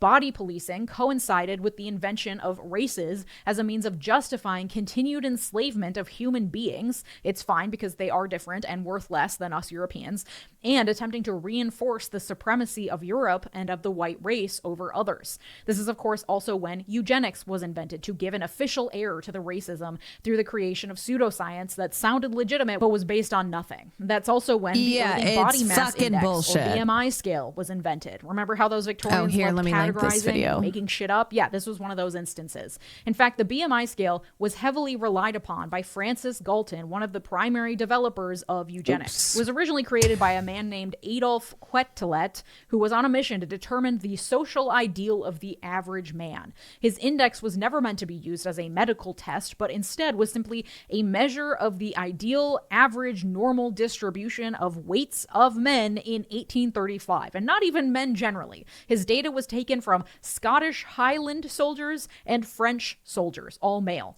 Yeah, and here's the thing. When you control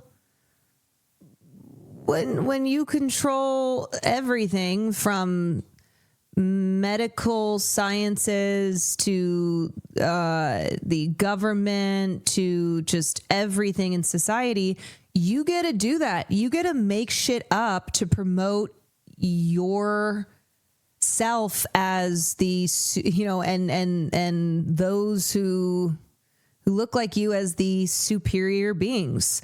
When you're in control, you get to set the terms and be like, well, it's actually science, but it's science that we made up because we're in control of what science gets pushed out there. Love this convo, but I have to work in the morning. Have a good day at work. As is still the case for when most. you set the system up, you get to just bullshit as much as you want to make sure that you stay in power. Medical studies, a metric designed for European men. The term BMI was coined by Ansel Keys in 1972 in a paper in which Keys also noted that the BMI was not fully satisfactory, but was, quote, as good as any other relative weight index as an indicator of relative obesity. Not of health, of relative obesity. He also noted that the BMI scale was a useful tool for population studies, but not appropriate to be used for individual evaluations. So for studying population trends and data, BMI numbers may prove useful, but for evaluating the health of an individual, it is not a particularly useful tool. But because it's so simple and has been repeatedly published since it was originally created, it's been adopted as a tool to judge individuals based on their weight as compared to the average Scottish or French soldier in 1835. Okay, but that's kind of an aside. The point is that the popular notion that thin is preferable has origins in the transatlantic slave trade, fear of being associated with blackness, and religious ideals of piety and self-control, also as a means of differentiating and distancing oneself from blackness and poverty. I'm closer to God because I've only consumed 3 almonds. That makes me very holy. I ate simply just 1 cracker, and that has made me morally righteous. Piece for Afropunk, Leslie Vargas writes, over time, thinness has transcended race, becoming a symbol of wealth and privilege across communities. As a cracker who only ate 1 cracker, it means I am better than you. For Black women, thinness now operates as a form of social capital, a means to navigate a world that polices Black bodies with even greater scrutiny. In spaces where thinness is equated with success, health, and desirability, Black women are pressured to conform to these standards, further erasing the rich diversity of body types within Black communities. And thinness definitely plays a role, but I would argue that it's actually health that has become the status symbol, the commodity of the rich. Women can be trailer trash and also skinny, for example, but it is health that is put on this pedestal because it is so unattainable for the average person who has high cortisol from the stress of working and trying to pay for rent and healthcare and everything else that's expensive but necessary for living. Someone who doesn't have time to go to the gym or meal prep or have the energy to eat 3 balanced, high protein, high fiber meals every day. The moneyed class with leisure is the only class capable of truly attaining health at the level that society has deemed is correct. This is not a product of fascism or being caused by the rise of fascism. This has been an issue since before Trump got elected. Heroin chic existed in the 90s under a Democratic president. Our boomer... Nothing tastes as good as skinny feels. The damage that did to a generation of young girls, myself included. My God, you could not fucking escape that. Could not escape. Nothing tastes as good as skinny feels. Oh my God. We're still not free from that. We are still not free from that. What is that? Okay. So that is a quote from Kate Moss that was said in the 2000s, and then later she said that she did regret it. She was like, yeah, I don't want to be associated with that anymore because I regret saying that. She said that her friend used to say it.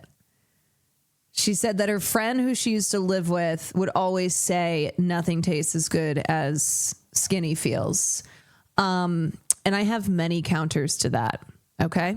Mac and cheese, dumplings, pizza, chips. Really, so many examples. So many examples that taste a lot better than skinny feels, because I feel when you have that mentality, there's probably never a skinny enough. You know, if you are operating under a nothing tastes as good as skinny feels, you probably have a very unhealthy relationship with your body and with food, and probably look in the mirror and still see weight to be lost. And you know what one of the great joys in life is? Sharing a meal with someone else. Sharing a meal, talking for hours. It's one of the great joys in life.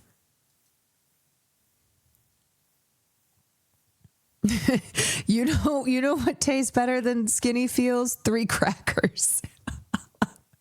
Wasn't she also doing a shitload of coke? Yes. I mean, Kate Moss exemplified the term heroin chic. So picture the rail thin frame, kind of stringy hair, like a little tank top, cigarette, looks like you've been on a coke bender for a week, eyeliner, rim of eyeliner, black eyeliner. Yeah, it's the cigs and stimulants diet. Is she still alive? Yeah, and her daughter's a model. Her parents are almond moms with fucked up relationships with food and their bodies because beauty standards in the 50s and 60s were so specific that weighing 10 to 15 pounds more or less than you should would lead to ridicule and public shaming. That our fascist overlords can get away with more because we're all starving ourselves into oblivion is merely a happy coincidence of years of conditioning us to police each other over health. That RFK Jr. was able to capitalize on years of crunchy granola liberals falling down the Maha pipeline into anti-vax land, where health has been twisted and contorted to fit an anti-science worldview, one that is based partially on well-founded fears that our world is full of contaminants from major corporations that don't care about our health, and partially on conspiracy theories and pseudoscience. It's not a plan formulated by the Trump regime, but instead the Trump regime thriving where body and health policing has already taken hold. This racism, this patriarchy telling us to stay small and quiet, this was all already within us. Fascism just stepped in and said, how can I exploit this? So while I do love to blame the fascists for the ills currently being inflicted upon this country, this one can be blamed on something else, something that implanted itself in America long before today's fascist takeover. Say it with me, neoliberalism. Okay, stick with me here. Mid-century America saw post-war prosperity and a blossoming middle class. 2 things about Leisha Miller, if you're new to Leisha Miller. Hates neoliberalism, hates Ronald Reagan. Class. That combined with free market neoliberalism to emphasize the individual, the entrepreneur, the bootstrapper, the American either or dream, both. the self-reliant individual who relies on their own dedication and hard work, letting the state off the hook for providing much of anything. That was put on steroids thanks to, say it with me, Ronald fucking Reagan, who brought rugged cowboy individualism to the White House and sold America on the lie of trickle-down economics, deregulating industries from sea to shining sea, leading to the monopolistic, deregulated hellscape that has catapulted the wealth of the 1% into the stratosphere while leaving the rest of us with stagnant wages, a predatory health insurance industry, and a depleted housing market. Thanks to that deregulation and the rampant capitalism of the last century, we are now sicker than we've ever been, and we can't trust businesses or our government to do anything about it. But thanks to that rugged individualism, it's actually all our fault as individuals if we can't muscle through, literally, the impossible societal odds and just be healthy. Much like MAGA today and Reagan last century taught us to fear the welfare queens and the immigrants mooching off the system, anyone who is unhealthy because of anything that might be attributable to lifestyle choices is simply mooching off the system because of their own ignorance, stupidity, and laziness. And listen, let me acknowledge, there is definitely personal agency when it comes to your individual health. I'm not saying people are just the hopeless. Thank you for the raid. Shy Raid. What's up, everybody? Terry, thank you for the 24 months. What up, y'all? We are at the tail end of a conversation that started off with talking about the actresses on Wicked 2 and the discourse around their concerning thinness and the... anyway, so now we're watching Leisha Miller's video, The Fascists Want You Thin. results of their environment, and they should just lay down and accept the nihilism of their situation. Moving your body more and eating vegetables is a conscious choice that some people can make, but it is the oversimplification of being healthy. It is ableist as fuck to decide that everyone can just choose health. And the self-righteousness with which healthy people speak about unhealthy people, the moral judgment placed on people who are unhealthy, and assuming that body weight is the best test of someone's worthiness for empathy, that shit is toxic, and it mirrors the thinking and worldview of fascists. It helps to normalize seeing certain people as more worthy than others, as worth more than others. And that is the central tenet of fascism. That is what leads to people getting kidnapped off the streets into unmarked vans because they speak Spanish or maybe don't have their documents in order, which is not a criminal offense, by the way. But we are able to look the other way because we are more worthy. We were born here. We aren't criminals. We're more human than they are. And the capital. Yeah, and it also just continuously feeds the notion that the way to succeed is you just got to be above the other guy. You know, it's the individualism that she was talking about, the rugged individualism, but it's this persistence that is a result from those in power who want us to fight amongst ourselves and to view each other as the enemy and to be like, look, as long as you're one step above that guy, then great. No need to turn towards those at the top and be like, hey, maybe the problem is here. It's the way that like they pitted rich whites pitted poor whites against poor blacks. And we're like, hey, we're not the problem here. It's those poor black people over there. And that's who you should be not only seeing as your enemy, but seeking to maintain a place above. Even though we're way above all of y'all, don't worry about that. Heaven forbid the poor's ever band together. And that's what they're scared of. Lists and the billionaires and major corporate shareholders benefit no matter what, no matter who's in office, because this creates impossible standards that we are all... Wait.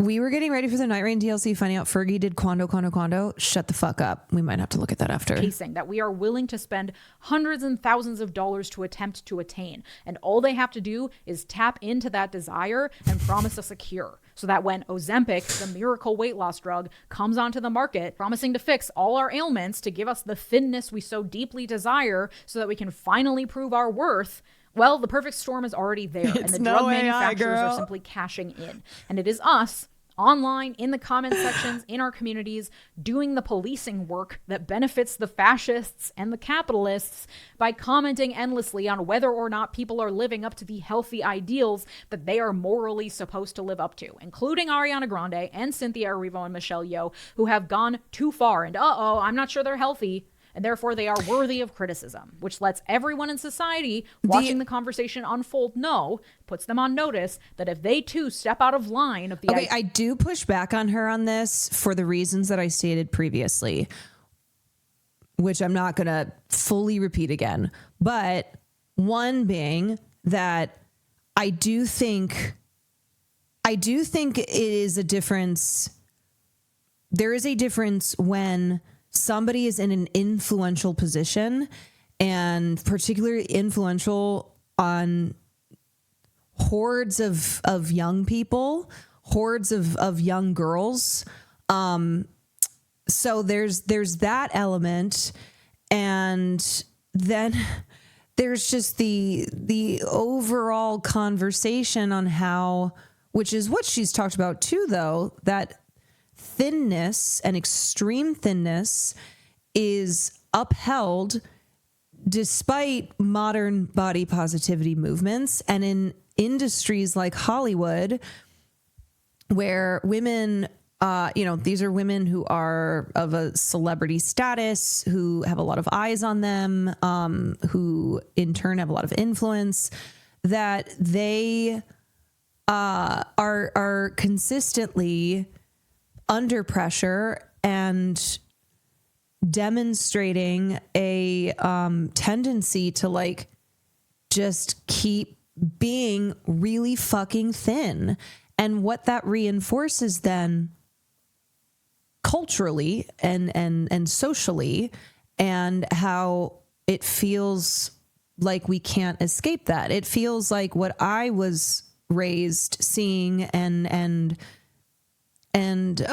believing to be something that I needed to do when I was young is what I worry hasn't gone away for like young kids now. You know, Ariana Grande is a massive pop star. She has millions of young female fans who are vulnerable, who are susceptible to being influenced towards thinking like that's what they should look like. That's what they need to look like. Feels like by saying we shouldn't comment on it at all, that we can't really talk about the issue because we'll always be talking around it. Right. And this is what I mean by like, kind of, taking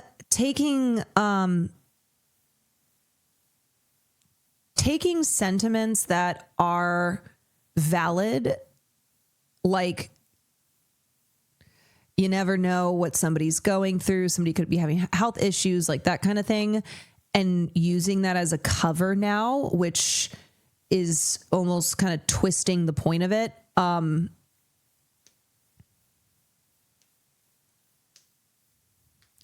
And I don't want to reach this point where we can't talk about people in an influential position who are potentially influencing the younger generations towards a harmful, towards harmful positions. You know, I don't think Ariana Grande is the same as, it's the same situation as like us policing each other constantly. And it's like, I think we can recognize the difference when somebody is just being cruel and misogynistic and using any opportunity to shit on women and to, only treat women as an aesthetic to be discussed. But there's a difference between that and then like having genuine conversations that come from a true place of concern. Yeah. And also we talked about the like competitive eating disorder thing and, what's happening on these production sets still that was happening in the 90s that has always been happening. This idea being reinforced with actresses that that they're not only competing with each other aesthetically, but that like, that it's being encouraged, that it's not like there's nobody who's saying anything. Because we only know how to communicate via celebs and culture, I don't know how we should talk about these ideas without naming any names. Well, the thing is, like, celebs are a big part of culture, and celebs are people who, because of their status, like, they have a huge spotlight on them, and a lot of times these cultural issues we discuss through the lens of popular figures. And so I think the actresses on Wicked, it's more of a launching point. Like, it's not just about them. As I always like to say, it's bigger picture.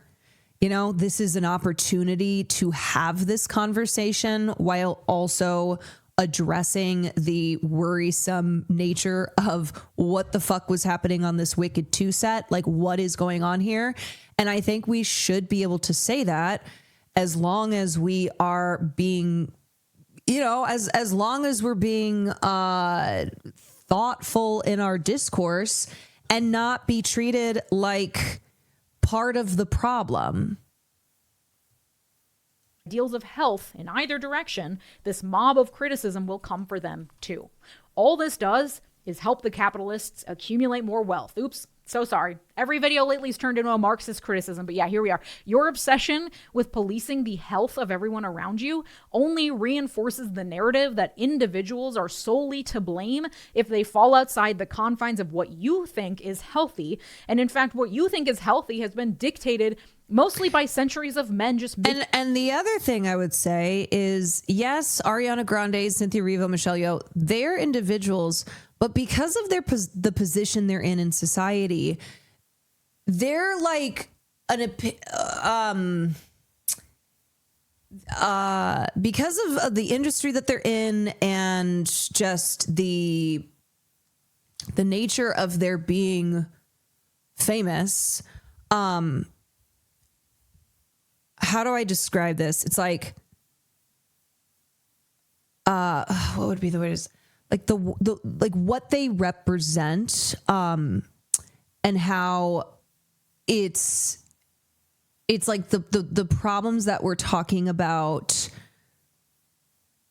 really amplified when we're talking about these famous women. I don't know if that makes sense. Where she's kind of treating them like they're just random everyday people when that's not the case. And there is a distinction.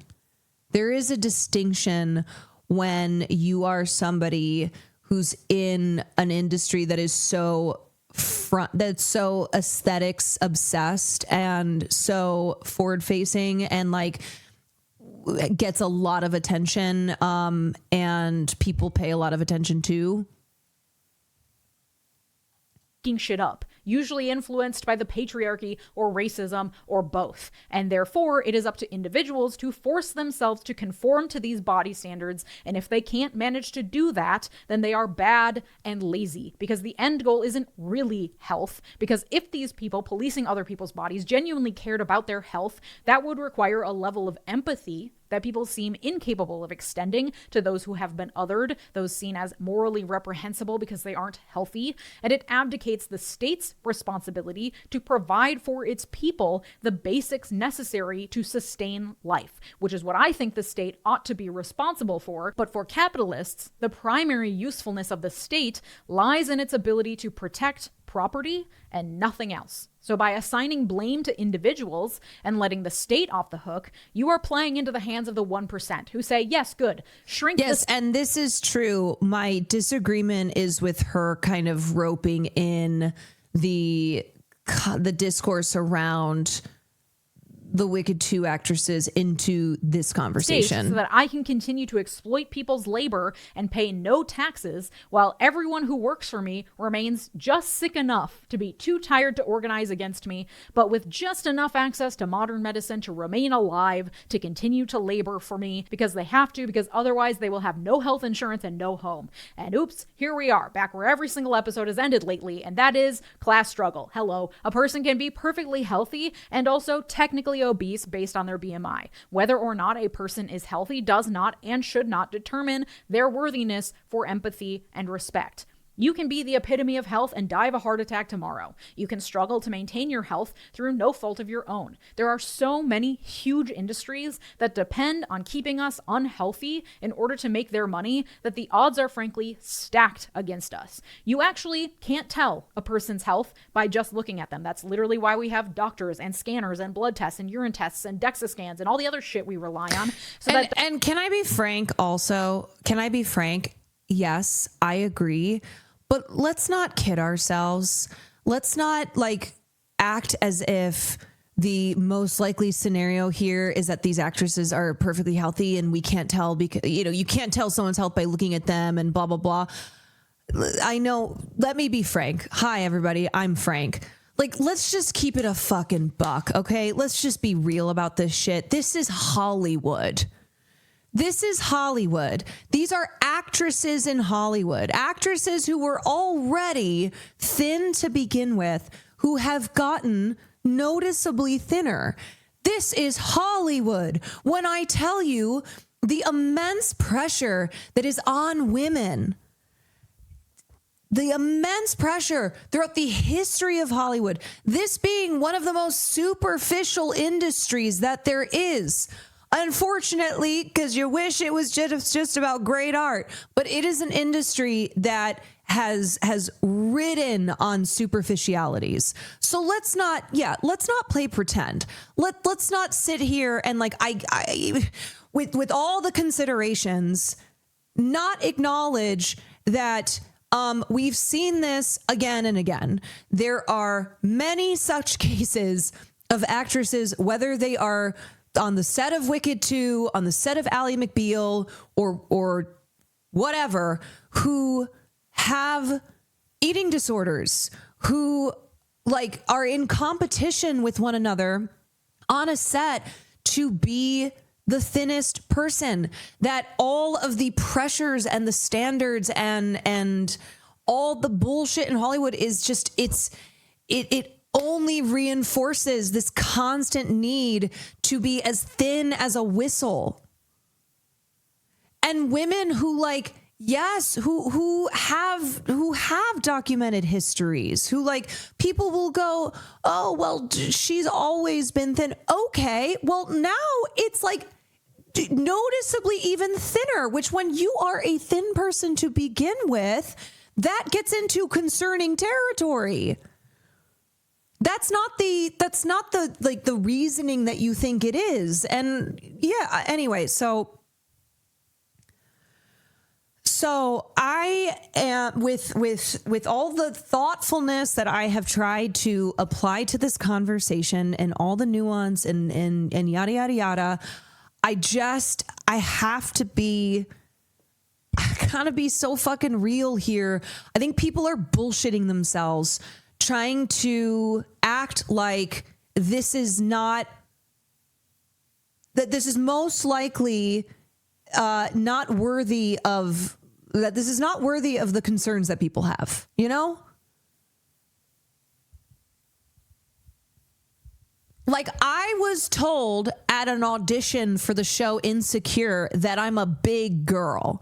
That's Hollywood. For a show called Insecure, when I walked into audition and the casting director said, "Woo, you're a big girl." Yeah, baby. That's Hollywood. I mean, seriously, how many instances do you see of actresses who start off at like, a normal weight? Like they're already, they're already smaller to begin with. And then they start becoming more famous in the industry. They start blowing up. And then suddenly they're like so scarily thin because they enter the machine, and then the pressures only are tenfold. Like, come on, this is not hard to understand.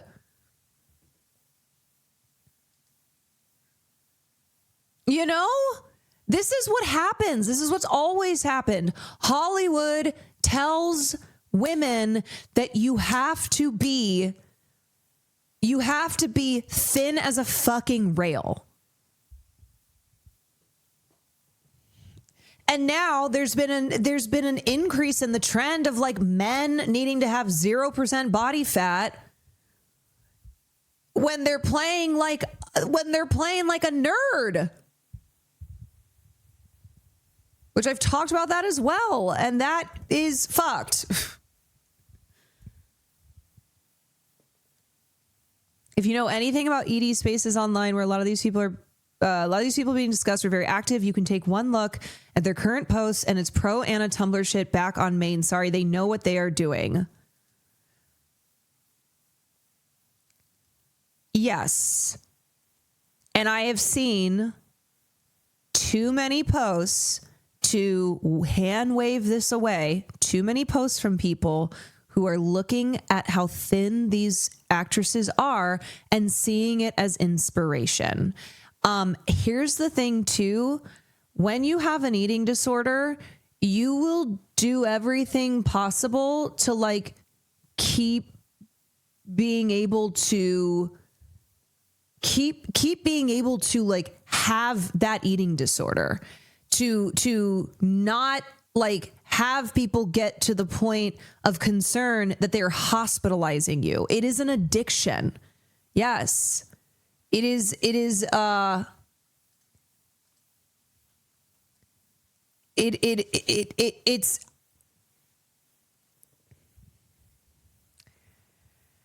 yeah, the amount of like thinspo posts. Yeah, I mean, look, I'm sorry, but anybody who's had an experience with an eating disorder or knows people who have struggled with an eating disorder, they know the signs. They know when they see posts of like where you on Ariana's Tumblr where she's showing off her waist and she's showing her fridge that only has vegetables in it, or it's like showing off her bones. And it is a form of control, and it is like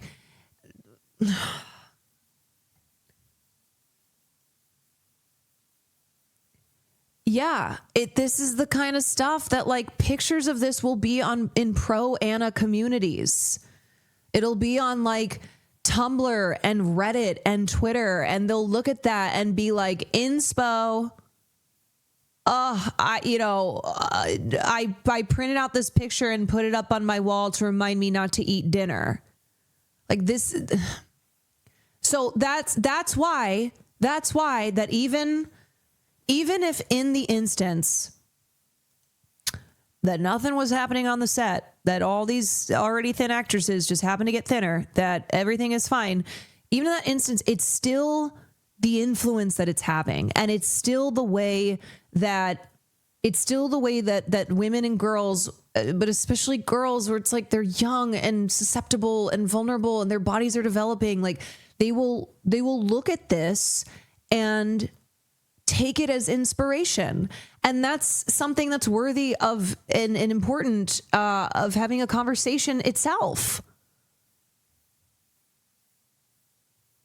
Yeah, they probably have that printed right next to "nothing tastes as good as skinny feels," next to a mirror that intentionally makes them look bigger than they are, so they will be like, I need to lose weight. Like that's a thing too. And I have so much empathy. And this is why I'm having this conversation, because I do have empathy. I do have empathy for the many, many people who struggle in this way, who have an eating disorder or have disordered eating, or, somewhere along that spectrum, having just struggles with their bodies. And expressing concern over that should not be prevented by fucking stans. Stans should not get to be controlling. And this goes back to what we were talking about before with fucking Club Chalamet on the cover of Wall Street Journal, or the profile of Wall Street Journal, where we need to be giving stans less control over our culture. Okay? I do not want us to not be able to have conversations that are important and necessary, that involve public figures who have crazy stand-ups, because those stands have too much power, because they're like the ones who are controlling the discourse.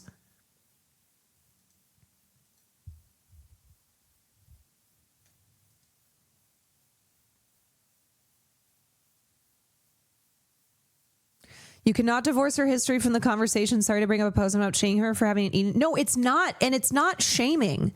It's not shaming. It is, it's talking about a reality that exists, and it's not like skirting around, beating around the bush, because we're worried about we're worried about not being woke enough, I guess. Woke enough in the way that stands are trying to tell us, oh, you can't talk about women's bodies. Ooh, you know, this is misogyny. Ooh, yada, yada, yada. Ooh, you're shaming. Ooh, you're doing body shaming.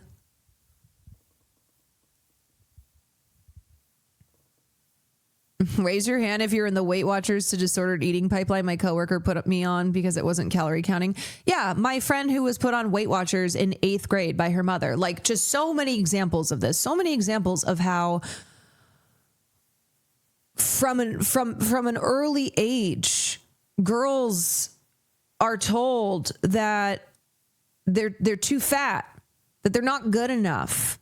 And I keep using the example specifically of girls because, like, do I need to get into all the reasons? I understand too, men have eating disorders. I understand too that like fat phobia affects everybody in our culture. But as somebody who was once a young girl, and what I witnessed in my own world, and what I'm seeing now, the way that girls are responding to seeing pictures of the person that they are most influenced by, that they are inspired by, and feeling as if that's what the aesthetic they need to achieve. And anyway, I'm not going to be like, that's okay.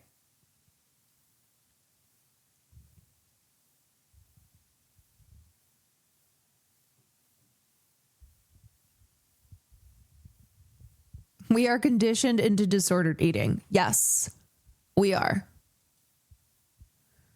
Doing the fucking Special K diet in high school, where you eat 2 bowls of Special K for your meals every day. Oh, that's great. Oh, we're doing it because our moms are doing it. Oh, okay. Or how about I'm 14 years old playing sports and I'm like, oh, I guess I'll just drink this. I'll do a juice cleanse. Why am I doing a juice cleanse at 14? When I'm like doing 3 hours of sports a day? What are we doing? Yeah, or the amount of girls I knew who were on Jenny Craig, Slim Fast, or just not eating anything. And I remember too, it was like a way to have power. It was like, oh, girls would sit there and like not have any food on their trays, and then you would sit there and have food and be like, ooh, yeah, remember the fucking thigh gaps? Yeah. Not eating and then binging because you're so hungry. Yeah, not eating all day at school and then coming, and then doing sports or whatever after school and then coming home and being like, I'm starving and my body is developing and it needs nutrients.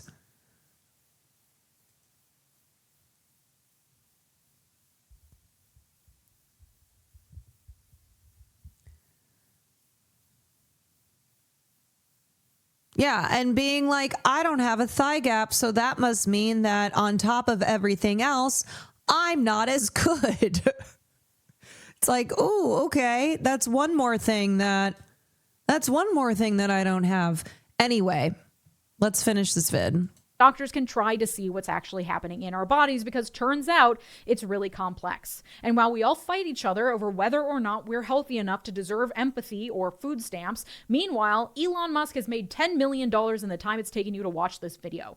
You may think it's not that deep, but it so fucking is, okay? So what do we do about this? I would challenge you to decenter capitalism from your life as much as possible. That's kind of a major fix for a lot of the ills of society. Can you borrow the thing instead of buying it? Can you make do with what you already have? Do you actually need the thing to begin with? When it comes to your body and the impossible standards being set around what is and is not the perfect health that you're supposed to be, that is being capitalized on by various industries to try to sell you shit, whether it's protein powders or greens powders or at-home workout equipment. The concept of thigh gaps being discussed in elementary school.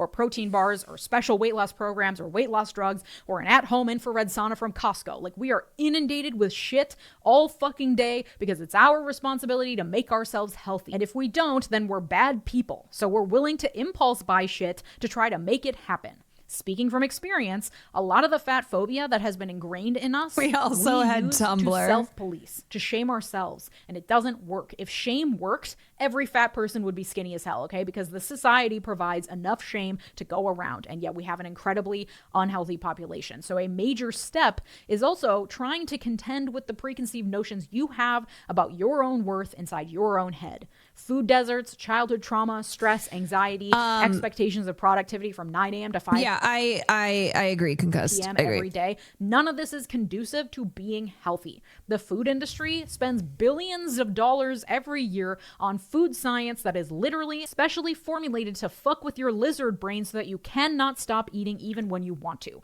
The system is specially formulated to make you ill and then make you feel bad for being ill. And the standards of health that we are all being held to were largely made up and based off of centuries of misogyny, eugenics, and racism. That is so much to contend with. It's okay if your relationship with your health and your body varies from day to day. It's okay if you can't overcome the entire system while you're actively being oppressed by it. Health looks different for different people. You are not a moral failure if you don't live up to the made-up health standards, and you deserve to feel good about yourself no matter what you look like. You do not owe anyone your health. You also deserve to have the tools to have agency over your own health, and that is not easy to attain the way the world is currently set up, and that fucking sucks. But you also do have some agency. This is a yes and situation. We can acknowledge the societal hurdles and bullshit and also work towards feeling better in our bodies if we do not feel healthy. Whether or not you choose to do so does not make you morally superior or inferior. However, I personally have worked through my relationship with my body with a therapist and some EMDR sessions, which is a privilege not many people have access to, but if you do, I highly recommend unpacking the self-loathing, perfectionism, and self-policing that comes with especially being a woman in this fucking cesspool. And then the other thing too is I've seen multiple posts of people talking about this with the Wicked actresses and saying how as people who are recovering from eating disorders, how triggering it is. So again, I think there is merit to having this conversation, because even if what we are presuming to be the case, backed up by a lot of, cultural evidence, and backed up by an industry, a history of an industry that eating disorders are as common as getting rejected from a role. So even if what sparked this is, we don't have the 100% the answers to, I think the waves that have resulted from it is why this conversation needs to be had. I mean, and it's like, how, if you are in recovery from having had an eating disorder, how the fuck can you not be expected to be constantly triggered when things have not changed, when who is plastered all over our magazines, when who is capturing a lot of attention, and who is being held up as the ideal of womanhood and of beauty is something that caused you, that was a cause of you having that eating disorder in the first place. That's it. It is a lifetime fight regardless. But when in our culture, throughout our culture, the notions of thinness are still being reinforced on a daily basis, like that just feels like an even, it feels like it becomes an even harder fight. Have found spite to be an incredibly motivating factor when it comes Picture to of my a health. snail, Like I thank do you it for the for me 29 too, months. But learning about how the BMI scale was just invented by some dude and was never meant to be an individual indicator of anything, learning about how racism and sexism shapes how society places worth on individuals based on body type, learning about how white nationalism benefits from enforcing gender norms wherein women should be small but not so small because we have to be healthy because we must bear the Aryan children. All of that I find really inspiring to never have children and instead spend my life figuring out how to be able to deadlift a small vehicle. You know what I mean? I also have hypermobility and experience joint pain no matter what my weight is. So I'm on a mission to figure out how much muscle it takes to no longer experience joint pain, which may not be within my control, but also makes me acutely aware of the aging process and concerned with having mobility well into my old age. So I try to extend myself empathy while also maintaining a sense of hope and agency over what I can control and my own wellness and over feeling good in my body while maintaining realistic expectations and not buying into the unrealistic standards for health or thinness. And I think the other defense for these celebs is that they're victims of these eating disorders and of this culture, but they're sitting at the top of cultural standards as well. Yes, I think that's what I was kind of trying to say earlier, where I'm like, they have a lot of influence and they are in a position more than like your average person, even though they're adhering to, you know, of course they're adhering and have the pressures of beauty standards on them, but that they are perpetuating it as well. And nobody is here to shame somebody who has an eating disorder. But also we're not going to stand by and act like body positivity means we can't talk about the prevalence of eating disorders in our society. that's a lot to juggle, and I often really struggle with all of that. But doing that work inside of yourself means that you will also be less likely to extend that judgment to other people who are likely dealing with things that are not apparent just by looking at them. And once again, we come back to empathy and community as an antidote to the fascist hellhole that is currently engulfed this stupid country. Become ungovernable by showing empathy to yourself and your neighbors. Because that's radical. Also, feel free to drop in the comments all the reasons why you don't agree with me, because this subject really gets people riled up, and I can't wait to hear what you guys have to say. And if you'd like to support my work, consider joining here on YouTube by clicking the big join button below, or supporting me over on Patreon, patreon.com/Legia Miller, where you get access to all these episodes completely ad-free. Thank you to my multi-platinum patrons, Mark, Sarah Shelby, Art, David, Latranger Lucas, Thomas Johnson, and Tay. Your generosity makes this channel what it is, so thank you. And if you liked this episode, you'll like the one from last week about why rich people are obsessed with Saudi Arabia. Thanks so much for watching. Have a good day. Bye-bye.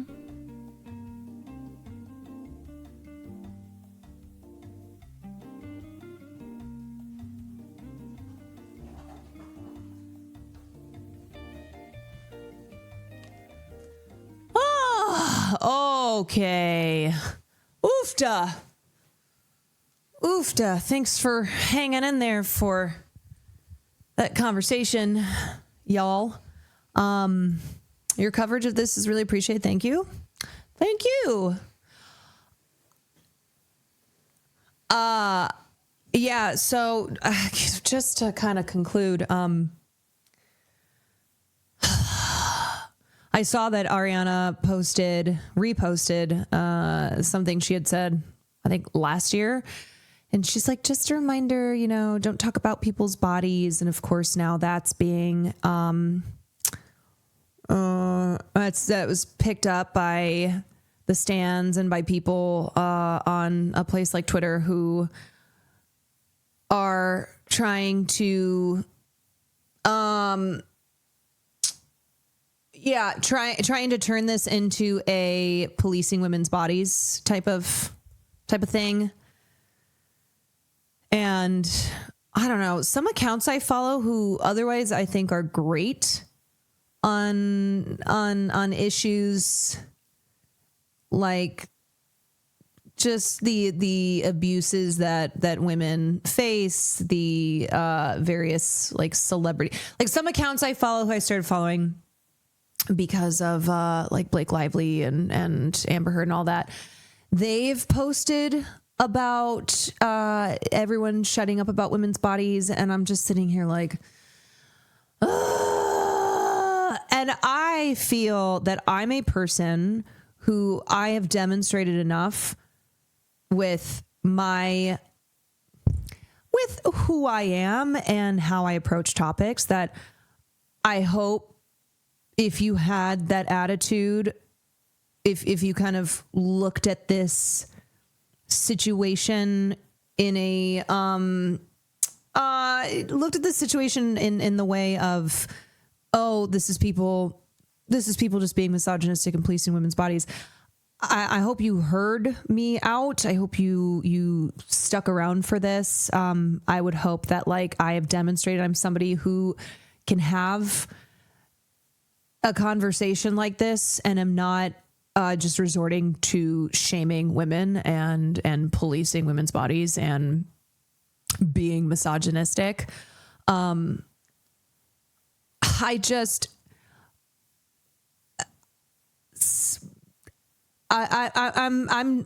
being honest when I say my first instinct when I saw pictures of the actresses on Wicked, my first instinct was this looks like competitive eating disorders. This looks like something that is a cause for concern. And I knew at some point when I was in China, I knew that I was going to want to talk about it. Hoi. Thank you for your coverage of this. I was very frustrated because I felt like I only saw people kind of ignoring the issue. Well, the other thing is like sometimes I either don't have the time or don't feel like a tweet suffices. Like it's not going to be everything I want to say, which is why I do like to talk about it on stream, because we can spend 2 hours and get into the nitty-gritty of it. And I much prefer to have people commenting in chat than like commenting on a Twitter post. Honestly, I don't even read Twitter comments these days. They're so ass. Do you think they were told to lose weight for the roles? Not necessarily, but I think I think you can still have the I think you can still have the existence of eating disorders and competitive eating disorders without someone explicitly saying, without like a producer or director explicitly saying you need to lose weight. And it's a mix, you know, it's this kind of thing. It's a mix of external and internal pressures and just overall the pressure in Hollywood. Like the other thing too, y'all, look at just in the past year, how many celebrities who kind of made a name for themselves or at least became a figure in, say, body positivity, have lost a ton of weight. And I'm not here to shame anybody for the decisions that they make, say, in losing weight. I do think it's important to always examine motivations, but you know, you look at Lizzo, you look at Meghan Trainor, you look at Amy Schumer, as much as I hate to mention her. These are all public figures who not being skinny has kind of been a part of their identity. And I also understand that could be difficult if you feel like you're associated with this one thing and you want to do something differently. And I don't think anybody should be like trapped. But I have noticed, you know, with the Ozempic craze and with a return, I mean, it never went away, but return of thin culture of like thin is in, as it's always been. That Rebel Wilson, that a lot of famous women have lost a ton of weight. Yes, Serena Williams being the face of a GLP. Why is Serena Williams the face of a weight loss product? You know, it's just all of this is not a coincidence. It's not all just happening in the same era because it just is. Like, this is a response to the culture and to, you know, politics and social norms. And it's all a part of, you know, it's all a part of culture. Obviously they have their whatever, like definitions. But when I talk about culture, it's just kind of a general term. So I don't know. It's something I've noticed, and I think other people have probably noticed, that there just seems to be one after the other celebrities, in particular celebrity women, who being bigger was something that they like incorporated in their art, and being body positive was something that like they whether they wanted to or not would become the face of. And now everyone is kind of on this Ozempic or other route of losing a lot of weight. Okay. I think we need this. Kim K taking her ass out. I think we need this.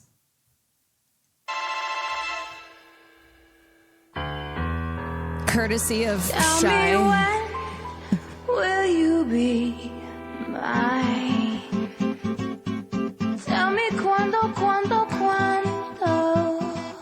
we can share a love tonight. With that classic breathy Fergie. That classic breathiness. Please don't make me wait again. When will you say yes to me? Tell me cuando.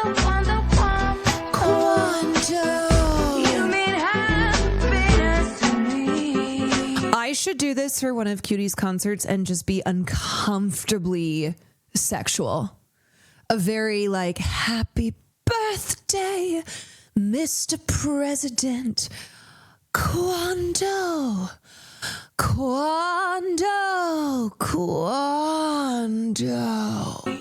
Oh my love, please tell me when. Every moment is a day. Every day seems like a lifetime.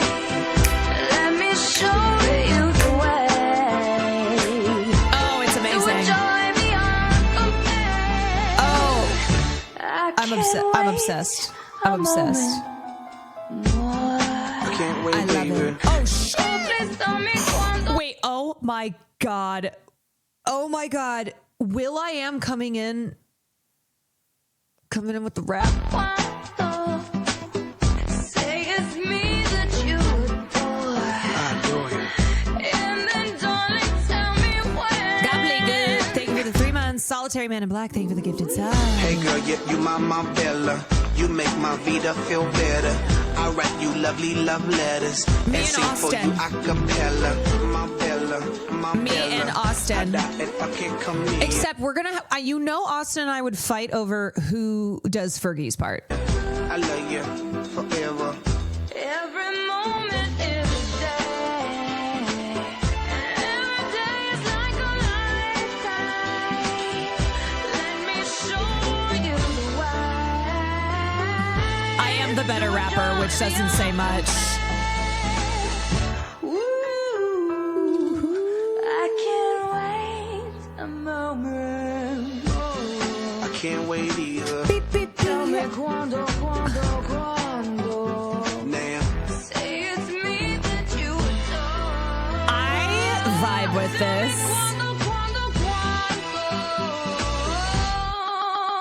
Baby, it's time for you to have this love of mine, this love of mine. We waited for the right time, girl, you the love of my life. Engelbert Humperdinck is rolling in his grave, even though he's still alive.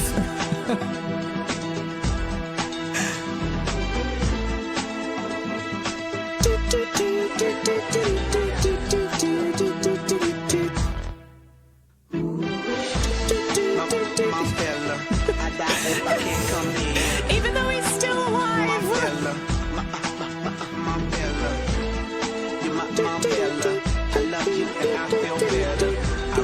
I need to send this to Austin.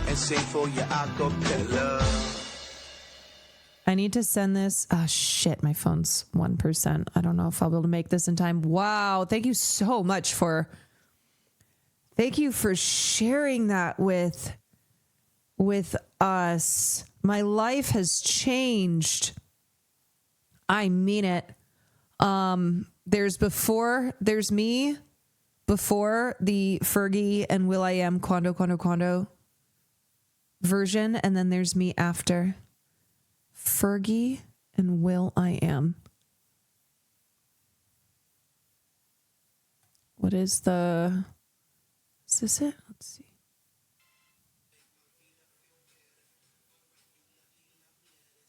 Okay. Sending this to him. Wait, is Fear Ann actually going to Engelbert Humperdinck? Or is that still a meme? Oh my God, I just sent the Google link. Oh my God. Not like this. I just sent him the Google link. Oopsie. Oh my God. Oh my God. Okay, let me try this again. Total boomer move. Okay. There we go. There we go. They talked about it on today's episode. If they are going, I will go. If they are actually going, I would go, because I would pay money to see Hassan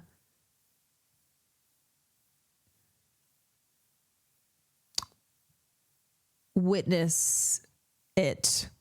Like, I would go just to watch Hassan watch Engelbert Humperdinck. Austin would buy tickets and Hassan would come up with a reason that he wouldn't go. Actually, he would just be like, no, I'm not fucking going. No, I'm tired. I just finished an 8-hour stream. Anyway, before we move on, I just want to say, I hope that conversation, I know it's a topic that can be triggering for people, and I hope that you took the care you needed to in that discussion that we had. The unfortunate reality is that disordered eating is something that affects a lot of people, and some people, it's quite extreme. Others aren't even aware that they have a disordered relationship with food. That's a sign of how prevalent this is in our society too, that a lot of people don't even recognize when they have an unhealthy relationship. So anyway, thank you for covering. Honestly, makes me feel less crazy because of the way it's being talked about. Yeah, no, I know. And I saw people coming for Vanilla Mace and I was like, my God, boy. Oh boy. You know what? I appreciate her. I fucking love me some Vanilla Mace. I do.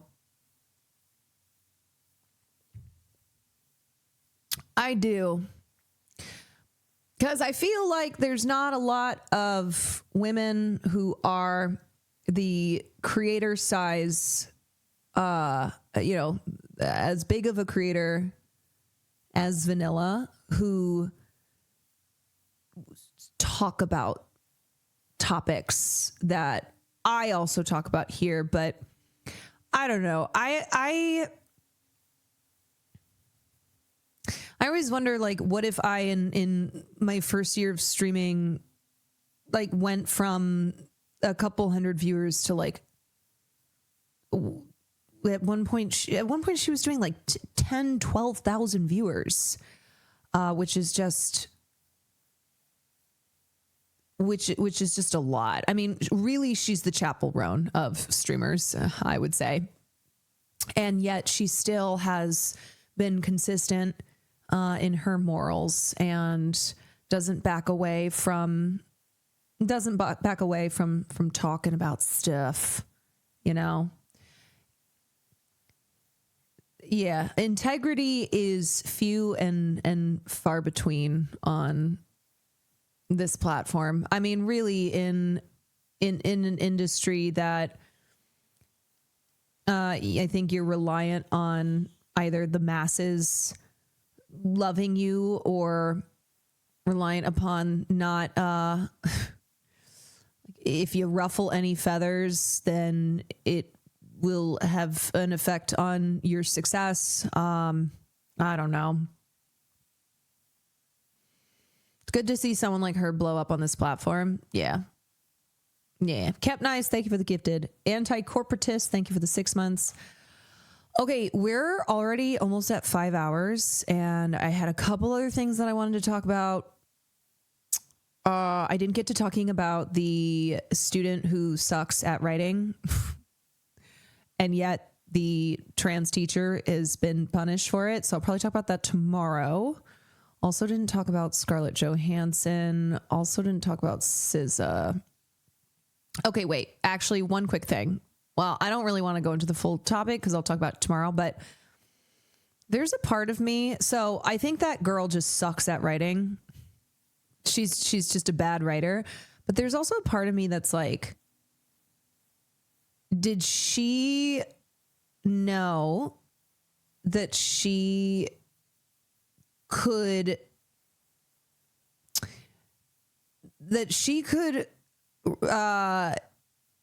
end up being triumphant in this? Her mom is a MAGA lawyer.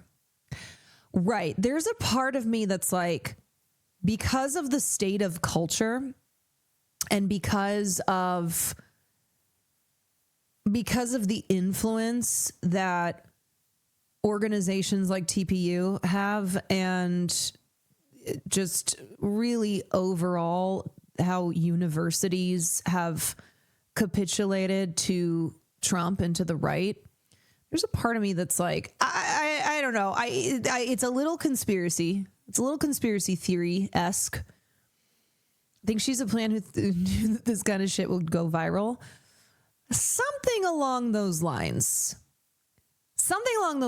She could just be a really shitty writer and a whiny little spoiled brat who is, you know, using the resources that she has to make this trans professor's life hell. But also, there could have been intent to this. You know? Maybe both. Maybe. Yeah. Maybe. Because it's not even a like reading the tea leaves. The tea leaves are quite clear. Anybody can be reading the tea leaves here. And right now, culture is on the side of, well, the powers in culture are on the side of somebody like this student. So Caitlin Burns wrote a good piece on it. I'll save that for tomorrow. Yeah, the fact that her mom's obviously a right-wing activist should tell you everything you need to know. Yeah. And the way that this is being smeared you know, at the expense of this trans professor and being like, oh, because of woke trans ideology.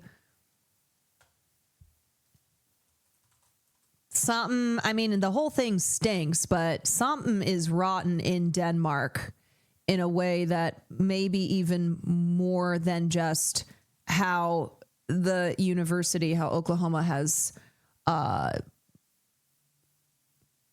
put this professor on leave. You know?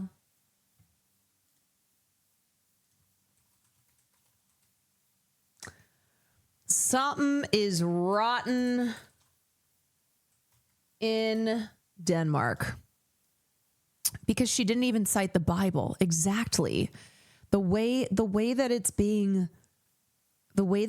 framed in that, oh, this girl cited the Bible and that's why, and then this trans professor failed her. That's not even what happened. She didn't cite shit. Yeah.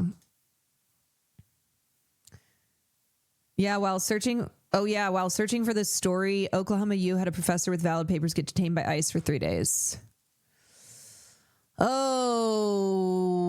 Oklahoma. You know who's been popping off on this is my girl Jen Welch and Pumps, because they're in Oklahoma.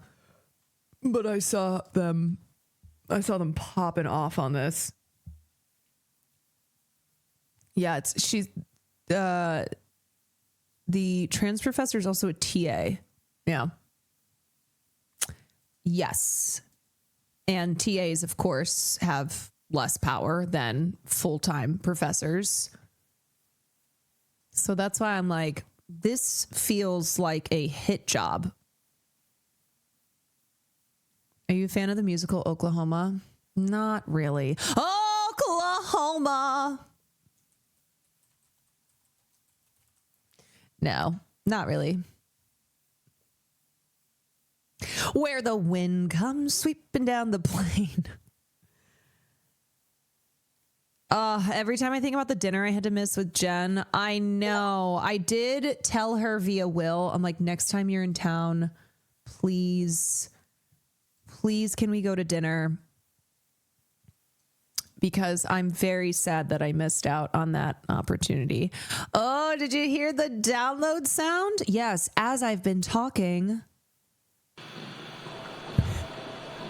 As we have been chatting here, I downloaded Amanda the Adventurer 3. That's right, folks. It's gaming time. I've talked enough. I have said enough. It's gaming time. We've got a new game. We're playing Amanda the Adventurer 3. Which hopefully the bugs have been fixed. I think it should be better. So if you are heading out for the evening, I'll be back tomorrow. Tomorrow I actually have a cool hold on. I have a cool sponsor tomorrow. So let me tell you before you head out. Tomorrow I'm doing a sponsor with Blumhouse, which is funny because that's where my script still is. Blumhouse, please make my movie. So Blumhouse Games is having, I'm playing a new Blumhouse Games game called Sleep Wake, and it is a psychedelic horror game. So I'll be doing that tomorrow, probably around 8 o'clock. So tomorrow we'll go live, do some chit chat, and then I have this Sleep Awake gaming sponsor through Blumhouse, which is really cool. I'm excited for it. She's a gamer, folks. She is a gamer.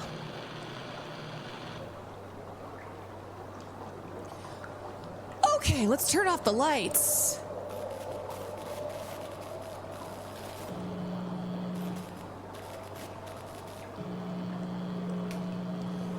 Oh, time to have a mental breakdown.